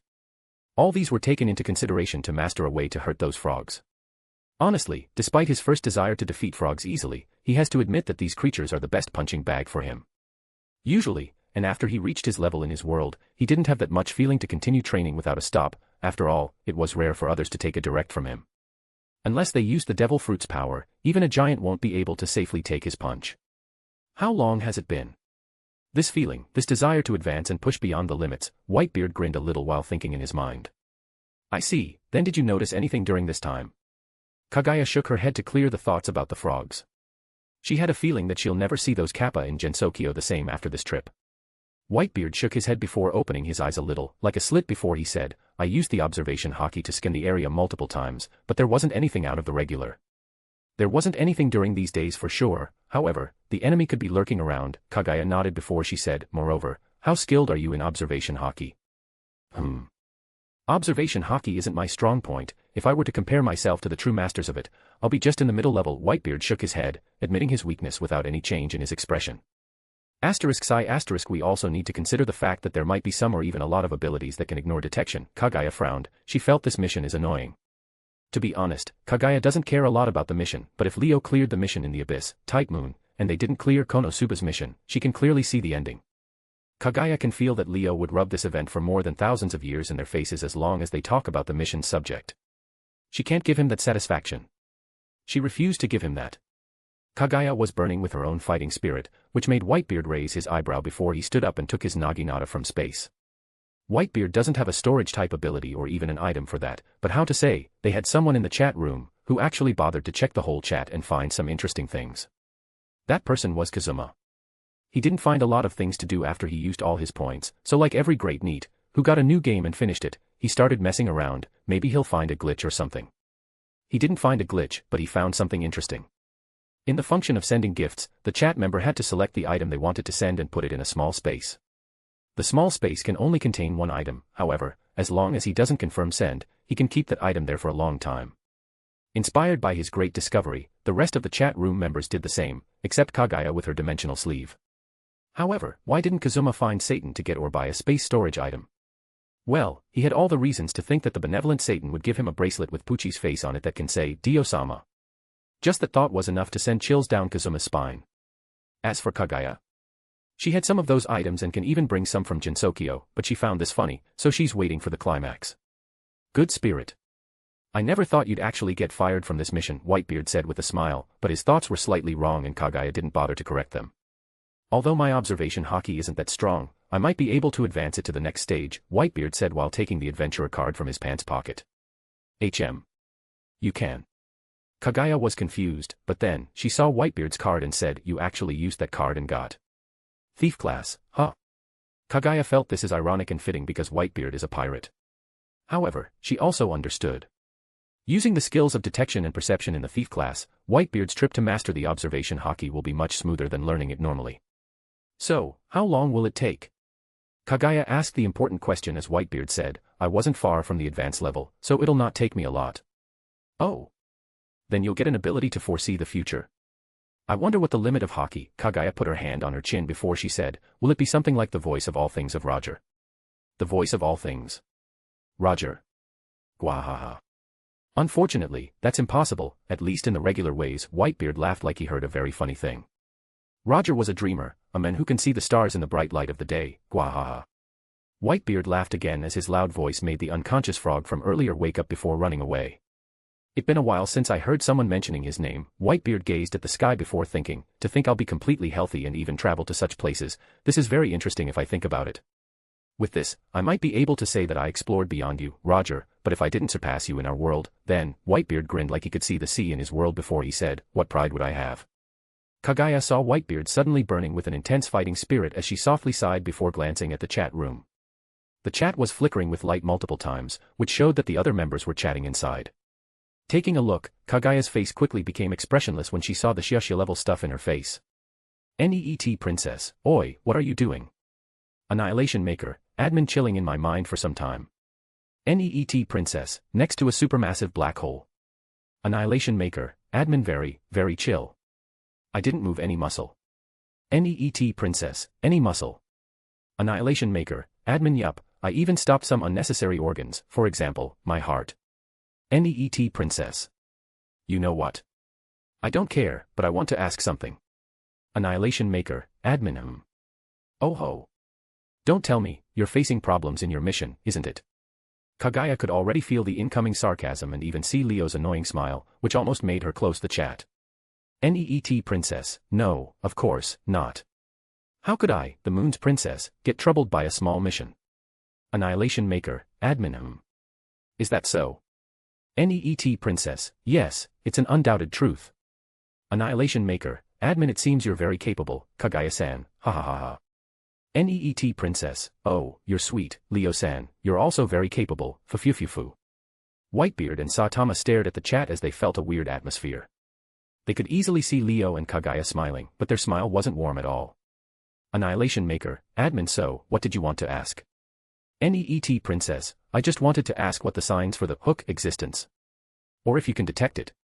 Annihilation Maker, admin the hook. Who told you that you had one on your side? Neet princess, what do you mean? Annihilation Maker, admin as far as I know, there's two ways for the multiverse space to breach the world's barrier and the hook is just one of them. Neet princess, what is the other one? Annihilation Maker, admin I don't know. Neet princess. Kaguya felt all her motivation was extinguished before she sighed and typed. Neet princess, then can you detect something with your clairvoyance if I started a stream? Annihilation Maker, admin well. No. Neet princess, you're technically useless, Leo-san. Annihilation Maker, admin oh really, Kaguya-san. I wonder who is asking me now. Both of them started using the Japanese honorifics as the weird atmosphere appeared again. Annihilation Maker, admin I won't hide it, I'm not in my best conditions now and even if I was, I wouldn't be able to detect anything. Those intruders can resist my clairvoyance. Neet princess, the abyss wasn't easy, huh? Annihilation Maker, admin of course, it isn't easy. To be honest, if it wasn't for the change in the scenery here, I would be blackout currently. After all, I slept for only 2 hours, 21 minutes, 41 seconds, 34 milliseconds, 2 microseconds, and 13 nanoseconds, probably. I'll black out at any moment, so if you have a question, say it now. Neet princess, very specific, huh? Won't you come to this mission? Annihilation Maker, admin no, my mind, soul, and body are all against that idea and I won't give any blessings to that world. Neet princess, blessings. More like curses, Mr. Satan. Annihilation Maker, admin Kaguya, everything in this world has positive and negative sides. Blessings are just curses that you didn't know their consequences, and curses are just blessings that you didn't know their benefits. Neet Princess, here a better question, why are you suddenly wise? Annihilation Maker, admin a beast's perk and staring at this black singularity of death might have an effect too, well, until we meet again. 3, 2, 1. Annihilation Maker, admin, is offline. Asterisk sigh asterisk more questions, Kaguya sighed as she closed the chat room, but her eyes flashed. There's another method to invade the worlds, a method that Leo doesn't know about. Kaguya is determined to know it before she'll rub this fact in Leo's face. Whitebeard stared at Kaguya, whose fighting spirit was ignited again, before he shook his head and walked away. For someone older than him, she sure has a completely young and childish mentality. Whitebeard went away as the golden-red sunset shone brightly on this fantasy world, leaving the one in wonder for what is going to happen. Chapter 124, Konosuba Side Part 9. After some time, the night arrived quickly as the golden sunset was replaced with a black sky filled with stars. Under the silver light of the moon, the world became quieter, but it never stopped. In the forest far away from Axel City, a young man was dashing from a tree to another. His speed was beyond what the eye could follow, leaving a shadow in the night. Despite that, his movements didn't cause any sound, like he wasn't there at all. The tree branches only swayed a little, like it was the wind moving them. Once in a while, the shadow's speed will accelerate a lot, turning into a flash before slowing down. In the darkness of the night, Kyle was traveling at his fastest speed in the wild, even accelerating his speed using a shadow step skill. It has been a full day and night in his journey towards Axel. Although the journey is long because he has to run from another kingdom, his speed is more than enough to cross this long distance in less than 3 days. It would have been less if he didn't have to take breaks. No change in the mission. Glancing at the side mission, Kyle narrowed his eyes while concentrating on jumping with quick speed. However, Kyle couldn't help but think about this mission. Looking at the unchanged progress, a frown appeared on his face. Should he feel happy that the competition is low, or maybe he'll arrive first? No, on the contrary, Kyle has a bad feeling about this side mission, especially after he headed to Axel. Usually, the players will feel happy with having a special mission, but no, for those who understand a little about the horror space, a mission like this means a good reward, yet a big danger. Moreover, this special mission seems much more tolerant than usual. Although death missions are rare in the horror space, having a special mission with no punishment is playing on Kyle's nerves. If Kyle saw at least one of the 2 devices being planted, he'll not be like this, but no progress, and a place like the main plot location is very suspicious. After all, those who love to get in conflicts will surely go to the protagonist's location and try to fish for benefits.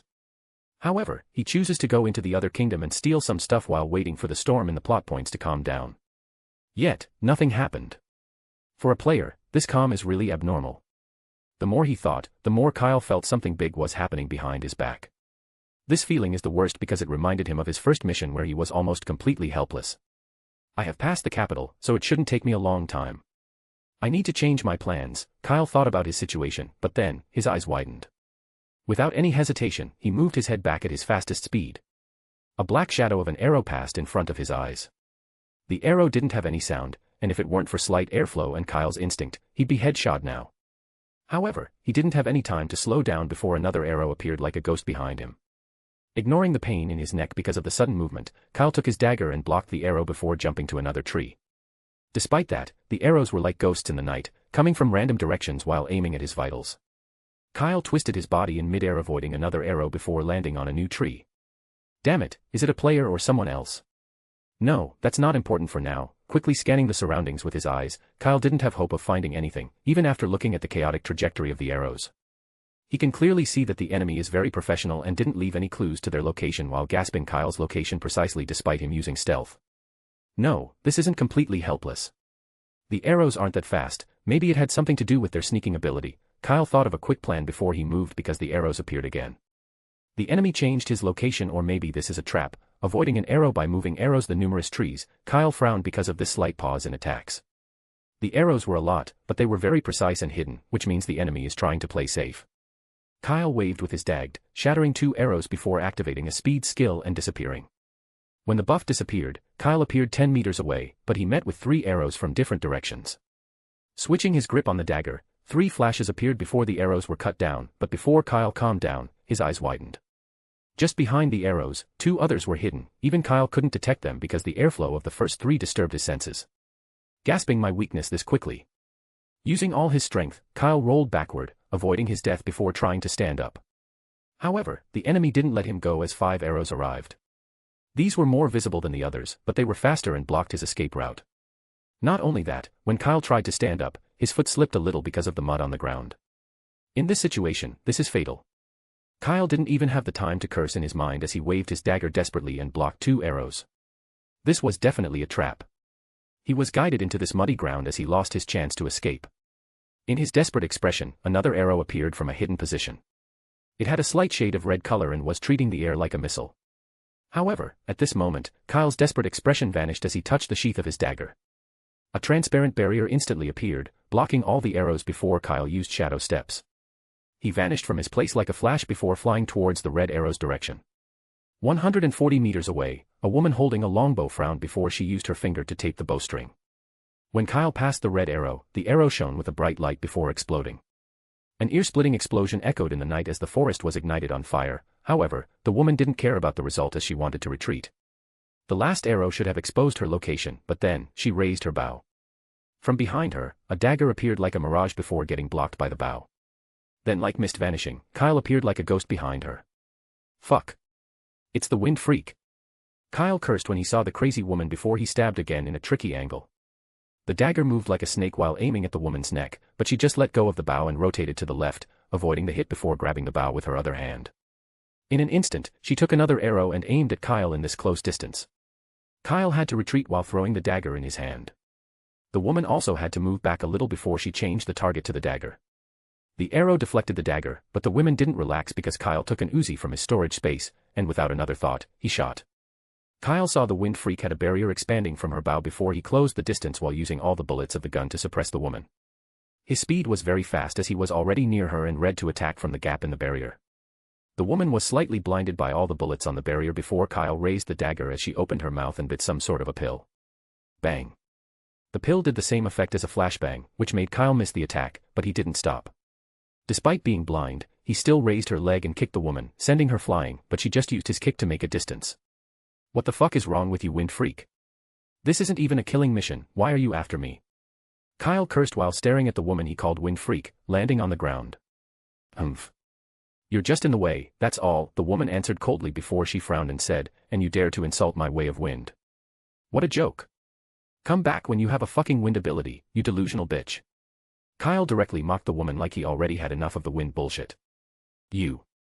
Clenching her teeth, the woman stared at Kyle with hatred as the pupils started to grow larger, almost covering all the green color in her eyes. Is that the gene lock? A terrible chill engulfed Kyle's mind, but he quickly calmed down. Are you wasting that now? Or do you really have the confidence to catch me now? If you had a good wind ability, that might be possible, Kyle said with a smile because he knows that there's no way that the women have a high-ranked gene lock. Tisk. The woman calmed herself as she stopped the skill activation. She's well aware of how slippery her target is, so she just missed the chance and now Kyle should have a couple of ways to escape. It's not like she didn't want a wind skill, but in the horror space, you can't always get what you want. A normal wind skill is useless for her at this stage while the strong one will cost a lot and won't necessarily be the best option to get stronger. Kyle also secretly breathed a sigh of relief. Gene lock is one of the signature skills that separate them from the world's aborigines. Although it's risky to get and expensive, even at the lowest rank, it can turn a pussy of a man into a killing machine. Then what do you want? The woman asked with a cold voice. She didn't have any good impression of Kyle, especially when he always called her a wind freak while her name is Susan. That was one of the reasons she wanted to kill him. Cooperation, and before you laugh or sneer, tell me, did you feel something wrong in this mission? Also, don't tell me you didn't notice that the chest drop became almost non-existent in this world. Kyle's words made Susan frown, like recalling some of those accidents. The chest drop is like loot. Killing people or creatures from the world will lead to a chance for a chest to drop. The drop chance and rarity are related to the strength and luck of the player, but in this world, it became almost non-existent, which made Susan and Kyle feel something off. The monsters chasing after her, almost falling from a cliff, and some other accidents that made her doubt her luck. Susan didn't understand why, but that didn't stop her from grinning and saying, cooperation. On what basis? Stabbing each other in the back. Of course, what else would the cooperation be? Kyle lifted his eyebrow as Susan lowered her bow slowly before she said, then, what do you suggest? If the cooperation between them was something else, both of them will not accept it. They know that only benefits were the reason for them to be here, so a small cooperation while guarding against each other is the best for now. Of course, if this was a killing mission where you can get a player chest, it'll be a different story. I assume you're going to Axel, right? Let's take a step back and try to gather information from the nearest towns before advancing any further, Kyle said as Susan pondered for a moment before agreeing. Although her style is to sneak and kill from afar, she had to admit that the situation is so weird. I see, then happy cooperation. Kyle jumped from the tree and got closer to Susan to handshake, but she made some distance calmly while walking forward before saying, from you look, you should know this world better than me. I spend 3 missions in movies world. I forget anime's world exist. He might be trying to act nicely, like a sign of goodwill, but Susan knew he's just trying to close the distance because close combat isn't her strong point. Kyle waved his hand like he didn't care at all. He didn't bother answering Susan because her words are basically trying to get information for free. However, this conversation raised some doubt in Kyle's mind. I have only been to movies world, this has to be the first anime one. Why did I forget about this? Suddenly, Kyle frowned, but he hid it from Susan as they sprinted to the next town. However, how could he forget that the horror space mainly consists of movies theme worlds? Only because he was a part of a big guild, he knew about Konosuba's secret information. But if this was the case, then why didn't his guild master tell him about this? Kyle kept those doubts in his mind, but he already changed his plan. At the first sign of things going out of control, he'll immediately abandon the mission because at that moment, the danger will surpass the benefits. Probably, Susan is thinking the same. After all, their lives are more important. Meanwhile, at Axel's town, 2 shadows were jumping from one building to another. However, no one could spot them, like they didn't exist. These thief's skills are really convenient and effective. Leon couldn't help but to be amazed, even if she had them for a couple of days. Unlike the normal assassins, who need to take years of training, just having a card and some skills allow a complete novice to perform some very difficult skills, even some abilities that match Tygus. At first, this made Leon sigh for how lucky this world's people are. Leon-san, why are following me? Again, Chris, who was wearing a mask, said with helplessness while looking at Leon. She sighed when remembering how Leon actually spotted her at night, trying to steal from the same noble. That situation was really awkward as Chris didn't find a way to explain herself. Why can't I follow you? You've to admit that we make a good team to steal from the rich. Leon landed on top of a building as Chris held her forehead and said, no, I'm not stealing, I'm just... What? Then taking those expressive and rare artifacts isn't stealing, huh? Interesting. Leon's look made Chris blush because she really can't explain it. Also, I'm disappointed. Leon's words made Chris tilt her head in confusion. I thought you're professional. We, true thieves, never steal, we only borrow. Leon made Chris stare at her with a blank expression before she said, borrow. Yes. We only borrow, just permanently. Leon saying those words with full confidence made Chris sigh again before jumping away. Wait for me. Leon said before following Chris. They are both going to the same noble mansion anyway. However, Leon had another goal aside from making some money. The noble they're robbing have good connections to the guild and the capital because his son works in that branch. She wants to borrow some papers and documents from his office, nothing more. After all, what the guild announced for adventurers isn't fake news or lies, but they don't always say the full story. Leon felt like she's working a lot these days, but this is worth it because she had her plans in mind. With those thoughts, Leon increased her speed, turning into an unnoticeable black spot with Chris. Chapter 125, Konosuba Side Part 10. Asterisk thud. Asterisk. With the sound of a heavy stack of papers being slammed on the table, Leon stared at everyone in the room before she said, I finally found something while all of you are being lazy. In Kazuma's mansion, everyone gathered here while staring at Leon and her heavy stack of papers. Kaguya was calmly sipping some tea, Kazuma was yawning, Whitebeard was cleaning his naginata, Misaka was staring at the Thunderstone intensely, Megumin was laying her head on the table after she used all her mana, and Aqua was drinking in the morning, but Kazuma was too lazy to care about her. After joining Chris yesterday, Leon entered the noble office in a friendly manner and borrowed some papers. Actually, she just saw the word, report from the capital, and took all the papers away. So, she took them out before continuing her adventure in the night, until she came back and found everyone here. Nah, come on, where do you see me lazy? Kaguya calmly slipped some tea without opening her eyes. She was almost melting on the chair with a blissful expression on her face. She has to admit that having a special chef for herself is one of the best things that happened to her, which says a lot for someone who lived a long life. We're very productive people, always on the move. Calling us lazy is like saying that the sky isn't blue. Kazuma nodded seriously while grabbing a piece of cake from the table. Actually, the sky is purple. It's blue just because our eyes are more sensitive to the blue color of scattered sunlight. Also, the sun emits a higher concentration of blue light. Misaka added from the side with a reflex, but Kazuma cut her off. Let's keep it civil and don't jump into science, thank you. Misaka glanced at Kazuma before noticing that everyone else in the room was confused by her words, so she puffed her cheeks before staring at the Thunderstone. But we're really not lazy. Look, even Kazuma volunteered to become a bait if things didn't work out, Kaguya said calmly while looking at the heavy stack of papers. Yes. Kazuma subconsciously nodded his head before he snapped and said, Oi. I never said such a thing. No, wait. You're the reason for my bad feelings these days. I can't possibly understand what you are saying. Kaguya just looked to the side, completely denying Kazuma while taking a note of his sharp feelings for trouble. Enough with your nonsense. Can your information locate the problem here? Whitebeard said while looking at the papers, but actually, there's no way he'll read them.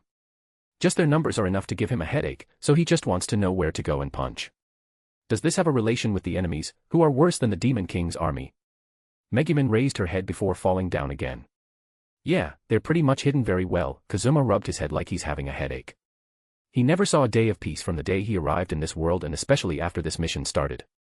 Can I ask why you know about them while the kingdom is completely ignorant? Megumin looked at Kazuma, who just sighed, and said, do you want to keep using explosion magic every day? Megumin lowered her head again, like she was chanting a curse under her hat. Sip anyway, the clues are leading to the capital, right? Kaguya took another sip before asking Leon, who almost had enough and was just about to explode from anger. It's the largest forest in the capital's south. Some adventurers groups got attacked by the so-called monster that used arrows. The shape or type of monster is completely unclear because the victims didn't see it, yet, they only called it a monster because of these people's habits. Leon's words were clear. People in this world won't assume the killer is a human because humanity is really united here. Although there's selfishness and fight for benefits, but how could Leon put it nicely, they are too dumb for deep schemes. So, their thinking will always go for monsters, and especially the Demon King's army. Although we can't deny the fact that it might be a new monster, we can't ignore the possibility. Leon finished what she had to say before she sat down and took a piece of cake for herself. Kaguya frowned because of Leon's words. Looking at the papers, the murder actually killed some adventurer parties, which means she can rule out the cheat holders. After all, they are too happy-go-lucky and dumb for this. Next is the Demon King's army, which is more likely the source, but Kaguya didn't remember any plot in Konosuba for this event. Maybe it just didn't appear in the original, but it also raises the doubt. There's no helping it. Stopping her train of thoughts, Kaguya sighed helplessly before making up her mind. Did you figure it out? Kazuma asked, but Kaguya just shook her head and said, no, but I'll. What do you mean? Kazuma had a bad feeling about this. I didn't want to use this, but it's the time to affect the world. Kaguya smiled mysteriously, but Kazuma widened his eyes at the key words he just heard. Bibakana, impossible. Kazuma stood up in a hurry, but Kaguya calmly lowered her cup and said, now, witness the power that'll change all what you know about the world. The world. When the cup of tea touched the table, a wave appeared from Kaguya as a center. The wave made a weird noise while changing the colors of the surrounding, then everything stopped. People, animals, the wind, everyone in the room, and everything else was paused in its place, leaving the world in complete silence. Time has stopped moving. Kaguya stood up slowly before her seat before grabbing a paper from the stack. This paper had the story and names of the party that survived and reported the murderer. Walking away from the table, Kaguya suddenly stopped and stared at Kazuma. Thinking for a moment, she walked towards him and took the sword at his waist. Kaguya can easily choose if a target is affected by her ability as she releases the sword. It's time to do God's work. She raised the sword as it reflected the light before a faint whisper was heard, WWRRYYY. Without stopping, Kaguya flew out from the window at a very fast speed. Her spirit power made her like a meteor in the sky before she landed near a particular store. Entering it quickly, Kaguya spotted a beautiful woman with brown eyes and long brown hair. She wore a long purple dress while standing behind the desk. Kaguya walked quickly and removed the time stop from the woman and said, Wiz, wake up, I need your help and fast. Kaguya-san. How did you come here in What is happening? Wiz was surprised because Kaguya suddenly appeared, but then, she noticed the frozen world. Wiz is a lich and the owner of the magic items shop in Axel. She's one of the Demon King's generals and a very strong archmage. In Kaguya's opinion, she's actually a very good person in the middle of this retarded world. In this period, Kaguya visited almost all the important places in Axel and one of them was Wiz's shop, so she knew her very well. No time to talk or explain, I need you to teleport me into the capital.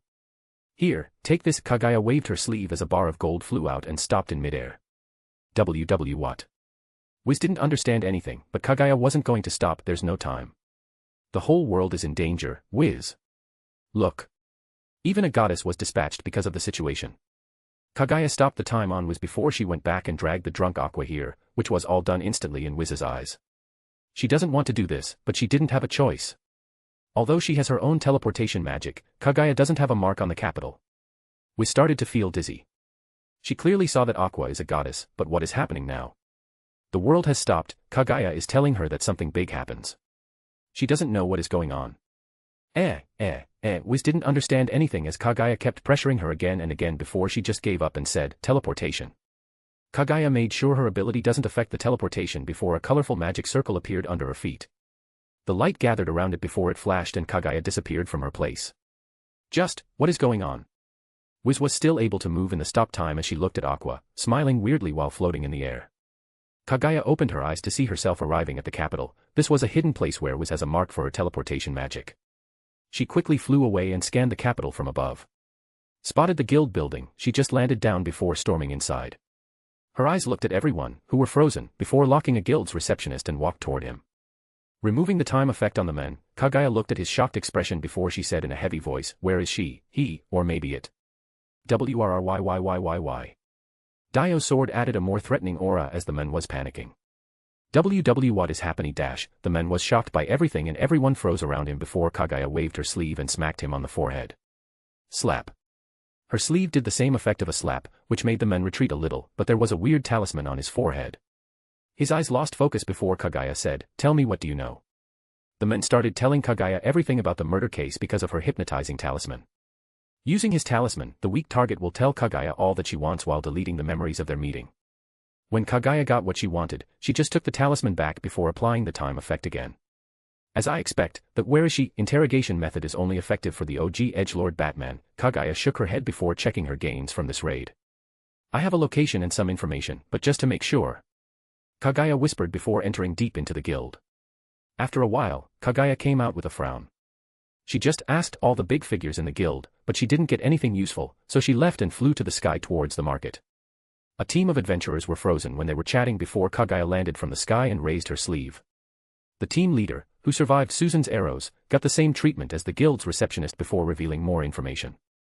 Out the capital, in the South Forest. Near the Griffin's hunting ground, Kaguya got a more precise location before she flew in the sky. Her speed was like a missile in the sky, breaking the sound barrier before reaching the location.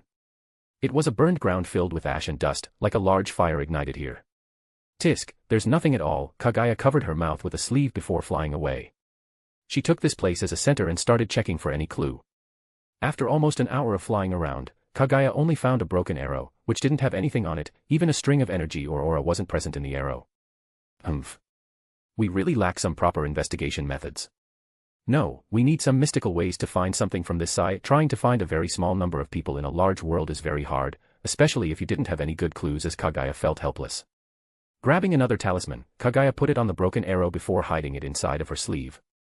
Maybe it could provide a good clue and assistant in the future.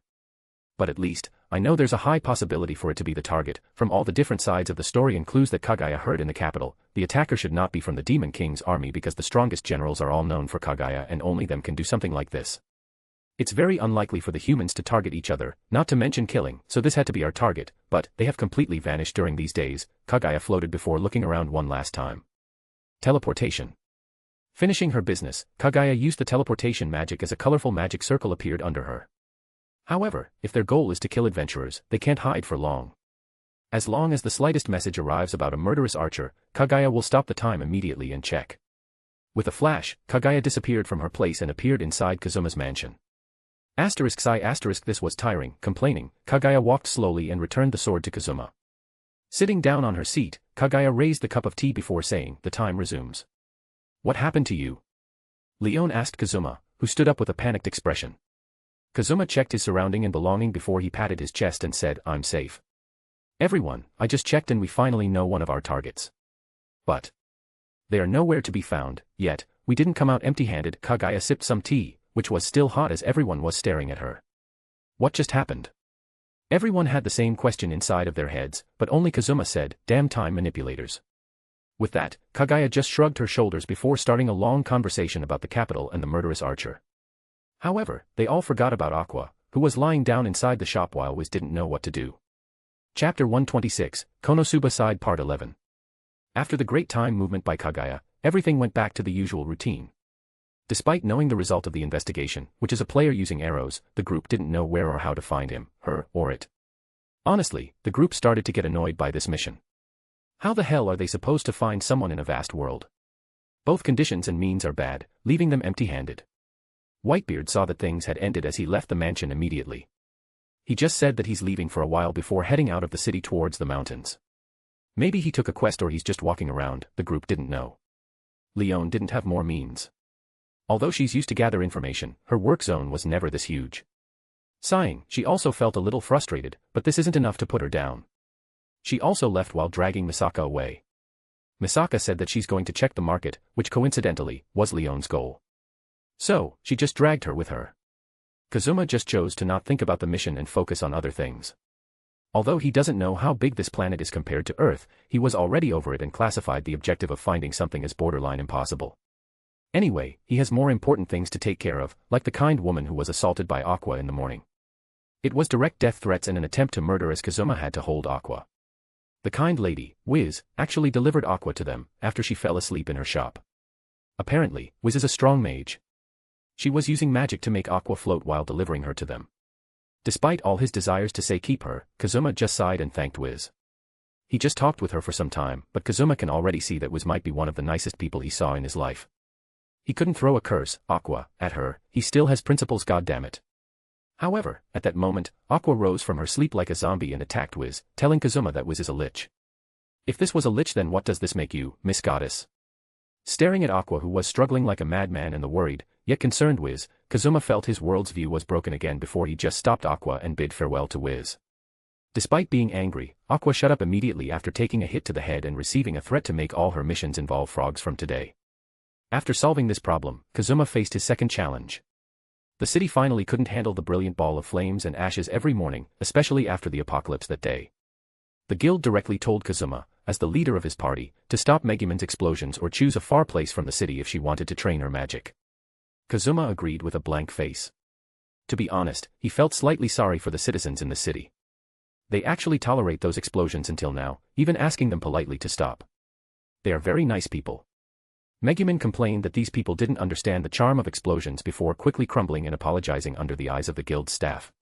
Meanwhile, in a place near the forest outside of Axel, two tigers-like monsters were walking and trying to find prey. Suddenly, their ears raised up, and stared to the side. The sound of leaves and twigs getting broken alerted the two monsters, but then, they saw three humanoid figures. Spotting the prey, the tigers wanted to lurk around. However, the sharp voice of wind was heard before their heads were pierced by small objects as the blood bloomed like a flower. The bullet is a bullet, and the gun is a gun. I still have no idea why people say they are a bullet or a gun. Do they want to shoot themselves? Kazuma lowered the sniper rifle in his hands when he confirmed the death of the monsters. With a quick turn, the rifle magically transformed into a pistol before Kazuma turned around and said with annoyance, "How far is this place? You shitty neat, how did you find a way to cheat?" Ignoring Kazuma's question, Aqua directly pointed at the pistol. "Shut up, useless goddess, you send a lot of heroes all these years. Do you think it's impossible to find one or two cheat items?" Kazuma retorted directly while giving Aqua, "Are you dumb?" look. "Really? But I don't remember giving something like that." Aqua frowned while trying hard to remember. "Do you recall what did you eat yesterday?" Kazuma shook his head as Aqua was directly confused because she didn't even remember that. Megumin watched Aqua and Kazuma's exchange before she said, "Let's move, the faster we are. The faster we finish this nonsense." Kazuma was still going on at it with Aqua before he reacted instantly when he heard Megumin. "No. The faster I can use my explosion magic."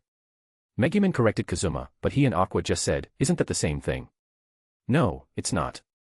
Megumin waved with her staff while her eyes glowed red, like she won't accept this humiliation against explosion magic. After getting the notice from the guild, Megumin decided to change her usual place of training, which made her fall into some trouble. When using her magic, she'll lose all the power to stand up, which means she needs a helper. Everyone left in the morning, leaving only Kazuma and Aqua as they were forced to go with her. Mainly because Kazuma doesn't trust Megumin's choice of place and he isn't settled by leaving Aqua alone. From his experience, Aqua will surely do something that'll increase his debt if he left her alone after the accident with Wiz. So, they gathered here as Megumin wasn't satisfied with a normal place and started a journey to find the so-called perfect spot, also known as the nuclear testing site for Kazuma. Also, Kazuma is avoiding the crazy night woman in the guild, so he chooses to leave early. Anyway, can you just choose a place? Kazuma lacked any motivation as he looked at the forest around him. He just remembered that day on the ship, when Leo told him about getting his own nuke. He never thought it'll be like this. No, he should have known that Leo was a natural-born devil, even before he became Lucifer. Anything he says has a bad twist in the middle. No, for the explosion magic to show its true might, a good place is required, Megumin said with her eyes glowing as Kazuma started to think if she was looking for a sacrificing place. There isn't anything special on this side of the forest, but it's been a while since I checked, Aqua shrugged before Kazuma said, Oya, Oya. Said the goddess that doesn't know the guild place. You shitty neat. Aqua was furious before quarreling with Kazuma, but Megumin stared at Aqua with pity. She heard from Kazuma that Aqua is delusional and thinks she's a true goddess, even Megumin couldn't help but feel sad for her. With this period, the group went further into the forest while trying to find a good place to try the nuclear weapon. Meanwhile, Kaguya felt that this is one of the worst times in her life. At first, it was good to run around Axel, but now, Kaguya started to get fed up. However, what makes it worse is the fact she can't do anything about it. Kaguya began to feel that someone or something is insulting her majesty and IQ during these days. Like she was some sort of a joke to watch. Don't ask her how she felt it, but it was annoying and making her mad. However, what is it? A higher being, multiverse space, or the world? The more she thought about it, the worse her mood became. Kaguya already started to feel that the world is trying to make fun of them, especially if she thought about it, Konosuba is a comedy world. Don't tell me that the world is trying to make a big joke using them. With just that idea, Kaguya's mood hit the rock bottom. Why does she feel this is correct? Ignorant of Kaguya's conspiracy theory, Misaka and Leon were walking around in the market. Axel's market wasn't that big, instead, it was slightly small. It mostly contains the daily necessity of citizens and some equipment and items for adventurers. Despite that, the market was crowded with people, old and young, buying or selling their goods. So, why are you dragging me around? Misaka said with a frown while looking at Leon, who was checking some stores. Oh, come on. Don't be like that. We're both coming here, so why don't we stroll together? Also, what do you want to buy? Leon waved her hand and said with a smile. She didn't seem to be concerned about Misaka's frown at all. Misaka clenched her fist as she calmed herself a little. She didn't know why, but she had a feeling that Leon is laughing at her actions, like it's very amusing. I'm looking for a holder for the Thunderstone. I can't keep it in my hand all the time, Misaka shook her head before walking again.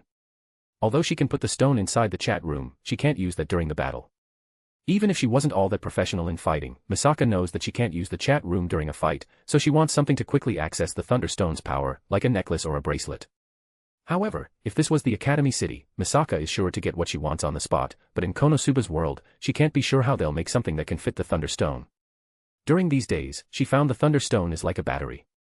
It can generate and attract the electromagnetic fields easily, allowing Misaka's power to grow and reduce consumption greatly. So, you want a necklace or a bracelet to hold the stone, right?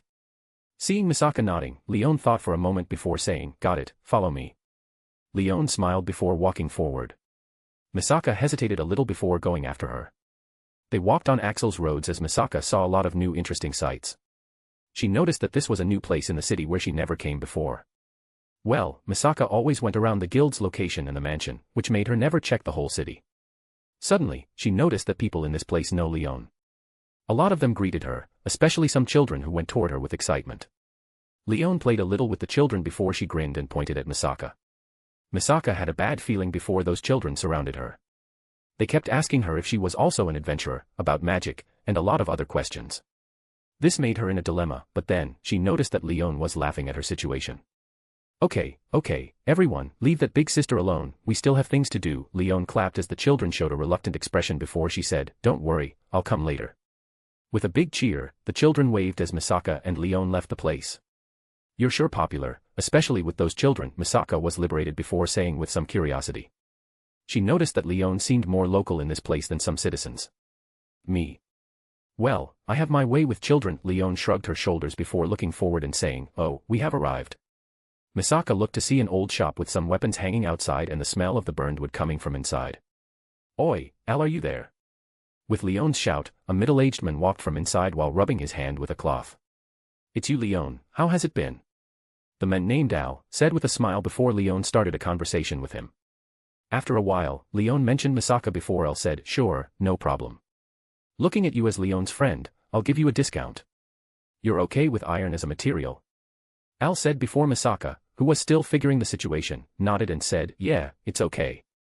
It's settled then, let me measure the gem, Al said before Misaka gave him the Thunderstone. He was surprised when he looked at the stone, but then, he just measured it before giving it back. When it's ready, I'll tell Leon. She's always hanging around here anyway, Al took the material before waving goodbye to the two girls and entered his shop. Well, that's it. Let's go, Leon called Misaka back to her senses before they walked away. During the journey, Misaka looked at Leon for a while, which made the latter notice that and said, Is there something? You blend very well with this place, Misaka thought from a moment before saying what was in her mind, which made Leon chuckle and say, of course, as an assassin, you need to learn how to blend with your surroundings. Also, I grew up in places like this, so it's like returning home. Places like this? Misaka asked before Leon looked at her oddly before tapping her forehead while saying, this world or at least the city condition isn't all that bad, it even made the slums look quite good. This is the slums. Misaka lifted her eyebrow before looking around. Even if it didn't look that different, it was truly in a slightly more bad condition than the main area of the city. Yeah, this is the slums. Sigh, although this place is quite unbelievable to me to be so, Leon sighed while looking at people walking around. To your world, right? Looking at Leon, Misaka couldn't help but blur out, when she recalled the information that she learned about Akame Ga Kill's world before recognizing what she just and apologizing to Leon. Don't worry about. How much do you know about my world? Leon looked at Misaka, who said, not that much, except basic understanding. That's good. I thought you're like those 3-inch. Leon scratched the back of her head before she winked at Misaka and said, that was just the past, let's not think a lot about it, okay? Can I ask about what happened after we left? Misaka asked before Leon said, sigh, you're still asking. Well, it isn't that important, but do you know how much trouble you caused? Leon just waved her hand before becoming serious, which shocked Misaka. What? After you blew up the empire, the whole pressure on the revolutionary army increased by 10-folds. Luckily, I got the taiga back, or else. Leon started to complain about the situation she had in the past days in her worlds as some sweat appeared on Misaka's forehead. She first talked about the citizens that Palkia teleported from the empire. Honestly, that was a big pain in the ass according to Leon. They had to sit in camps, build houses, and try to provide shelter and safety to those people. At first, it was a very tiring job, but then, with the power of Taigas, especially Susanoo, who built houses like the greatest builder in the world, the pressure lowered a lot. This also worked out because the army always thought of going to battle in a far place, so there's a lot of tents and materials to make camps, especially danger beasts to hunt for food. Susanoo? A god. Misaka recovered from the embarrassment before she asked when she heard the name of a god from Japanese mythology. What? No, he's a taigu. Anyway, let me continue then. Leon began to talk about the war that almost started. With the message of the empire vanishing and the taiga gone missing, all the other countries saw the empire's land as a big pie, ready to be split and eaten. However, after getting the taigu, the revolutionary army quickly found people, who were compatible with the wide-damage taigu, and sent them to battle. Getting some losses against the taigu's users and knowing that those weapons still exist with a huge army, the other countries stopped temporarily. I am sorry. Misaka bowed as her face was very red. All the things were caused because of the chat room members, as Misaka didn't know what to say except apologizing. Nah, don't be. Even if the situation was bad, it was far better than the estimated situation after the war with the empire. Also, you guys didn't have a reason to help us nor care about our condition. Leon shrugged like she didn't care a lot, but looking at Misaka's face, she sighed before saying, but count it as selfishness, I want to thank you. In Misaka's surprised eyes, Leon said, I had a feeling, but after joining this chat room, I was completely sure about the end of my team and friends. Although you guys' solution wasn't the best, but for me, it was quite satisfactory, so this extra work is worth it. Leon smiled brightly, leaving Misaka in a sigh as she didn't know what to say. As they walked, the two of them already left the slums before Leon said seriously, now, we're in a pretty much stable situation, but another problem appeared. From the north, Isdeth and her army learned about the Empire's situation. According to Boss, Isdeth won't run from a battle, even if her life is on the stack, especially without her taigu. She'll surely take her army to fight us. So, it's time to kill that general and remove the last bit of that cursed empire, Leon said with some hatred as her killing intent followed out, giving chills to everyone in the street before she returned to normal. I see. Although I don't think I can do much, if you need me, I'll help, Misaka said seriously, but she only got a laugh from Leon, which made her blush and scream, what's funny? Nothing, you're really cute. Leon's laughter made Misaka grit her teeth. Don't think about it too much. We, the night raid, can manage. Also, I don't think you're really helping in those bloody situations, little girl. Leon's words made Misaka silent because, deep in herself, she knew that's true. However, I still wonder how my team will handle the period of peace after everything gets settled. After all, we have a lot of special guys with us. Leon sighed again before shaking her head, but even if she was smiling, her eyes still had some worry. Because the unknown third party, chat room, destroyed the empire, the revolutionary army doesn't have any problem with taking its place. They were even considered heroes by citizens. So, the night raid became one of the strongest forces of the army, without the need of getting dispatched. However, Leon isn't sure how the particular members of her team will deal with the situation after the period of peace comes. I see, maybe we can make them help us. After all, we are after some enemies in other worlds, but I don't know if the chat room will accept or even have this option. Misaka talked seriously to the surprised Leon before she remembered something and said, also, according to our rules in the chat room, the day raid rules and night raid sucks. PFFF. What the heck are those rules? Ha ha ha ha ha. Leon couldn't help it as she started laughing before she looked at Misaka and said, I changed my mind, you're absolutely cute. Come and give big sister a hug. What? Misaka wanted to run, but Leon was quick as she hugged Misaka and started to mess her hair. However, and unfortunately, Leon didn't seem to be capable of reading the invisible sign around Misaka that only a few can perceive, which said, warning. High voltage. The electricity suddenly appeared and shocked everyone in the street before a scream filled the surrounding. Chapter 127, Konosuba Side Part 12. In the castle above the cliff next to the forest, a gloomy aura was radiating slowly into the air. The old castle that was abandoned for years became more creepy, even the animals and insects didn't dare to get closer. Inside of the castle, several corpses and skeletons can be seen walking around or just standing in their place. However, even if they were still, they would immediately move away, when a particular undead in a mage robe arrived. In the middle of the castle's hallways, Lich was walking slowly while thinking about his plans. After the first accident, he has to admit that these days are quite peaceful, almost like death. Anyway, Lich found this peace to be weird and even stressful. He knew that these feelings are because of his usual habits as a player. After all, they basically don't have the luxury to relax a lot during missions, but this mission is weird. How it can be weird? Well, even if Lich rejected his humanity like he heard from a certain player, the species change in the horror space are somehow special. Unless you completely desire to change, you'll never truly become a part of the said species in the horror space's eyes. This came from a rare message that appears to certain players. Do you really want to change? Yes. Or no. The message was short, and for Lich, it's funny. Is the overbearing horror space actually asking for consent? Except for the first invitation, messages like this were rare, and even slightly unheard of. However, even if the message still didn't appear in front of him, Lich can't see a real serious change in those who accepted, except they were slightly stronger obviously. Or maybe he doesn't know many details. Regardless, Lich remembered this information by talking with Beldia, an undead with a lot of feelings, he must say. For all the reasons, why does this mission sound all this friendly? It's so friendly, it gives the dead Lich chills, of course, not as much as the Axis order. Now, I think about it. Didn't the idiots Zhang brothers chose to go to Axel? Lich remembered a certain 3 players, who supposedly went to Axel, as his expression twisted a little. Let's say, his relationship with those 3 players wasn't friendly. This was confirmed again when this mission started. When he first arrived in this world, he bumped into Zhang's brothers. 3 dumbass wearing an Ahigo hoodie didn't think twice before attacking him while declaring a robbery. However, when Lich summoned his army and tried to catch them, they used some sort of a stun skill. All the undead around them were paralyzed, letting the 3 brothers run away, but he wished it ended like this. The 3 brothers gave him a middle finger while screaming from afar that he was a coward, cursing him multiple times, and saying he can't catch them. Lich obviously used his army again, but those players were too slippery, just running and jumping around. This didn't end until Lich summoned the Bone Dragon, which made the 3 brothers curse one last time before stunning the dragon with a strong skill and running away without looking back. Lich swears if he saw them again, he'll sacrifice their souls in the most painful way he knows. Hold on, if they went to Axel. Why the hell this mission is still incomplete? Suddenly, Lich finally realized the critical problem. How could 3 top players, even if they were annoying, not finish a simple mission in a newbie town? The Zhang brothers are kinda special. Their strength is only top level when they fight together, but they also aren't weak individually and use the most disgusting, yet effective abilities in fights. They all have the 8th, 9th, 10th rank in the arena of the first floor in the horror space. Lich himself is ranked 5th in the arena, so he got harassed for some time by these 3 brothers because they couldn't defeat their next opponent, so they used the free chance to pick on him as a spellcaster. Anyway, Zhang's brothers are masters of running and crowd control with their stunt, silence, bleeding, and other debuff skills. Even if there was something in Axel, they could easily run around it. Unless they couldn't run around it this time. More and more thoughts filled Lich's head, making him look gloomy. But then, the whole castle trembled and a red gleam shone on everything.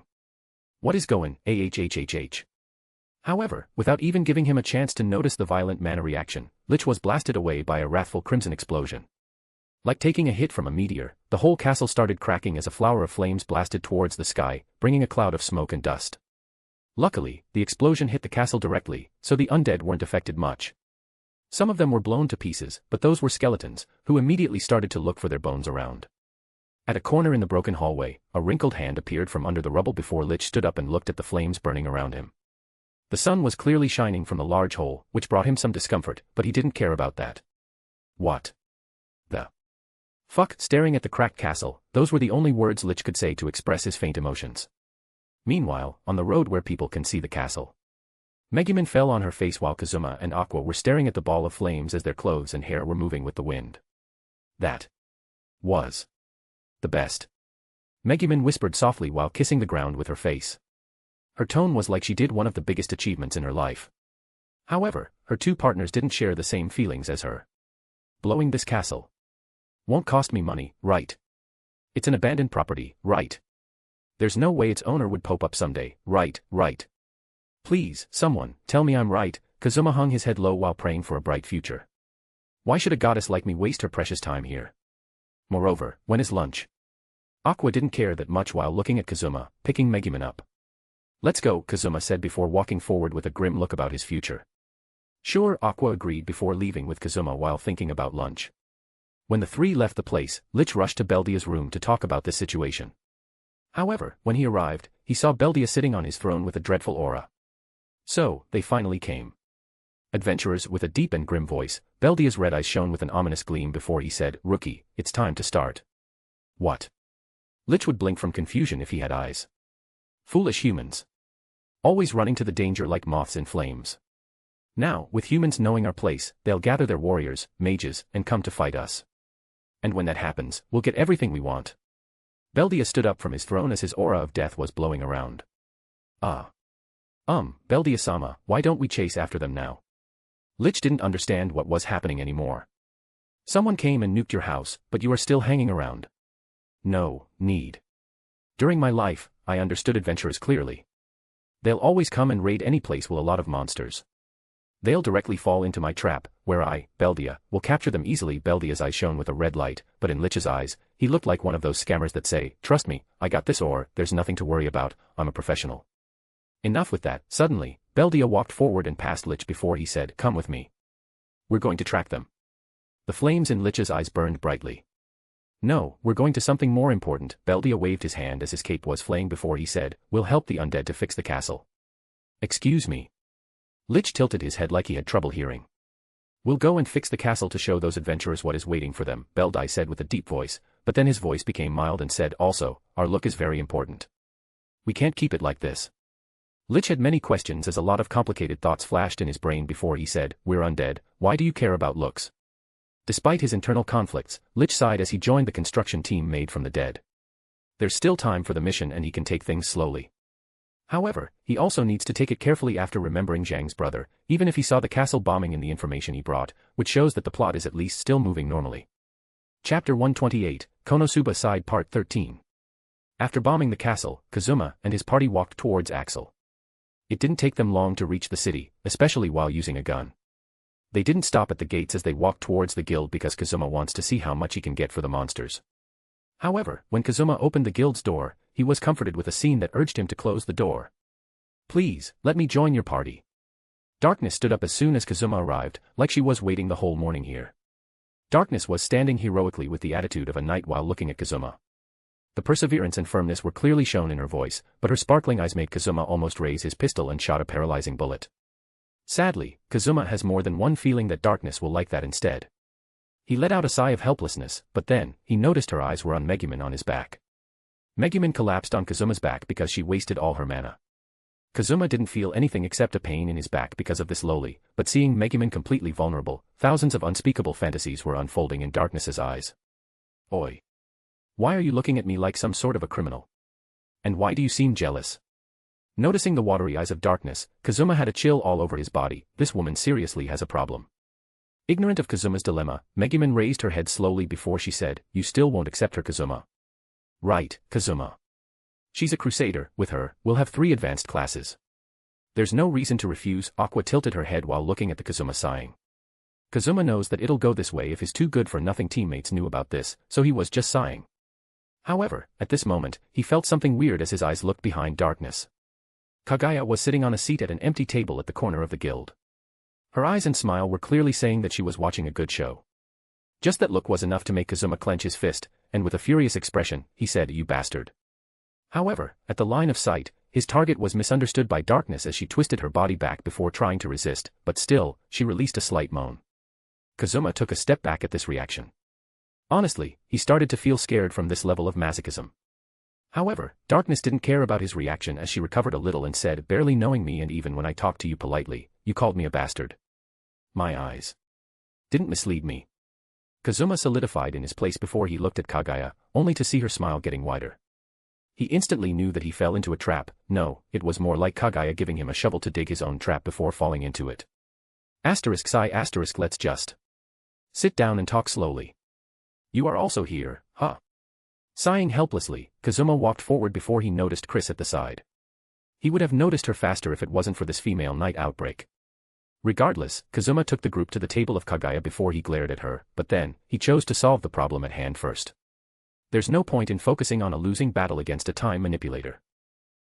Dropping Megumin on a seat, Kazuma and Aqua sat down next to Kaguya while facing Chris and darkness. Even if he knows it's hopeless, Kazuma tried to be logical. He explained his goal of defeating the Demon King while saying it's one of the strongest beings in the world. Then, he said the possible consequences of the failure in such a quest. However, and to his helplessness, Megumin stood up with a grand declaration before she fell down on the table because she still didn't completely recover. A female knight is always looking forward to being caught by the Demon King, then being subjected to all the ill treatment. Darkness's response rendered the whole group speechless. "Hey, Kazuma. After listening to what you said, I think we also should back out. The Demon King is really dangerous for us," Aqua whispered to the annoyed Kazuma as he covered his face and said, You of all people should be the most motivated. PFF. Hearing the strange sound, Kazuma looked to the side to see Kaguya holding her laughter back. "You know. Everything you're doing is basically useless," Kaguya said with a bright smile. "What do you know?" Kazuma snapped as he stood up, but Kaguya just covered her mouth and said, "A lot of things, especially about here." Despite the confusion of the others, Kazuma knew what Kaguya was talking about. She was talking about the plot of his world. Darn it, I swear that I'll never try to act cool again. Kazuma started to regret not asking for his plot, and he knows that Leo and Kaguya won't say it. No, there's still a chance. As long as new members who know my show entered the chat room, I'll be able to scam dash. I mean, ask them nicely. Kazuma started from now to prepare to trick the new members in the chat room. Suddenly, when Kazuma was thinking and Kaguya asked Megumin about the castle bombing, a loud sound echoed all across the city, like an emergency warning. Hearing the voice, Kazuma figured that it was Luna, the receptionist of the guild, calling all the adventurers because of an emergency. Without any delay, the whole city was in an uproar. Citizens were running away, fleeing to their homes before closing the doors and windows. The adventurers in the guild also moved quickly, grabbing their weapons, and storming outside the guild. Crap, what's happening? A monster invasion of some kind. Kazuma exclaimed before he jumped from his seat to check the situation outside. Darkness, Aqua, and Chris also ran immediately while following behind him. Megumin, who couldn't muster any strength, was left as she said, "Hey, wait for me."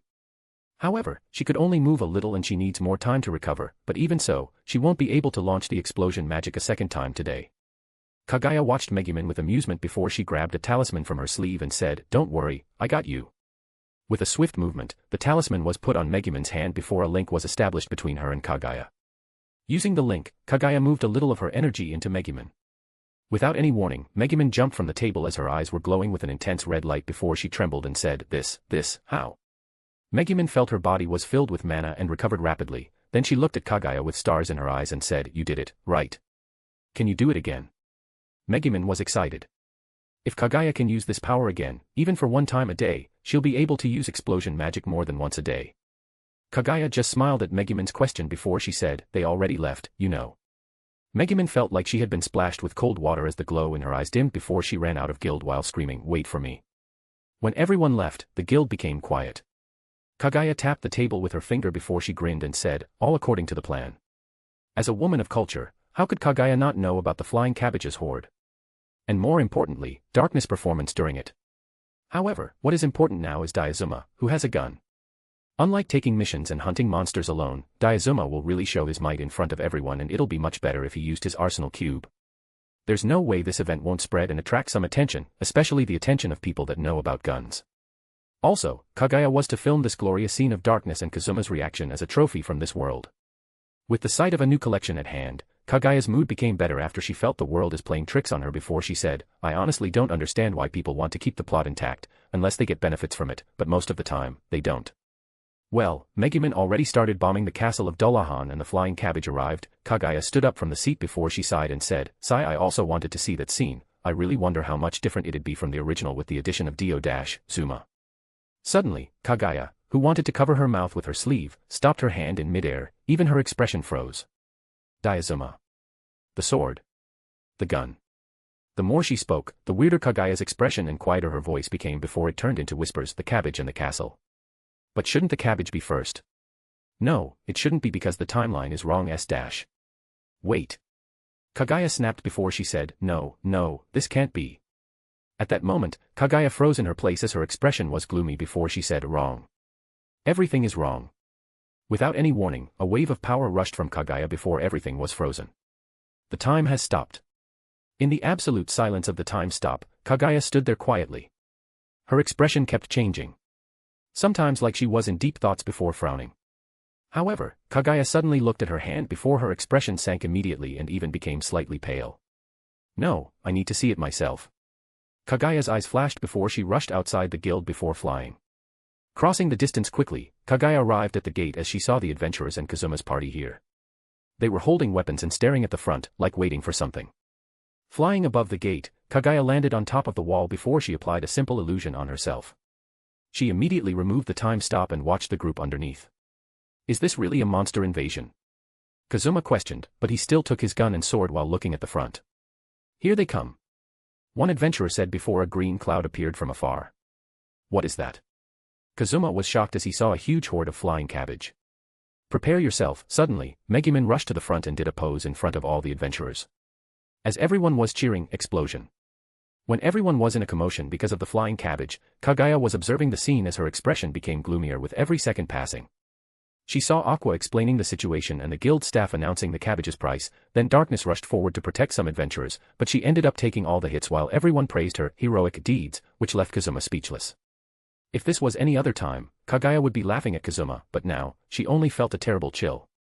When she saw Megumin's using explosion magic, her expression sank completely as her face became paler, even her body shivered a little.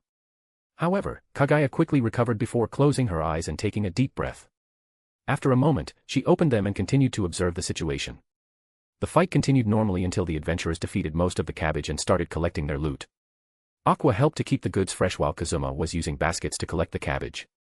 Suddenly, Misaka and Leon arrived at the scene. It seems they were late because of a certain accident, however, Kagaya only clicked her tongue when she saw this.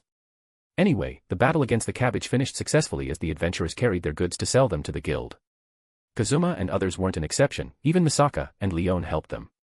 Time passed quickly when someone is focused on something as the dinner time arrived when everything was completed. The adventurers gathered at the guild to have dinner, which was mainly dishes cooked with the cabbage. It was a very popular ingredient. Kazuma's party with Leon and Misaka gathered at the table and had dinner. They can't believe that some cabbage can taste this good, which made them wonder if they gave it to the octopus chef. Good sir, I look forward to working with you. Darkness smiled brightly while extending her hand for a handshake. Kazuma was completely helpless as he just accepted it. During this dinner, Darkness finally joined Kazuma's party, even if Kazuma was completely annoyed. Actually, he isn't against Darkness joining if she was slightly normal. After all, she's very beautiful, but she's also a complete masochist, a masochist of the higher levels. This made Kazuma wonder if he'll ever have a normal teammate at this rate. Did anyone see Kagaya? Misaka noticed someone missing as she asked, but Kazuma just waved her hand and said, probably spreading pain to the world, don't worry. Although the explanation is far-fetched, everyone knows that Kagaya will be okay. After all, her eternity manipulation isn't to be scoffed at. Meanwhile, Kagaya was on top of the guild's building, staring at the moon in the sky. Her long hair and dress were moving with the wind, which made her look more beautiful under the moonlight, but her expression was completely gloomy. To think it'll be like this. This is really ridiculous. Kagaya glanced at the guild under her before she sighed and looked at the moon. Her mood was very heavy now. Every single thing that happened during this period was wrong in Kagaya's eyes. If any other person witnessed these events, he might not notice something, but Kagaya, who watched Konosuba and joined the chat from the start, knows how wrong this situation is. She closed her eyes and remembered all the plot of Konosuba and all that happened during this period. First, they came to this world via the chat room. Meeting with Kazuma was simple as he introduced Aqua to them before they got the adventurer cards. Everything was pretty normal. In the following days, they went to hunt the frogs. However, Kaguya focused on a certain scene. It was on the last day they were hunting frogs. The day when Aqua said her encouraging words to Kazuma before falling in a puddle of water because of Mudkip. After that, Kazuma and Aqua met Megumin for the first time. Only when everyone from the chat was far away from them. Then, Megumin joined Kazuma's party after she and Aqua got eaten by the frogs. More and more memories kept racing in her head. Kazuma refuses darkness, then learns the steel skill from Chris, and Misaka tells Kaguya about what Kazuma did to Chris. Today, Megumin used an explosion on Beldia's castle while the flying cabbage arrived and darkness joined at the dinner. However, nothing of this should happen because Konosuba's plot was destroyed from the first days. How? Well, Kazuma in the original show had to work with Aqua for some weeks to buy equipment, but at this time, that didn't happen because Leo gave him Dio's sword. From that point, coupled with the marvelous butterfly effect, everything should be changed, or at least be much different than the original, and it did, well, until this mission started at least. Even if the chat's members interfered, the events would still maneuver around their actions and made the perfect adjustment to move according to the original plot. Like Kaguya's explosion made Megumin's attack the castle early, and because of Kazuma's change, the cabbage's arrival was delayed until he talked with darkness. Kaguya looked at the moon as she remembered a certain line in the original and in this timeline. A phrase was said by Megumin at the first meeting. That we would meet is a fate chosen by the world itself. Kaguya smiled helplessly before she said, "What kind of bright, yet shady foreshadowing is this?" Foreshadowception. Of course, if the correction was simple while slightly looking like the plot, Kaguya won't be like this. What made her really shocked and even slightly scared was a simple, trivial thing that happened earlier. If I didn't give Megumin the talisman of mana, she wouldn't be able to use an explosion against the cabbage. Kaguya looked at her hand as she was in deep thoughts. If Kaguya didn't interfere, the plot would have been changed, but unintentionally, she helped in the correction of the plot. This was enough to send chills down her spine. The whole world was moving toward the plot, like it being guided by something. However, the correction was so perfect that it even made Kaguya feel okay. Because even if she did notice this, she'd help Megumin to recover to join the battle on her own. And his party behind the scene is without a doubt, the world's will of Konosuba. There's no other explanation. But why? Why is the world's will doing this? Recovering the plot in a way that it even made them help without knowing. What is the goal of this? Why does it want to keep the plot in its original form or at least very close to it? Does it want to confuse the players or something else? I don't know. Kaguya felt she was at the end of her wits. The information is too little and she doesn't know anything deep about this mission. However, now Kaguya is in front of a difficult situation. Will she tell the others about this or not? This crossroad has both advantages and disadvantages, but Kaguya didn't take long to decide. There's nothing about it, I'll tell them. Sigh, this is really getting out of hand, Kaguya sighed before staring at the moon in the sky to calm down. In the chat room, there are some unwritten rules that anyone slightly smarter can guess easily. In the subject of telling the other members about their futures, she, Leo, and Kazuma look at the situation first. They won't say anything if one of these conditions were fulfilled. Is it funny, like with Kazuma? Do they want to know, like with Saitama and Whitebeard? Is it appropriate to say, like with Misaka? Misaka's world, Toru, is the top level of danger. No, it's the extreme level of danger. If they told Misaka about her future and she went to destroy the level 6 shift program now, she'll affect the Upside Down Man, Alistair, plans. If something happened to his plan, Alistair won't hesitate to flip every stone in the Academy City to know what happened. No, he'll even check Adams if necessary. And now, it's one of those situations where she needs to talk about this because things went out of control, or she should say, they are strictly under control. Chapter 129, Konosuba Side Part 14. After a long day of cabbage hunting, the city recovered its calm and the night arrived. The night passed calmly and peacefully on Axel City, like the morning uproar and warning alarms didn't happen at all. Kazuma, who went to sleep early, kept wondering why did the city and the guild exaggerate their reaction to some flying cabbage. Again, Kazuma failed to understand his world's logic. This day was tiring for adventurers because of the battle against cabbage, but they also got a good amount of money from it. Kazuma was particularly satisfied by his gains during this battle. Using a shotgun to shoot freezing bullets at the cabbage, Kazuma managed to gather quite a lot. Apparently, his luck played a role and he got some good cabbages from that battle, which sold for quite a sum, letting Kazuma see some light of hope to clear his debts. It seems he's really kinda fitting to be a merchant according to the guild lady. However, Aqua kept staring at him with blank eyes. Kazuma could feel like she was looking at some sort of a cheater, which in fact, made him feel great. Like he's using a hack or cheating in front of the GM, but the GM can't do shit about it. Although Kazuma doesn't count Aqua as the GM, even if she was responsible to send the reincarnators from Japan, that feeling was great nonetheless. Honestly, Kazuma felt that his mental stress during all these days has been cleared by a lot, even the world seemed brighter. However, that feeling only lasted for one night. The next day, in the mansion, on the breakfast table, Kazuma clapped his hands, took a very deep breath, and said, "Can you repeat that?" Slowly. Kagaya sighed helplessly while looking at everyone's astonished reaction before repeating her words. On the table, everyone gathered to have breakfast, but currently, only the chat members were capable of moving because Kagaya stopped time. Megumin, Aqua, and Darkness didn't need to hear the next things, nor Kagaya planned to involve them in these complicated things. Using time stop to have meetings, probably only a few like Kagaya could have this luxury. After preparing the place, Kagaya started telling everyone about her discovery as she watched their expressions becoming odd, solidifying, then turning into pure shock. Just the look of their mouths opening and closing a couple of times made Kagaya feel funny, but she didn't have the mood to laugh. "So, this is what I noticed after these days. You might think I'm overthinking it, believe me, I also want to believe that, but I really can't ignore it like this." Kagaya took a deep breath after telling everyone everything she knew. The biggest and heaviest responsibility that someone can have is the responsibility of others' lives, especially if they were your close ones. Although Kagaya lived for a long time, witnessed a lot of things, and these things almost lost their meaning for her, she still didn't lose all her compassion. Living for a long time can turn even a dumb and pure person into someone who can see through people easily, which drastically lowers the number of people who you can call friends. So, Kagaya really cherished those who trusted her, especially to leave their backs for her. She doesn't want her hiding for information, especially this important piece of intel, to be the reason for anyone in this room to get hurt. Clearing her thoughts, Kagaya observed the people in the room. Leone covered her face with her hand as she smiled wryly. For something like this to pop up in the morning, she really felt a great need for a beer right now. Misaka was still opening her mouth and closing it, like she wanted to say something, but didn't know how. Her mind is currently chaotic. She wants to say this is unscientific, but after all that she witnessed here, the clarification of science became very pale and almost completely meaningless. "I see." Kazuma, who was affected by the modern era's information, was the first to recover before he crossed his arms, leaned his back on the chair, and said, "So, what to do now? If it's like what you're saying now, then what's the point of doing anything? After all, it seems like all fate is controlled by a great god," Kazuma said with annoyance. "Nobody likes to be controlled like a puppet, and he's no exception to this. Putting like that, I see the situation took a very weird turn." Leone shook her head, but from her facial expression, Kagaya can see that she's also uncomfortable by this.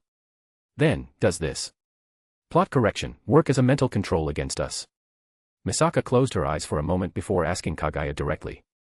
Her eyes mean no joke, and that question made Leone and Kazuma stare at Kagaya because this is really a very, very important question that'll determine a lot of things for the future. Although I can't say that I know a lot, but I can assure you that we're not mind-controlled. It's just, if my theory is correct, this world's will is too sly and good at manipulating the situation by using different events and actions. Kagaya shook her head while calming the chat members' suspicions. Also, this world's will know us. Kagaya's words made Kazuma frown and ask, "What do you mean?" "It knows us very well. It can guess our choices and prepare to use them to correct its plot without making us feel anything wrong. Also, if this chat room wanted to control us like that, it'll not invite any member who knows the world's future." Kagaya talked slowly as she stopped and let everyone comprehend the current information. Indeed, if the world's wolves wanted some puppets they could control using the plot, they would never send an invitation to someone like Leo, Kazuma, and Kagaya. Also, from what they have seen these days, the world's wills, even if they are still mostly mysterious, seem to be sincere in making this chat room. Everyone breathed a sigh of relief. As long as it's not a mental control, the situation can still be salvaged. So, in the meantime, what we'll do? No, here a better question: if the world's will is correcting its plot, what is the reason for doing that? Tricking the players or preparing a stage? Although he asked, Kazuma didn't expect an answer as he leaned his head back and closed his eyes. Preparing a stage, huh? Like chess pieces being placed in the correct time and place. Misaka said as she was trying to find a good reason, but the electric sparks on her forehead showed that she isn't calm. "I see the latter is most likely. After all, a commander will always want to make use of his troops to the maximum," Leone said with a smirk, but apparently, she wants the most casual about this. As an assassin, she is used to taking missions and being ordered by the higher-ups. Seeing the conversation become more and more intense, Kagaya tapped on the table before she said, "Let's calm down for a moment and not antagonize one of our bosses casually without any proper evidence. It still didn't cause any unfavorable situation for us to be this wary." Kagaya's words calmed down the heated discussion as the chat members sighed. To be honest, this situation is really nerve-wracking. "I see, then let me ask again, what we'll do in the meantime?" Kazuma opened his eyes and asked Kagaya. Misaka and Leone also stopped and waited for Kagaya to answer. Sigh asterisk, Kagaya sighed helplessly because it seemed that the temporary position of the leader went to her. The chat room doesn't have a clear leader and probably will never have. This is an unwritten rule agreed upon by all the current members. Everyone here has their own goals, morals, principles, dreams, way of thinking, and pride. Putting a leader on different people from all over the worlds will produce more negative effects than positives. Not to mention who might join in the future. After all, the multiverse is very vast. So, everyone completely agreed to help and listen to each other without any clear leader as long as it doesn't affect their principles. Even Leo, who is the admin, completely agreed on this. The only time a temporary leader is being nominated is when the situation needs someone to organize it. So, everyone will listen to that person to guide them while putting their trust in him, her. In other words, the leader is someone who works overtime in this chat room during the said mission, which is why Kagaya was sighing, but who made her seem the most reliable during these times. Just as I said, let's not antagonize our boss and think about our future moves. And for this, we have two ways: keep playing along while checking the situation, or we'll actively wreck the plot, leaving no chance for it to recover. Kagaya waited for everyone to digest the current information before she continued. However, the two plans have a very critical condition. Which one? Misaka asked before Kagaya answered directly. Will I tell you about this world's future or not? Kagaya's words made everyone silent as they looked at Kazuma, whose subject is mostly about him. Feeling everyone's eyes, Kazuma took a deep breath before he said, although I really want to know my plot, especially from you two assholes, but let's hear the benefits of the two ways. Everyone continued to look at Kazuma as Kagaya smiled and said, there's not a big effect, at least for us, but if we use the fist way, we can always switch to the second one at any time. And if we wreck the plot, the first way will be completely inaccessible, which is probably wrecking all the world's will's secret goals or preparations. So, will we put our trust in the world's will? Kazuma said as he closed his eyes and started thinking. After a moment, he sighed and said helplessly, well, fuck me, this is still my world, so let me give it a chance. I really feel that this will haunt me in the future. Despite his completely annoyed and helpless face, everyone was able to see Kazuma in a new light as Leon tapped his back. Oi. What was that for? Kazuma questioned this out of nowhere act, but Leon just smiled before sitting down. So, it's settled. We'll continue in our lives, but I need you to report to me what happened with you at the end of the day. Although I don't dare to say I'm completely correct, I can see a little of why the world's will is doing this. Kagaya grinned while standing up. Oh yeah. What happened, to be honest? Kazuma looked with a blank face at Kagaya. You're making me work overtime, so deal with it, Kagaya said as Kazuma and Leon looked at the side, like they didn't want to admit it as Misaka blinked at this situation. Oh, right, how do you plan on telling the old man? Leon suddenly asked because Whitebeard left and still didn't come back. Use the chat room and ask for his opinion, Misaka said as Leon tapped her forehead and said, ah, right. I completely forgot about it. It's really an easy way of communication, not gonna lie, Kazuma answered before he clasped his hands and looked at Kagaya seriously. This change made everyone look at him. Kagaya, before everything begins, I still have one thing I want to confirm, Kazuma asked as Kagaya signaled to continue before he said, my plot. Isn't that bad, right? Nothing bad will happen, right? Don't worry, nothing bad will happen. You'll even benefit from it. Kagaya looked at the confused Kazuma before she said, you'll become rich. Kazuma solidified in his place as his eyes became more serious than ever. Even Leon and Misaka felt the heavy aura around him before he asked in a deep voice, how much? You'll be able to give Aqua an allowance. When Kagaya finished her words, Kazuma moved immediately. Asterisk bomb. Asterisk. He slammed the table, but nothing happened to it because of the time stop as he stood up. I see, my world's will seems to be very good. With a deep voice, Kazuma left the table before moving towards the door. Opening his arms wide, like holding the whole world, Kazuma said, come at me, plot. Ha ha ha ha ha. With a very loud laughter, Kazuma left the room as the rest looked at the door and heard his voice become smaller and smaller until it vanished. Leon was still smiling and Misaka had a blank expression. The new light they saw was smashed by Kazuma in an instant. But you'll probably suffer from some mental traumas. Suddenly, Kagaya spoke as everyone stared at her. What? It isn't my fault he didn't wait. Kagaya blinked like she was stating the obvious, which made everyone speechless. With this, Kagaya removed the time stop before resuming their lives and mission after they explained briefly why Kazuma suddenly vanished for Aqua and the rest. When everyone left, Kagaya looked out of the window to see Axel City before she muttered, if my guess is correct, then in a week at maximum, we'll be able to see a result or we'll have to use the second plan. Looking at the clouds moving slowly, Kagaya finally started to feel that this mission began moving in front of her eyes, even if it was a very weird and surprising progress. Chapter 130, Konosuba Side Part 15. When everything was settled, the chat members went back to their usual lives, but they couldn't take it slow and easy like the last time. Although they choose to be ignorant about the plot temporarily, the group kept their eyes on all what is happening around them. Even Kazuma, who was feeling mentally tired these days, decided to focus on the bullshit that's happening around him. Kazuma's party kinda felt something different, but they shrugged it off as Kazuma continued his accompanying surveillance to Megumin and Aqua, just so they wouldn't cause something big. With everything happening, the last thing Kazuma wants is another debt on his head. If not for the cabbage, he'll be using stealth skill to be hidden from the store owners. Not only do they taste heavenly, but they're also a gift from heaven. These were Kazuma's thoughts when he was eating the cabbage cooked by the octopus chef as some tears slipped from his cheeks. Misaka suddenly became completely serious after the meeting. She started to get used to a certain usage of her ability, which is literally a radar.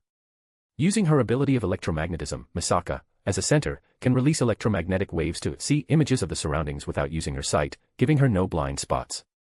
Even living beings can't escape her detection easily because they have bioelectricity inside of them. However, this ability strains her brain far more than regular calculations. The electromagnetic energy echoes a lot of information each time, even more, when Misaka holds the Thunderstone. For this, Leon chose to go with her as Misaka wanted to increase the detection range slowly. At this rate, time passed quickly until the second day, when Whitebeard came back. Apparently, he found nothing important was happening, so he wanted to roam this kingdom's interesting places. However, after reading the message in the chat room, he only responded with, "I'm coming back," and closed the chat. When he came back, Whitebeard went directly to Kaguya to understand the situation, but one thing was for sure, he was angry. Kazuma has to admit that he felt his legs weak when Whitebeard passed him that day.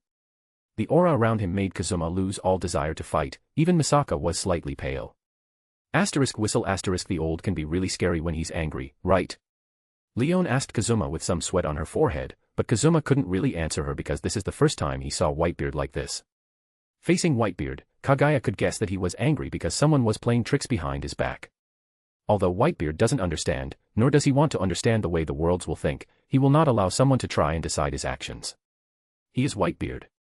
He prefers death than becoming someone else's puppet. He'll never fall down before giving his all. Kaguya sighed again as she really confirmed that the chat room really can't have any leader at all before she raised one finger to Whitebeard and said, "1 week." After a period of silence, Whitebeard released a deep breath from his nose before standing up and leaving. Despite his emotions, he didn't lose his rationality and had to admit that Kaguya's plan is the best for now, so he agreed to wait. But he really needs to cool down, so he went to Axel's fields. On that day, Kazuma sipped tea calmly as he watched some frogs flying in the sky from the window. It was a glorious sight that made him sigh and say, "Luckily, there's no PETA here." However, this didn't stop Kazuma from admiring the animal the fantastic fight between the frogs and Whitebeard. After that day's events, the time passed quickly as the darkness of night was replaced by the bright sunlight. Waking up early, Kazuma went with Megumin and Aqua to do another round of bombing on the poor castle. Darkness wanted to come with them, but she had to go to church with Chris, which made Aqua's expression darken when she heard the name of Eris Church. "I can't believe this. How could she choose Eris over the great me, Aqua?" Aqua was complaining because Darkness said that she doesn't have any desire to change her beliefs. Kazuma and Megumin were walking with a blank expression. They listened to Aqua whining all the way to the castle, even Megumin stopped casting a sympathetic look at Aqua. She's beyond saving, Megumin thought before looking at the castle at top of the hill while preparing to cast magic. Well, I don't know why.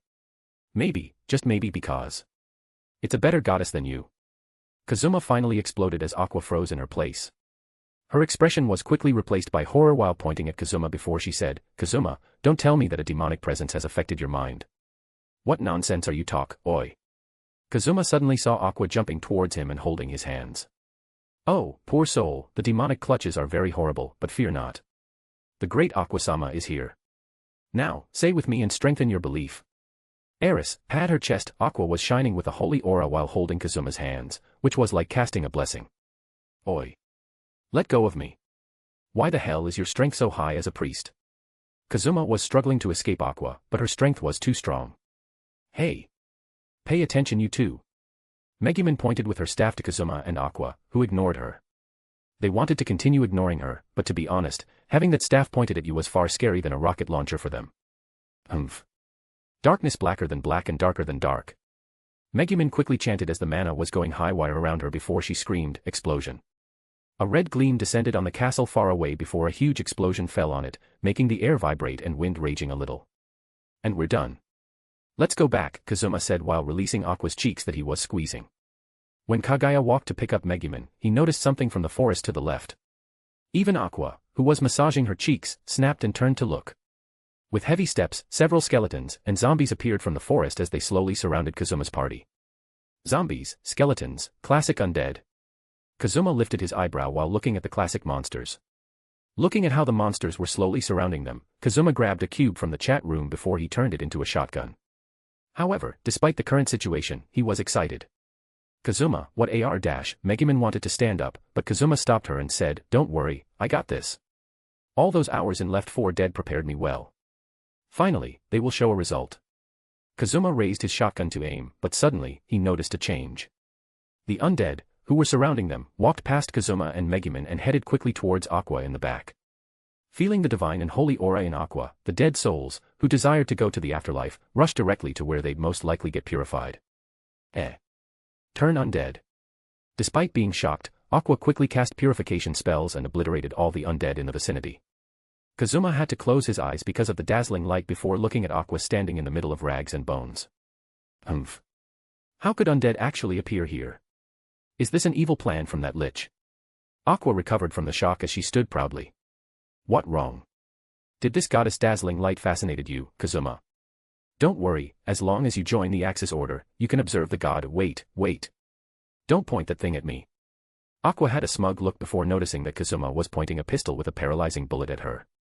Kazuma sighed and held his head like he received a headache before picking Megumin and deciding to return. He already had enough, especially after he wasn't able to test his gamer's skills. Aqua quickly followed them while looking around if another group of undead will appear. However, during their return journey, Kazuma thought about it before activating the chat and wrote a small report for Kaguya. He didn't know if the current undead were a part of the plot, but he felt that this change was worthy of a report. Meanwhile, at Kazuma's mansion, Kaguya was looking from the window before she noticed a message from Kazuma. Undead. Now. Kaguya frowned while reading Kazuma's report. This is a weird and a clear change in the plot. If the world's will is correcting the plot, then why did this happen? Because it was too small of a change, or... Kaguya started to think about the situation as she got a few ideas. First, a random situation because of the change in the plot can be ruled out because the world's will shouldn't let this happen. Second, this could just be Aqua's fault. Because of the holy aura, Aqua can literally work as a magnet to the undead, who seek the afterlife. Maybe the undead with Baldi felt Aqua's powers and went on their own. After all, Aqua didn't go with Kazuma and Megumin in the original. Third, this also could be Kaguya's fault. The event on the Apocalypse Day still lingers in the people's minds, so she wouldn't feel surprised if the Demon King's army started an investigation. Lastly, an irregular change, which has no relation to the original plot. Now, what to do about this? Kaguya started to think about the best form of action for now. Do they let this situation slide and keep walking with the plot while treating it as a weird coincidence, or check the situation? No, let's just check it out without affecting anything. After all, a little check won't hurt anyone, but just to be sure, let's see how it'll go first. Kaguya made up her mind before she noticed a notification in the chat room.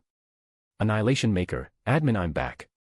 I have to say that the sleeping experience as an angel sucks, coupled with this morning, I prefer to never sleep again. Annihilation Maker, admin, well, you guys are still in the mission. Interesting. Looking at the asshole angel making his comeback, Kaguya blinked her eyes before they flashed. She wanted to ask about the situation they are currently facing. After all, Leo, the eldritch-looking angel, is a higher dimensional being. Unlike them, even Kaguya who lived for so long, he should be more aware of things like fate and destiny. However, before Kaguya started to type the first word, another notification appeared. And unlike the message one, this notification was big and all the members heard it. Gudako has joined the chat room. The literate or verbal laws are unable to convey what I want to say now, so no comment. Annihilation Maker, admin. Annihilation Maker, admin. Annihilation Maker, admin. Annihilation Maker, admin. Kaguya continued to look at Leo's messages of silence filling the screen as she lifted her eyebrow. However, before she focused on the new member, another notification came from the chat room. With the addition of the member, Gudako, a new channel, Chaldea, was created in the chat room. Member Gudako was automatically selected as the secondary admin on Chaldea's channel. Eggplant Kohai has joined the chat room, Chaldea's channel. Sword Mom has joined the chat room, Chaldea's channel. Kaguya stood there in disbelief. Another channel. New members? This was really something out of nowhere, but then, messages filled the screen. Annihilation Maker, admin, doesn't have the authority to permanently ban Gudako. Annihilation Maker, admin, doesn't have the authority to permanently ban Gudako.